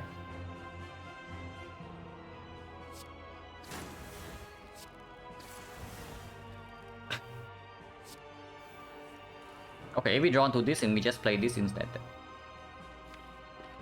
Because next turn we still can never apply weakness on this. Unless we melee next turn. Which actually can happen. But then controlling this fight afterwards is a little bit weird. This block for a lot more this turn though.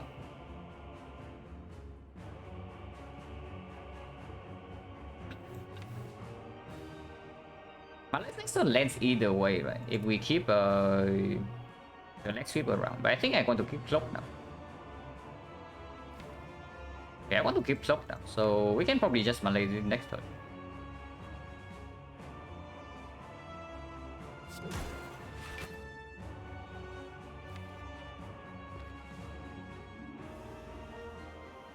Maybe not, because Film Strip Artifact and then we can leg sweep this guy and then save the melees for later.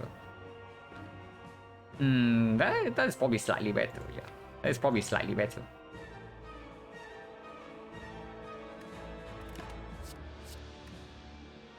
And Glass Knife is kept because of a Panic coming up.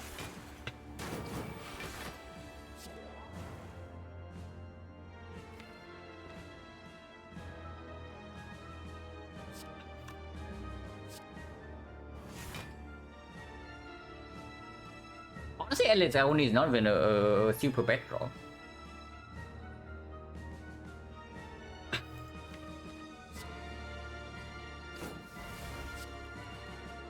But exhausting is fine too. And we play dodge and roll this turn. Keep a Negatron Glass Knife for Big Sunday turn next turn. And also melee this for 2 right now. And take 8. To guarantee weakness on it. So we take like 7 more. But guarantee weakness next turn. If this is not weakened, he's hitting us for 42. Next turn we block for 7. For 11. How many weakness cards do we have? 1, 2, 3, 4, 5. Còn full block, yeah, có full block, and next turn we are being hit for 42. So before I play Cold Dagger, I always play one of these two.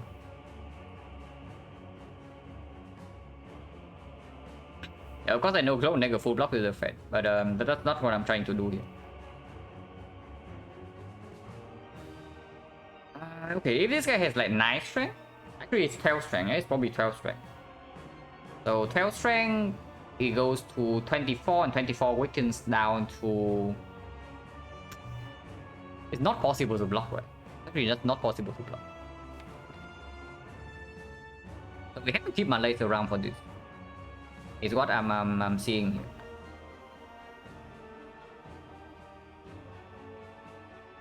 Yeah, it goes to 21, 21 is 12, and then 24, 24, so 14, just 28 every turn.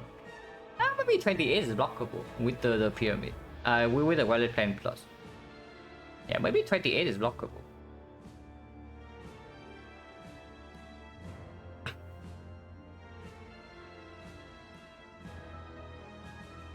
There's a counter line where I also just keep the Malays to Malays this next turn.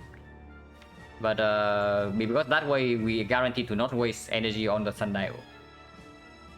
But that line doesn't win in the long run. Probably taking a little bit of risk here and keep the Malays around. And play dodge and roll.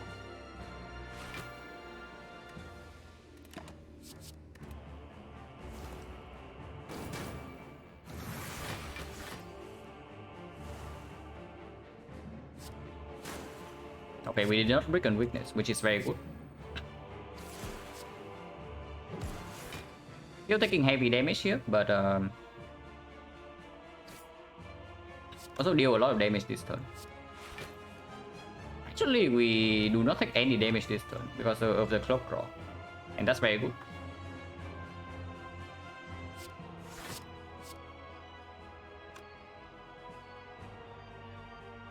I do not play a card here, yeah, and I keep on 2 ships around to block next turn because we already have full block and I never want to play this.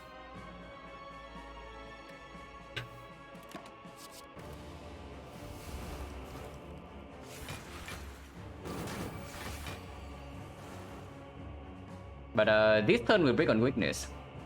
So this guy hurts us. And yeah, it hurts. If we play this, we cannot play the bomb. But we can play Doppelganger still. We can play the bomb, but over 4 block. Not really, right? Because when the bomb comes in, it's 2 turns from now, and by that point, the poison is already almost killing it. So the damage from this does not advance the kill on this, it just costs us damage next turn. So right now we're taking 28. We go to 23 and we heal back to 49. 49, 51. I guess 51 is playable for the next fight. Because we do have Malay's paper crate.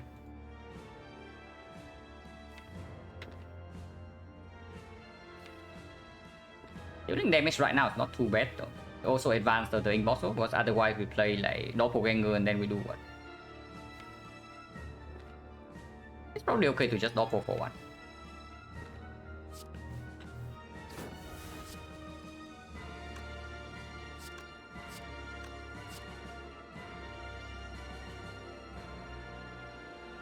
The matter the order.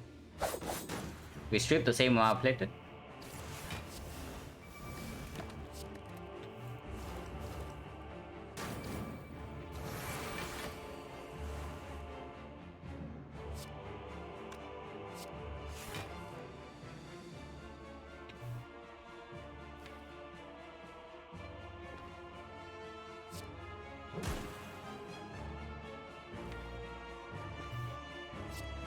You're taking like so much damage here.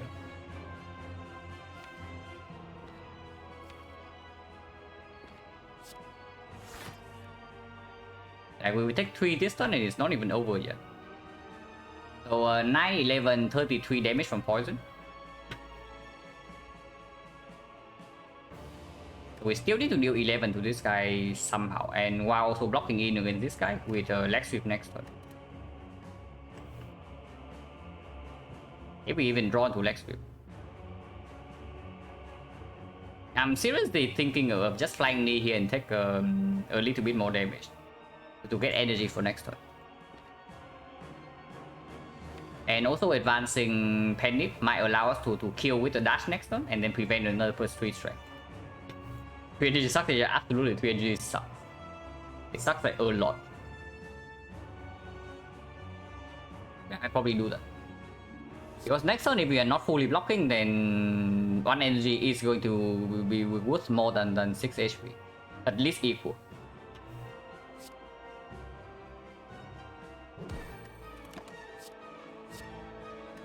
We keep this over the bomb.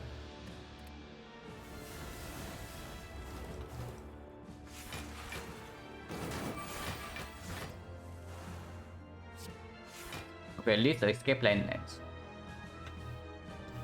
We did not draw into 3 attacks. I was hoping for me cloak and then go 1 attack and the dash, and we can kill this. Now I guess we have to play with this guy dealing 27, but we do have a Malays.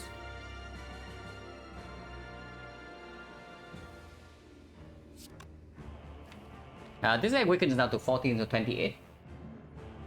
28 means that we still need to play something else to block, but we can do that. Okay, this is slightly better.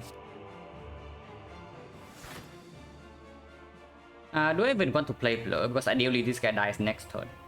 He always dies next turn, right? So we probably keep Blur for 2 turns from now. That means the card to play is Couch Drop.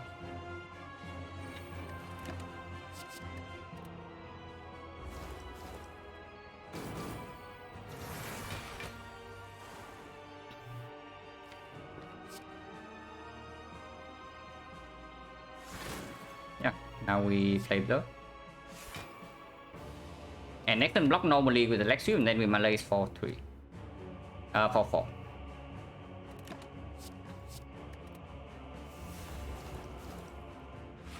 The good thing we have the bomb instead of plated. It's literally what I'm seeing here. Like without the 80 damage from the bomb, 8 plated would probably still force us to use this potion.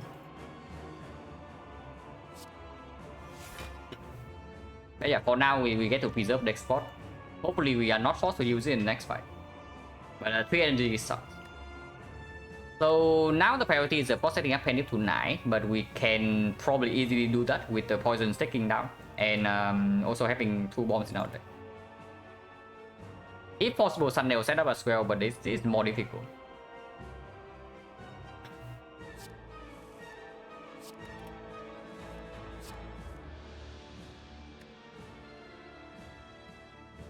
The flag is very good. Dodge and roll is blocked, but we cannot play that next turn.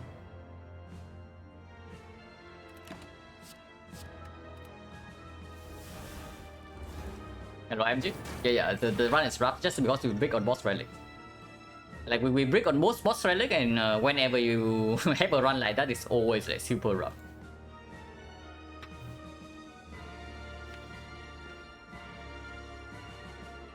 I think you can just blow the flag and Malays for 2. That's probably better.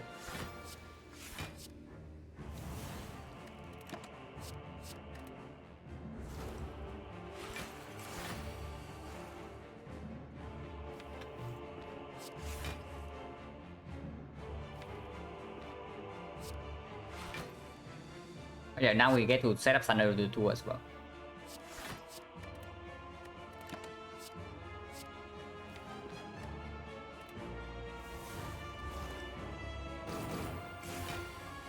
Because he dies next turn, and Thunder is perfect. So now we play 1 attack and 1 more card.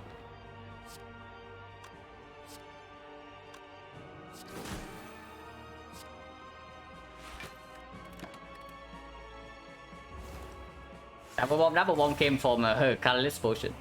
They are actually not in our deck.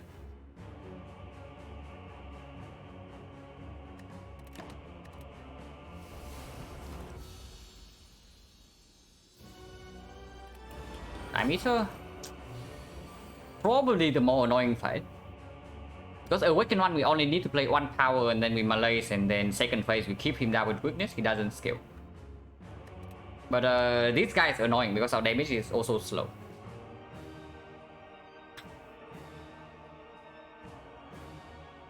If possible, I actually want to protect this because as long as we don't die here, we have a full heal next time.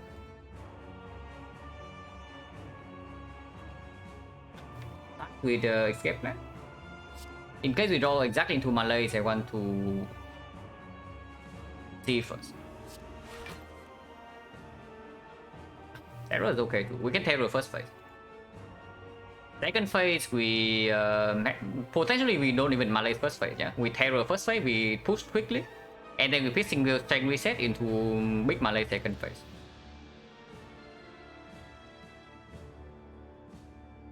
That's means Pantograph. Yeah. Without Pantograph, we would be forced to use this somewhere. I hope we are not forced to use this still. Might need to buy a shotgun approach. Yeah. We actually can refill potion, but this potion is a premium one. Like this potion is one of the better ways to win against the hut. Like we kill the hut with passive damage from poison and caltrops and liquid bronze. And this gives us free output with this and the turnip. With the paper crane as well, we can actually block the hut with 4 dexterity.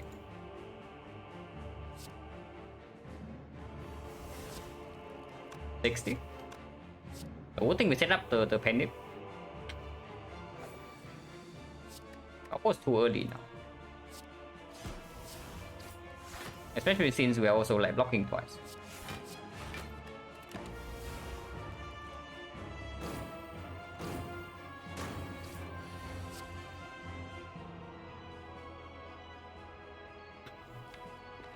I have not drawn into any weakness except the Malays.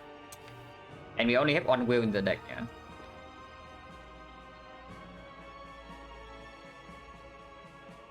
Malaysing right now, I guess second cycle is not that bad because we do have all the powers in play and a permanent witch.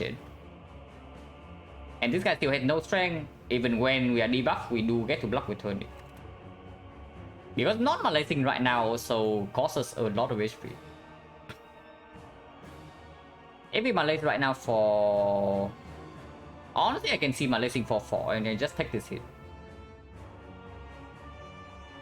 Malaysing for 4 goes to 4, 4 actually goes to 2. Wait, hang on, we don't even take damage. Every Malay for 4 right now, we don't even take damage from this hit. We only have like 2 cards to play next turn though, but that's fine. Yeah, let's do it. Or unless you want to keep the Endless Agony in the deck as well, but I think they should be exhausted. Can start with this first, like double Agony, slice, deflect, and see what card we draw.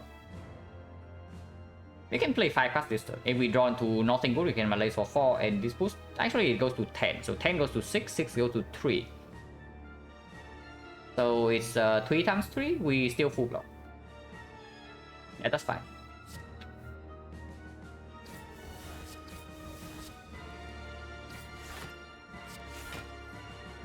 But it's not good enough, so we probably Malays. Because we are not even guaranteed to draw weakness next turn. So if this next turn is the big hit, better have weakness.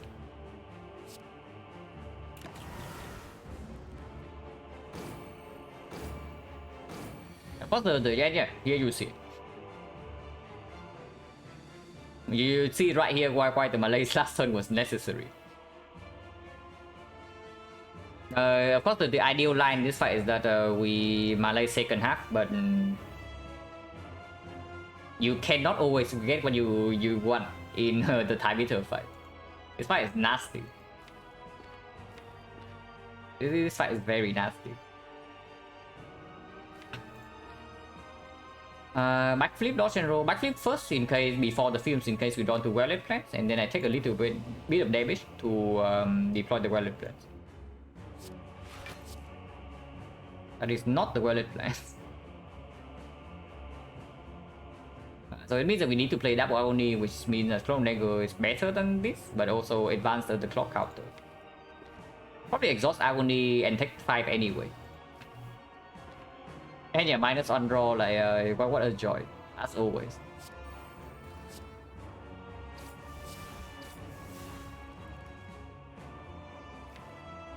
Seven block red turn will come in play unless it's a debuff. But even if it's a debuff, we still have weakness 2 turns from now, and we do draw into Lex Field.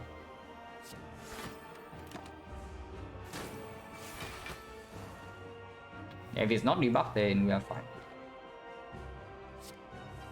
The pen is here.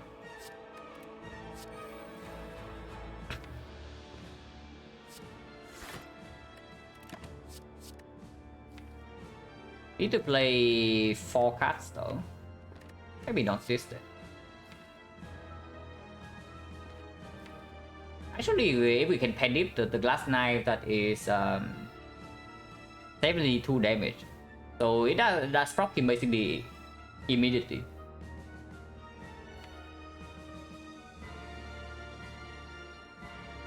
So yeah, honestly, keeping an attack in hands will be just better. And keeping this for second half.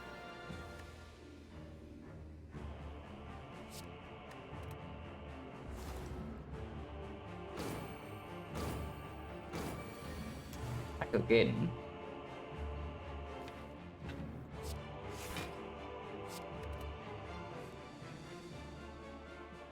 This is why we keep neutralize, yeah, to play 4 cards this turn. Ideally, I wanted to draw into dash, and then we just split this turn with Penny Glass Knife, while also blocking it with the fan. We can still do it. Like we can still play neutralize deck spray Glass Knife here to split and take how much damage? It's like 32. 32 is 19. So we take 6. But this is a clean split because otherwise we also need to block again next turn. And we can go to SP. It's very good in late game. So the later you get this thing, the better it is what I will say. But if you get it in Act 1, it doesn't play that much. In early Act 2, it also doesn't play that much because you don't have the cast to take advantage of it yet. But in late Act 3 and Act 4, it's very, very powerful.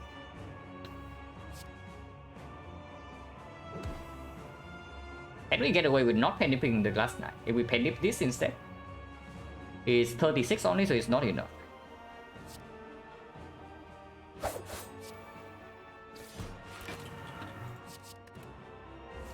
Like 6. Waste the Sundial energy, classic, but that's fine.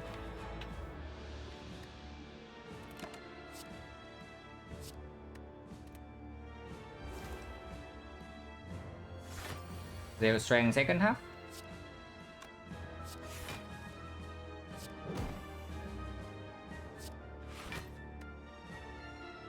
And we do have like 6 tons with the film sticking down now, so hopefully you can do it. And especially important is that Pennip goes to 9, because we do have Preserve Insect. And I absolutely do not want the Spear and Shield fight to last long, if we are stuck on 3 energy. So it's very important to set up Pennip to 9. I think it's more important than everything else here. Like Immortal can be messed up, I don't care. Sundial can be messed up, I don't care. But this needs to be on 9. This guy doesn't always allow us to put this on 9 though, but we can try.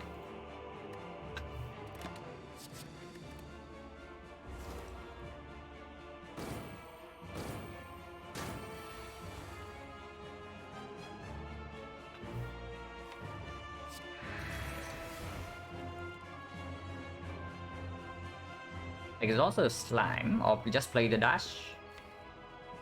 Just play the dash. Because this way we also get to keep Immortal.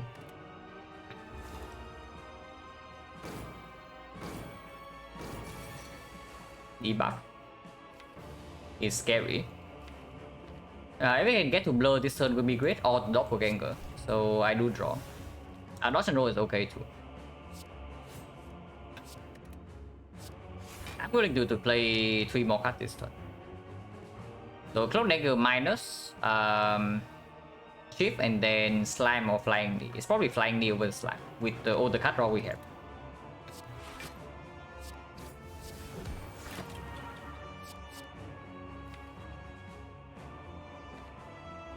Technically can brick on this, so maybe should keep Sucker Punch Overflow.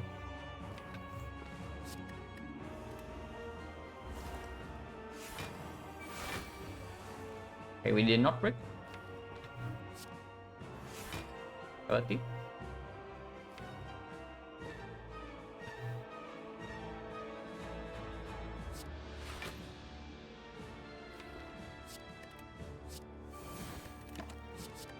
Okay, fight is like should be under control now. We have dealt a lot of damage and he only has 2 strength.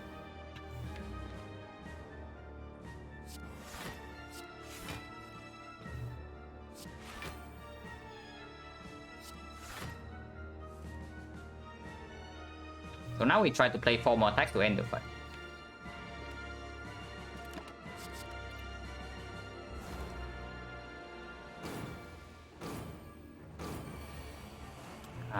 Debuff this turn is nasty. Because we cannot play 5 cards now. So we actually need to have enough cards to block next turn.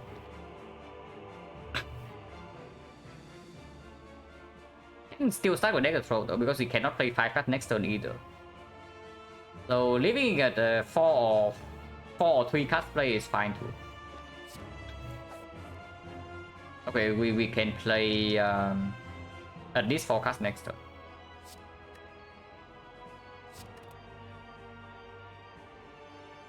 If we do that now, it's only twin. We have one card next turn and it's suicide, so let's not do that. But honestly, dealing 20 right now is okay too.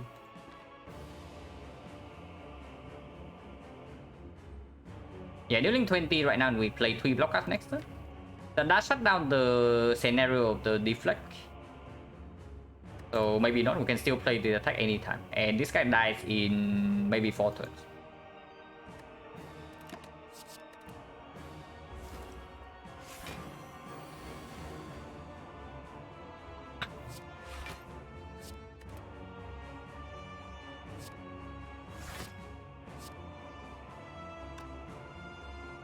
And we can play this for one more block.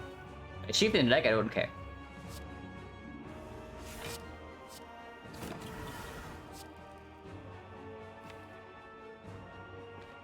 And we play 2 more attacks. Debuff again, but this time we have blur.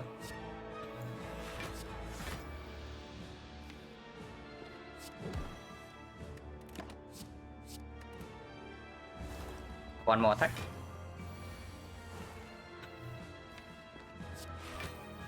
Unfortunately, the draw debuff means that we cannot set Thunder to 2, but that's fine.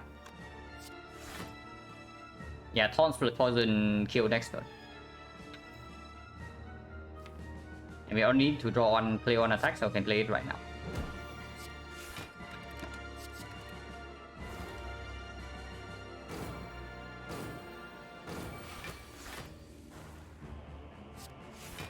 Slightly short for the Sundial, but I guess we take it.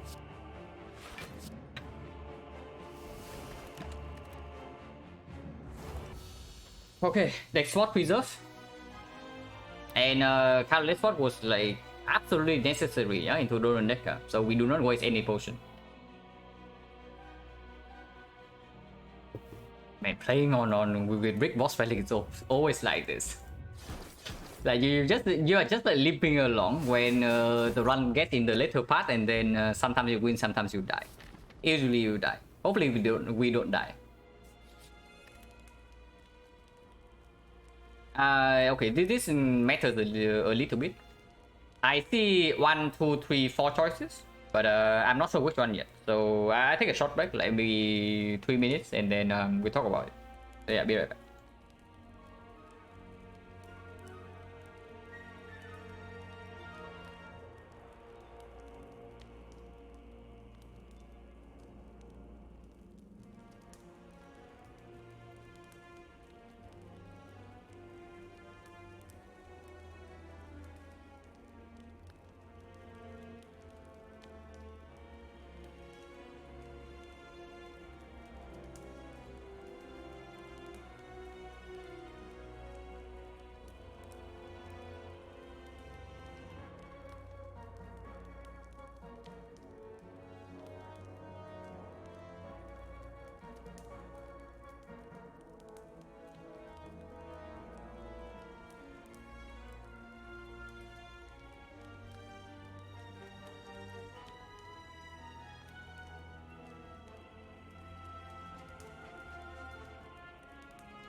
Okay, so well, Culture is definitely one of the potential upgrades, but here we can just talk. We can evaluate whether it's actually necessary or not.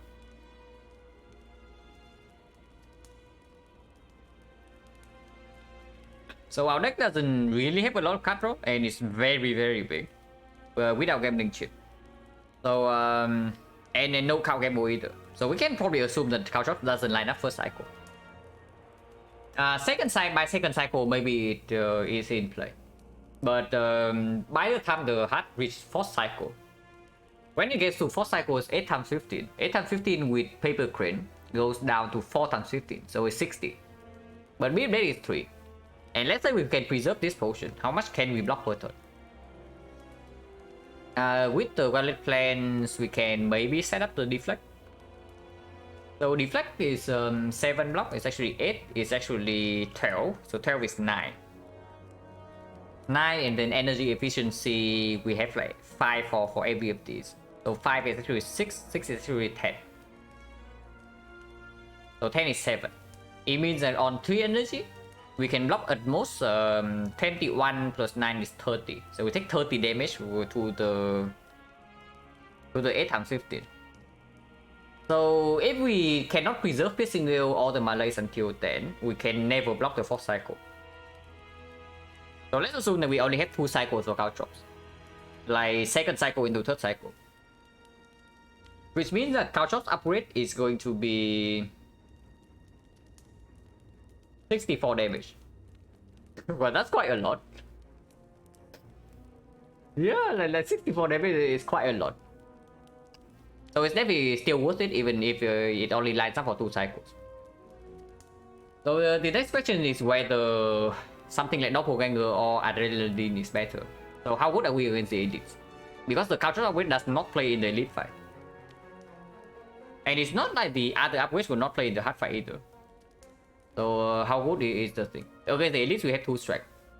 And third one we have Echo Panic with Preserve Insect. So the spear has 93 HP. And no, the shield has 93 HP. And the spear has 135. With Malaise and Piercing Veil in the deck, and we do heal by 25, we do not actually need to go for the spear on by turn 2. If we can kill the shield by turn 3, that's good enough. So how much damage do we have guaranteed in hand on turn 1? Dramatic Entrance Panic is...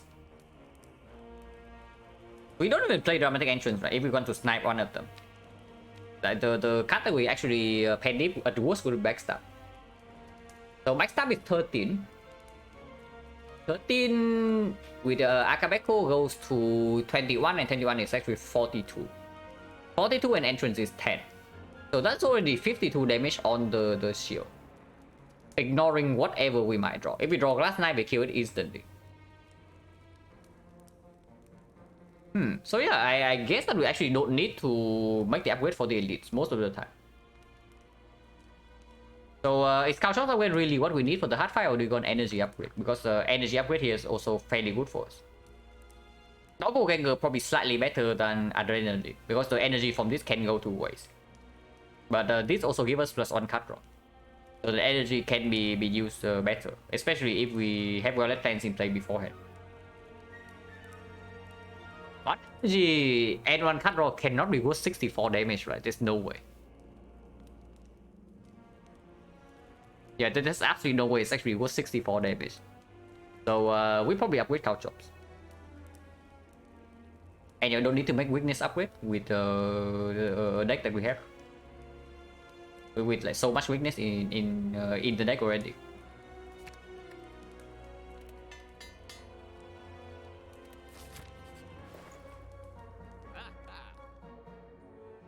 Helix can sometimes do something.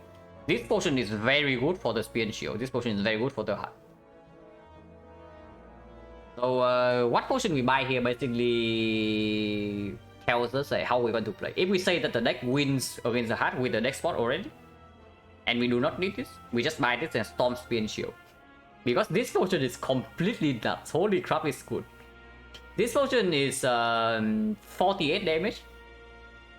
Blocks for 8. Draws the half a card and also advanced pendant by 6. So this thing instantly kills the shield on turn 1. We buy this, the shield is dead on turn 1, and we probably go into the hard fight with full HP. And yeah, liquid bronze against the hard is of course completely nuts. It's freaking 6 tons. 6 tons, we have 3 more from bronze scale, so it's 9, and plus culture is 14. 14 is overkill though. 14 ton is we waste 20 damage, so that already means that this is actually only 5 tons. Okay, already. It's very good. Because if we can block 3 cycles, this is already... And then sometimes we also don't get Caltrops in play, yeah? So that is 6 tons is 96. So that is 300 damage in the hard fight. Well, that is good.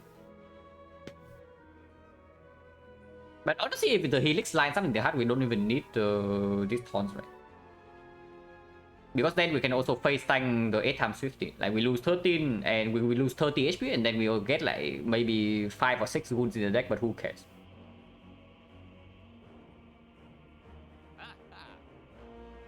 Like instantly killing the elite is just way too tempting for me to not take this. Because a very good way for us to die to the heart is not that we don't have enough damage. Because we have bronze scale, we have Caltrop plus, and we do have the Noxus schemes. But the way we actually die in the hard fight, and we have 4 dexterity with the crane as well. The way we actually die in the hard fight is that we are too low from the spear and shield, and even with Pantograph we still die first cycle.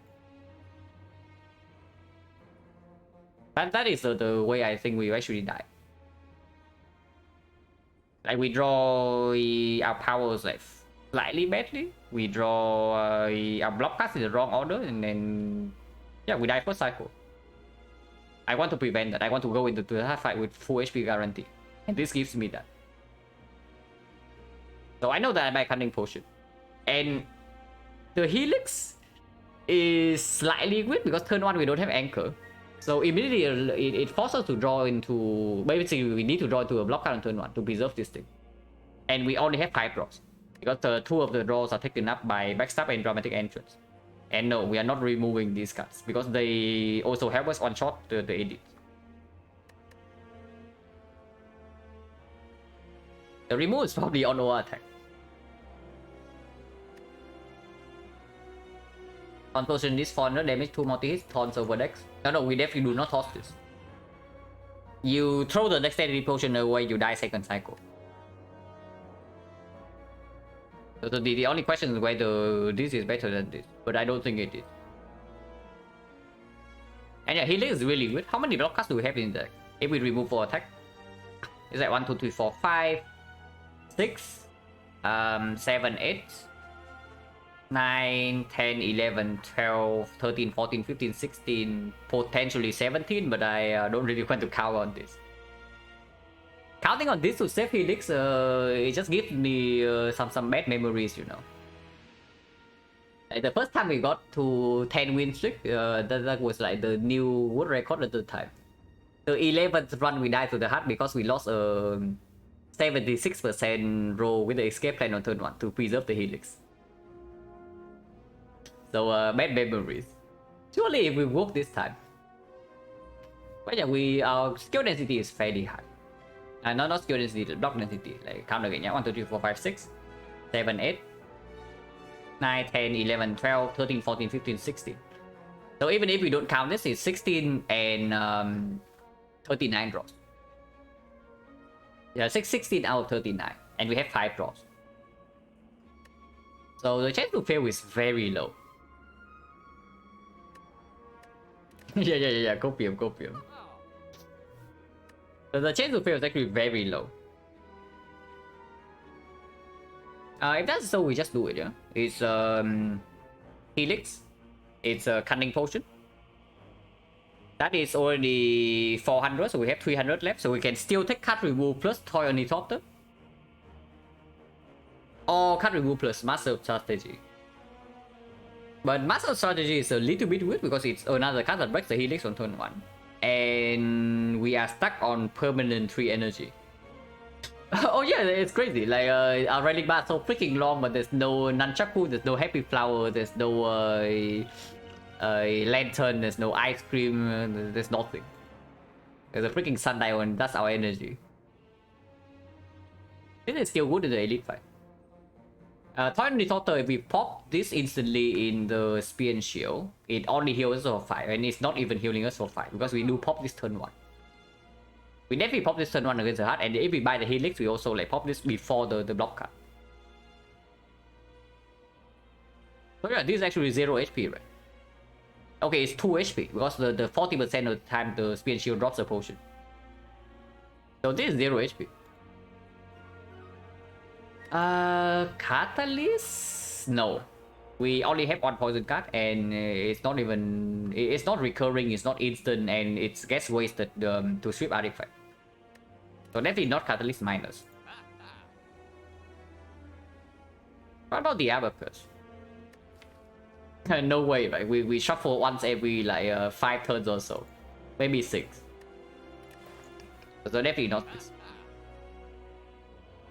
So yeah, I see Helix, I see Cunning Potion, I see card removal, and I probably see Master of Strategy.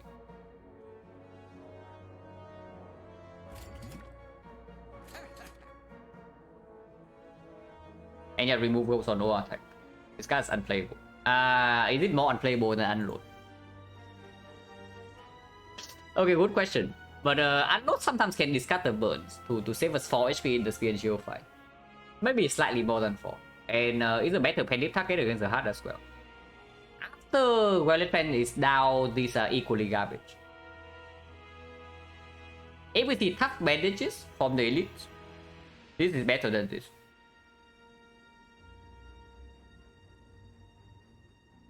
But Strike is not worse than War Attack. Strike definitely not worse than this. Even if we have tough bandages, like this can play, but this still is never playable in the hard fight. And yeah, like we have dramatic entrance already on turn 1, so we don't even care about this being Penny Akabeko. Backstab increase. No, I just talked about why we don't remove backstab or dramatic entrance. And even if we draw block on turn 1, there's still a 50% chance that we just lose Helix on turn 2 to the multi-hit. So I actually do not make the Spear and Shield fight worse to give me a small chance to... it's not even small chance, it's like... it's extremely low. Because you need to have the block card be the exact 6 card in the draw pile. And you also need the backstab to not perform the Spear and Shield, which it will. So yeah, I can see just removing this crap.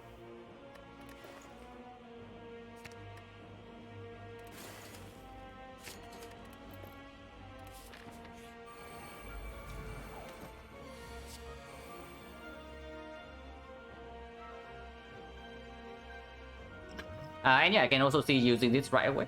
If you can kill Spear on turn 1 is perfect. Because Malaise is guaranteed not to land, yeah? Malaise is definitely not going to land. We can freely draw as well. We can draw because none of the cards in our hand actually cost energy, so we can draw.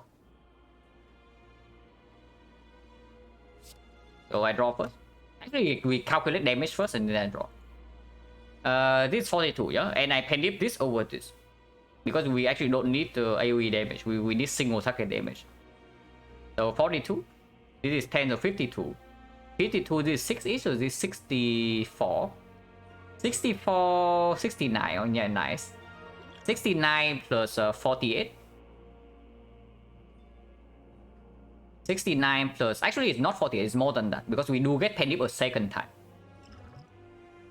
So 69 plus 48 is already 117 plus another penny on this.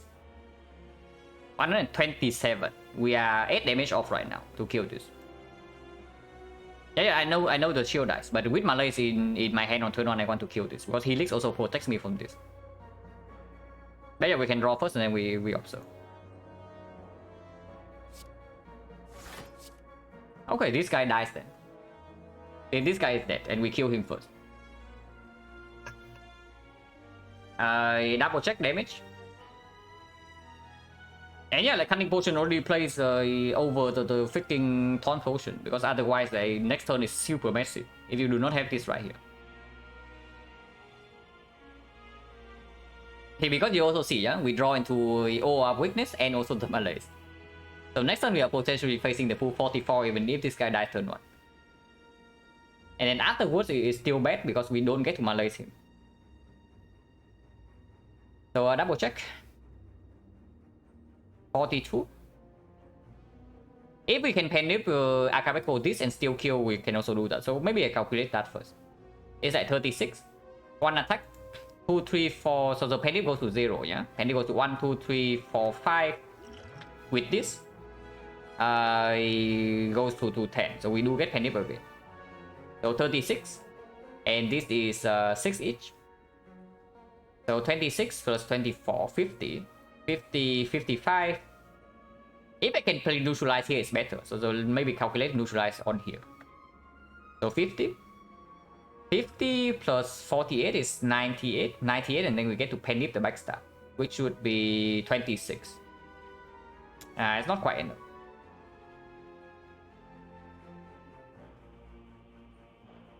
Wait. If it's not enough, then we don't have enough in the first place, do we? We do draw one more card though. Wait, double check.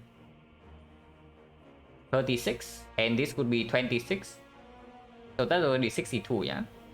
62 plus 48. 62 plus 48 is 110. 110, 134. Okay, so neutralize needs to come here. We are on damage off. Yeah, both can draw an attack card as well. But yeah, right now we are on damage off from here. And which card will we start with doesn't matter because we get penip back either way. No, yeah, it's exactly the same because we get penip on both of these. So exactly the same.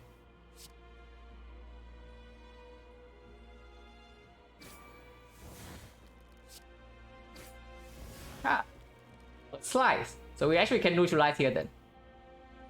Akabeko, no, it doesn't make a difference because we get penip 2 times either way. If we only get penip 1 time, then Akabeko penip on a different card makes a difference. But yeah, we get penip on both attacks. But yeah, we do draw into the slide, so we get to neutralize here, which is great. We are 1 damage off, yeah, so we are overkilling by 4. Doesn't mean anything, we still have to play everything here.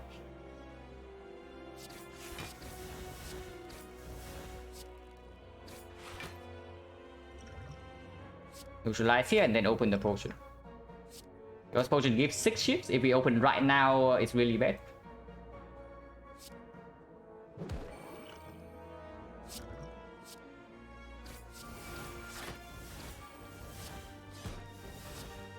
And yeah, 1 damage off. Okay, never mind, not 1 damage off. Because Immortal goes off a second time.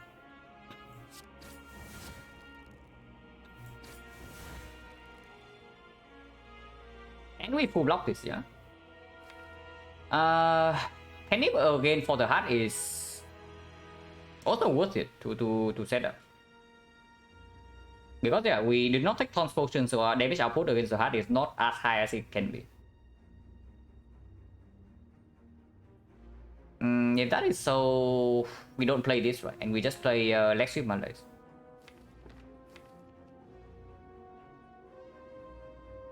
And we preserve Helix, so turn 3 he never hit us, and then Malaise second reduce strength by 1.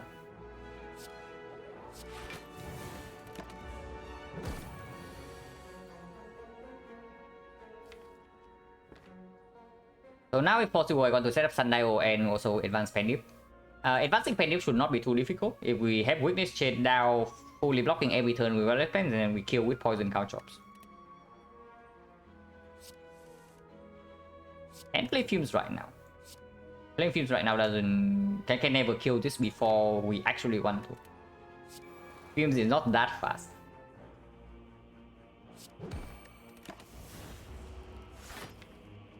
Wait, maybe Fumes is that fast.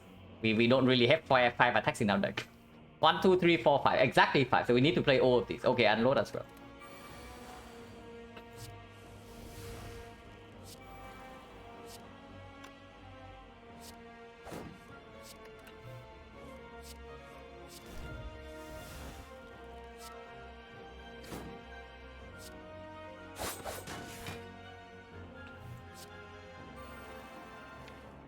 But yeah, now we play 2 more attacks and then we wait for the counter thorns to kill.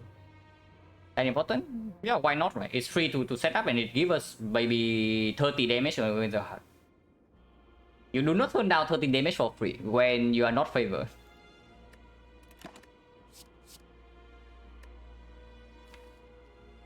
We still have 2 attacks in the deck, but I don't want to play Unbolt if I can.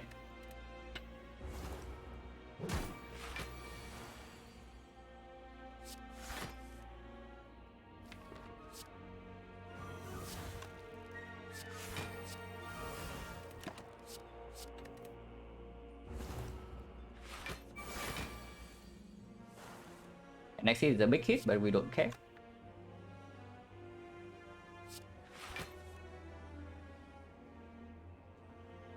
Actually, we should play this. And next turn we will play Dash Lexia to full block.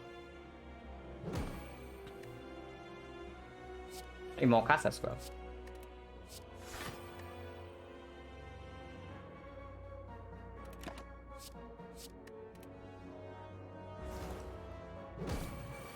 He dies this turn.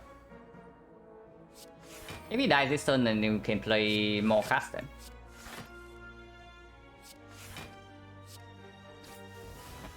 A2, Mummy Fight Hand. Okay, we have 3 powers. Not really, right? And yeah, no potion drop, so slightly unfortunate with the back. But we still preserve the strongest potion. Sacrifice plus definitely not necessary. Setup plus? Actually, somewhat okay with the puzzle. But it's another card that doesn't block on turn 1, so after the Elephant is down, it's strong though. It's actually very strong because with the setup plus we can actually block the 8x15. So with setup plus we can actually play 4 cycle. Yeah, but it's not about the card draw, it's just because the thing about the setup I like is that it gives us it creates our energy out of nowhere. Like we talk about our maximum output in the 8x15 turns, and we can only block for 30. It's hitting it for 60 and we can only block for 30. But with the setup it's very different. Because we can also just set up freaking leg sweep plus 1 turn before. Maybe we set up like prepare even 2 cycles beforehand. And then we easily block the 60 damage. First cycle is quite bad. But after first cycle, after Weapons is down, is very good. I like it. I actually like it.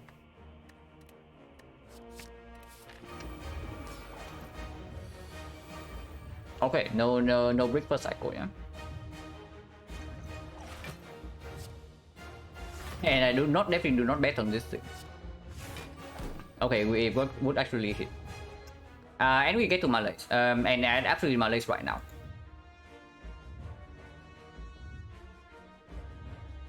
And yeah, we Penny Acapulco and go Malays for 3 is 1 more than necessary, but it does guarantee weakness on turn 3. If we happen to lose Helix with the burn. If we backflip right now into something we would like to play, is also slightly weird. But the only good backflip targets would be like Endless Agony and maybe some random attacks, and we Malays for 2. Oh, better runner, yeah, not bad. Of course, the exceptional turn 1 draw would be Violet Plans into Nauseous Fumes. But we only draw 5 cards, so this is good enough.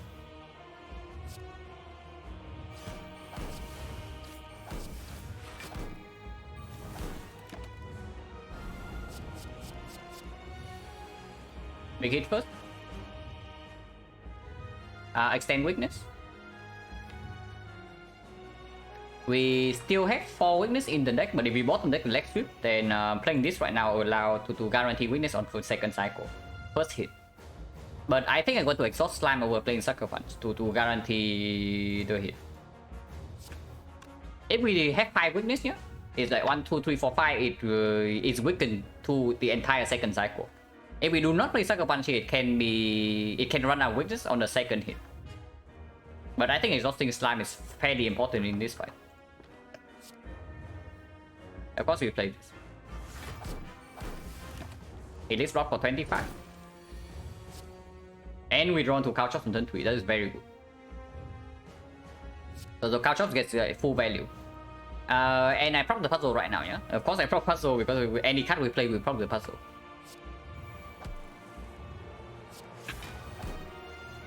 Blur, it's not that good.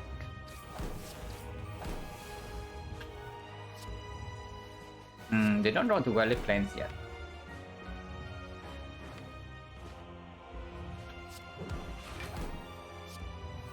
No valid plans. So Blur right now does allow us to play some cards for free next turn. But Flying Knee gives energy. Do we need energy for anything? Doppelganger is a nice draw if we have energy. We might draw into Void next turn. And we do have Backflip. This is giving us 5 cards play for free, but then block runs out the turn after. And if we draw into any of these, you don't need it. Yeah, how about Flying Knee? I'm definitely looking at Flying Knee as well. Because the Blur block is not relevant, right? But the energy can be relevant with the Void and Backflip is reaching for powers. And yeah, this draw is good. This draw is good. And this also deals a little bit of damage. If the block is never relevant, we play the attack.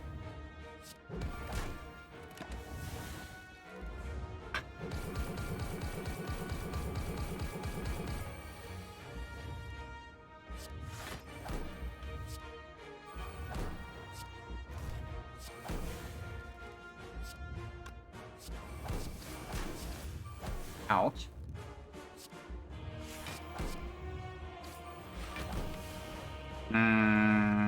Bottom deck Valid Plans and Doppelganger. So next turn we have to block for a fairly big amount. We can set up on Survivor. Withdraw next turn will be something like Valid Plans, Dodge and Roll, Void, Doppelganger, and even then we still have on attack to discard. So playing setup on this cannot break us. First vulnerable? No, it doesn't. The only debuff it gets rid of is the strength down.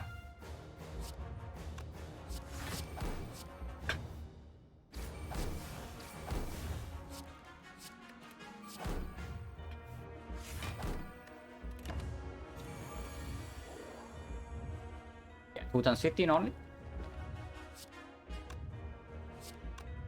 We don't have Tungsten Rod, so the order we play the cards in does not matter. In which case, I think I want to Valid Plan first.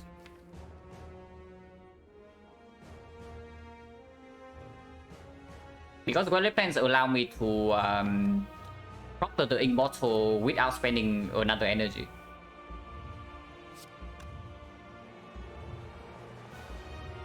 Multi-hit or big hit first doesn't matter too much because the weakness stays anyway. Discarded. Maybe we should have discarded this strike. Want to Void. We do deal the damage here, I think. It's 36 and it only costs 2. And I do want to redraw into this.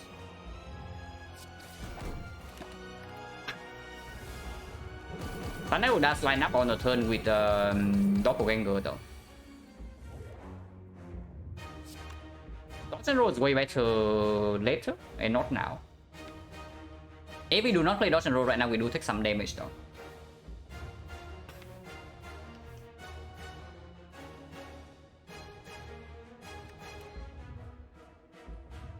Yeah, taking damage kind of cringe. Is what I would say.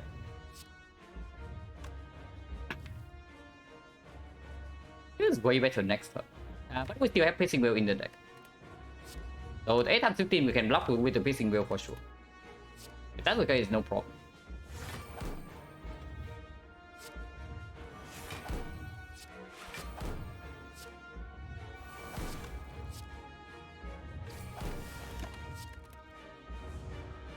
The close, yeah, it's gonna be close. Currently we are probably favored, but that can change like very quickly.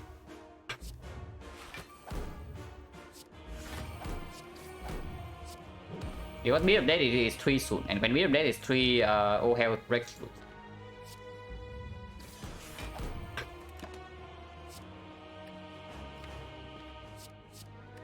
I don't think I even want to hold aggro.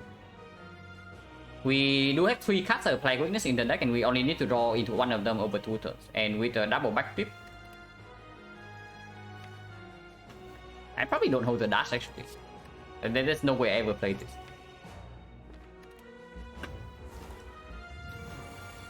Multi-hit first. And yeah, we do draw to neutralize. If I will this turn, we kill before the next multi-hit happens. It's going to be 80, no, 120 from taunts, 128. And 1, 2, 3, 4 turns. So we need to deal, and poison is like 5, 7, 9, 11. So 32. 32, 128, 160, 182. We need to deal 182 damage in 4 turns if I will this turn.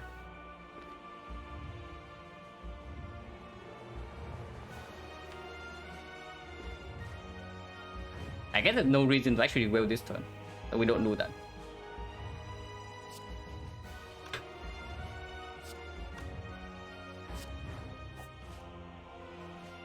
Speaking of the will, but yeah, we don't do that, yeah. But that also means that we cannot panic the unload.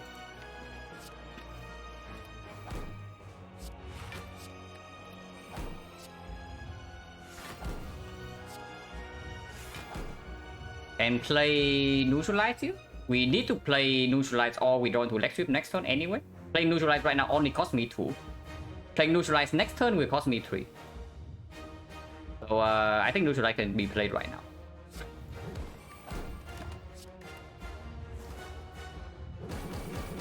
The consideration to will this turn is just because we don't have a single block card in our hand next turn. But that doesn't matter because we don't actually need to have any block card to survive this hit.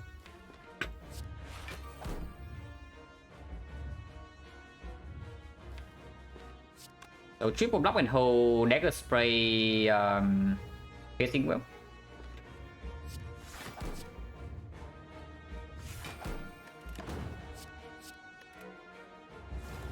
And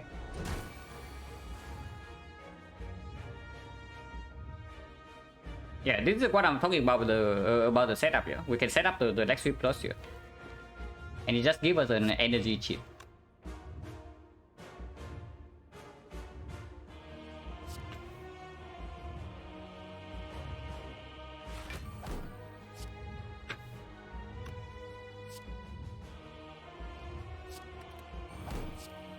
$36.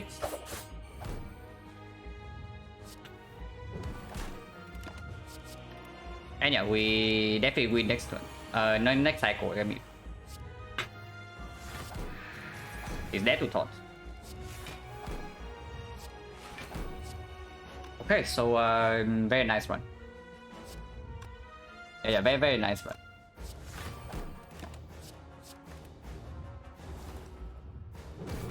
Man, why is the season being difficult? Like, as I recall, roughly like 40% of silences are like almost free wins if you play properly. But we actually had to work for this like 4 win 2 loss. Like holy crap. We really had to work for it. But yeah, good thing we bought the next spot and also preserved the next spot like all the way through. So yeah, 4 win 2 loss and then 3 straight. But this one was this one takes a lot out of me, like for sure. Whenever I play with big boss relic and 3 energy, it always feels like this. Would I pick die from when finale from Neo? Yeah, it's probably die. Like, when finale is a card you pick if the other options are really crap, because you can make it work, but it relies on you seeing actual cards. And or if you really want to just have a lot of fun, then I would say grand finale is a lot more fun than die from Neo. But the proper pick is almost always the die. But yeah, very nice. And a lot of decisions we made earlier in this run also play very nicely, like starting from Omamori. How much HP did we go down to? Maybe we can check it, guys. We can check from the reward screen because I want to know whether this thing actually matter or not. It definitely not. It definitely not. We went to 7 HP in the collector fight, but boss count we never went to single digit.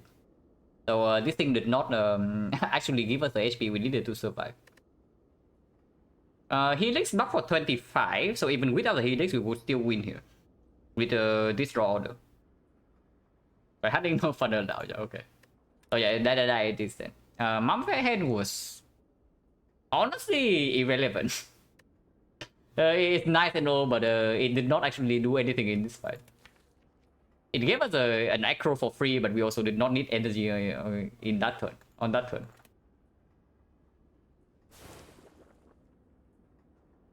But yeah, I wanted to do second run, 2 runs today, but after this run, probably not because exhausting.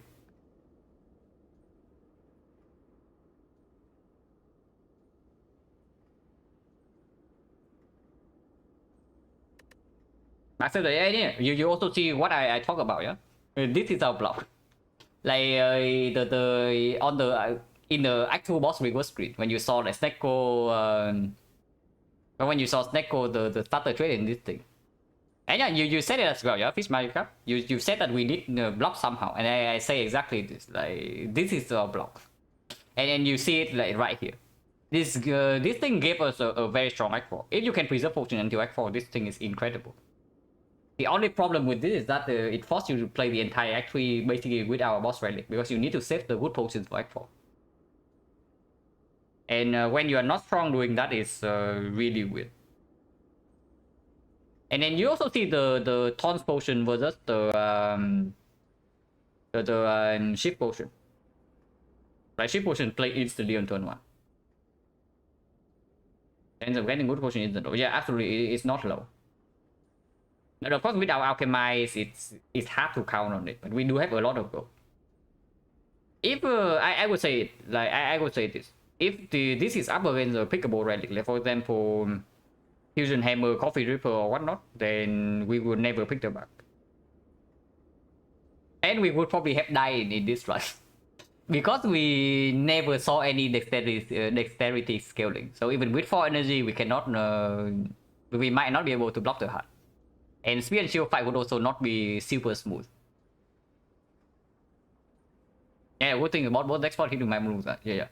Absolutely. My bloom on the 1 row was insane high row, but we also prepare for it by not dropping the beggar in Act 2. So that was really cool because all the decisions actually just pay off. And yeah, like winning a run when you brick on both boss relic is just, it feels really great. Next one, yeah, it was the third export. We bought 2 of them and then we got another one afterwards. But I would have to say that the Act 3 Elite was like way rougher than I thought they would be. But I guess without the next spot, we just cannot deal with giant head. It's the thing. Yeah, 7 HP here could collector. Pick Bell over Dome Blackstar. Blackstar maybe could have paid off, but the prayer wheel also gave us some good stuff. Okay, maybe not some good stuff. We actually did not pick a single card here. But it does advance the card rewards a little bit. And yeah, as always, the arm maneuver was good. Without the arm maneuver, we die in this fight. No, not arm maneuver, the doppelganger. But yeah, believing in doppelganger pays off yet again. I had a run with Risk starter trade. Okay, that sounds pretty rough. But if you have after image, it's probably manageable. Without after image, it's really painful to play a deck like that though, into the heart. Yeah, no after image. So probably need to find image somewhere else then. If you don't have ultimate, you don't have ornamental fan, and you don't have tungsten rod, like playing 3 energy physical into the heart is a word of hurt. 0 damage giant hand because of next spot, and then second giant hand is 13. I guess it's not that bad. We just take cheap damage along the way. My Bloom Game Boy, yeah. And yeah, writing must outplay us, but in the end, the curse actually did not break any draw. 55 damage on the don't deck, but I mean, we only knew that this fight is bad. Like, even before we went into this fight, we only knew that this fight is bad, which is why I popped Catalyst for turn 1. Before we even took any damage. And yeah, this is one of the situations where usually you say that Don't Run Deck is the easiest X3 boss. But in this run, it's actually the most difficult one for us, out of the 3, because we rely so much on this thing to block. And applying weakness on both of them constantly is not doable. Because yeah, you actually just have to play a weakness card on every single turn, and you don't have the energy to do that.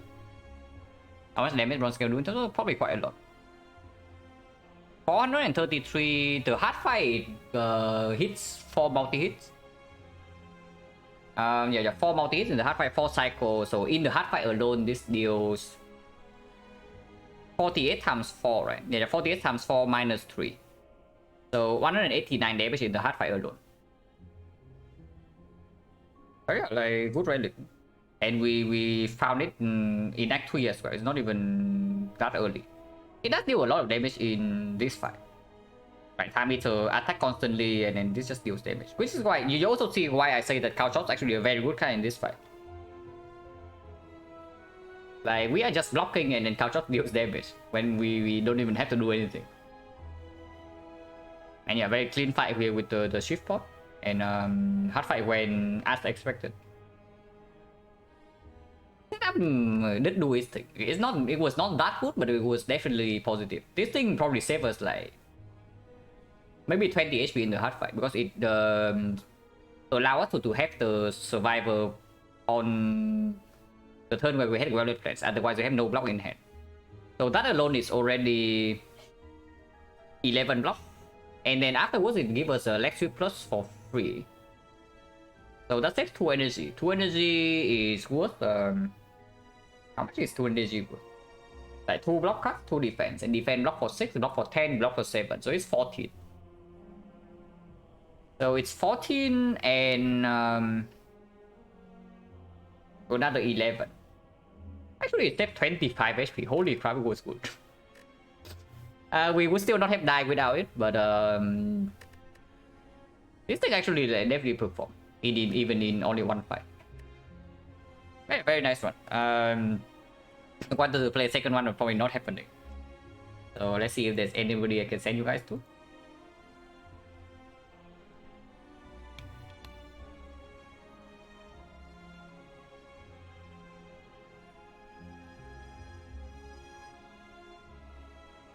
Papa is on. I'll send you guys to Papa.